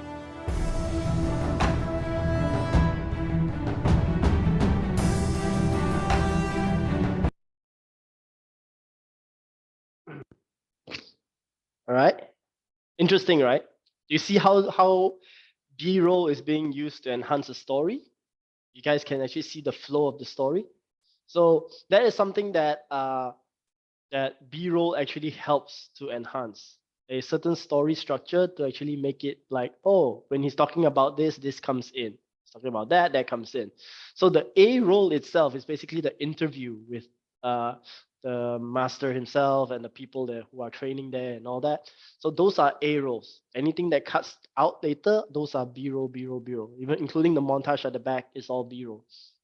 Okay, so how powerful it is, a message being told in a story, those are up to you guys. Okay, so story structure, it's all up to you. If you guys have a certain story structure you guys already have in mind that you guys want to shoot, then by all means write it out first. Okay, come up with key points, then come up with a short list, then go and shoot. Okay, any questions from this from watching this?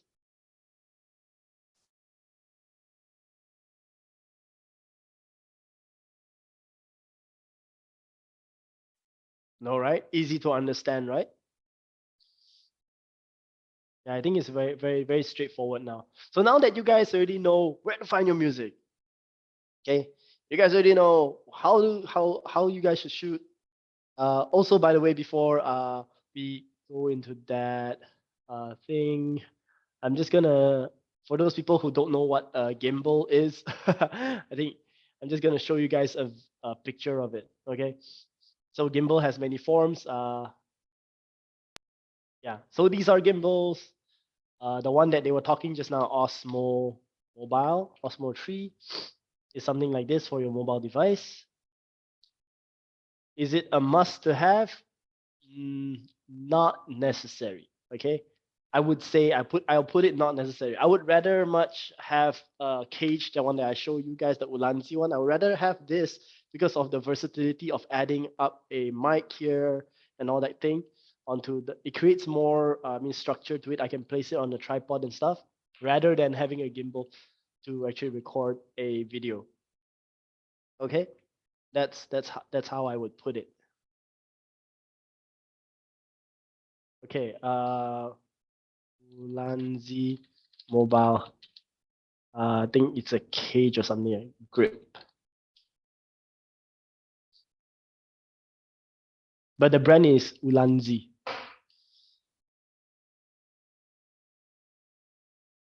It's a patented product.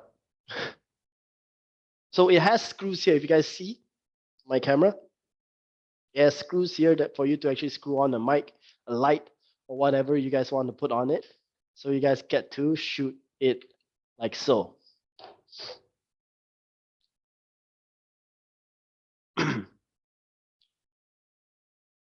Okay. Now that we learn about shooting A rolls, I think we are good to continue on with the next practice. I would like for you guys to actually go and then start developing a story behind the B-rolls that you guys shot. I think that's a good, so it's a good thing, right?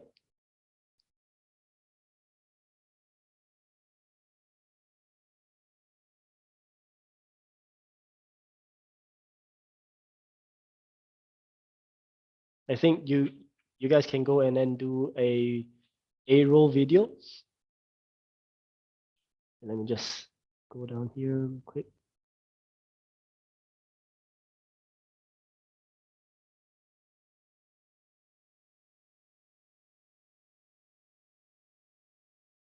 Yeah.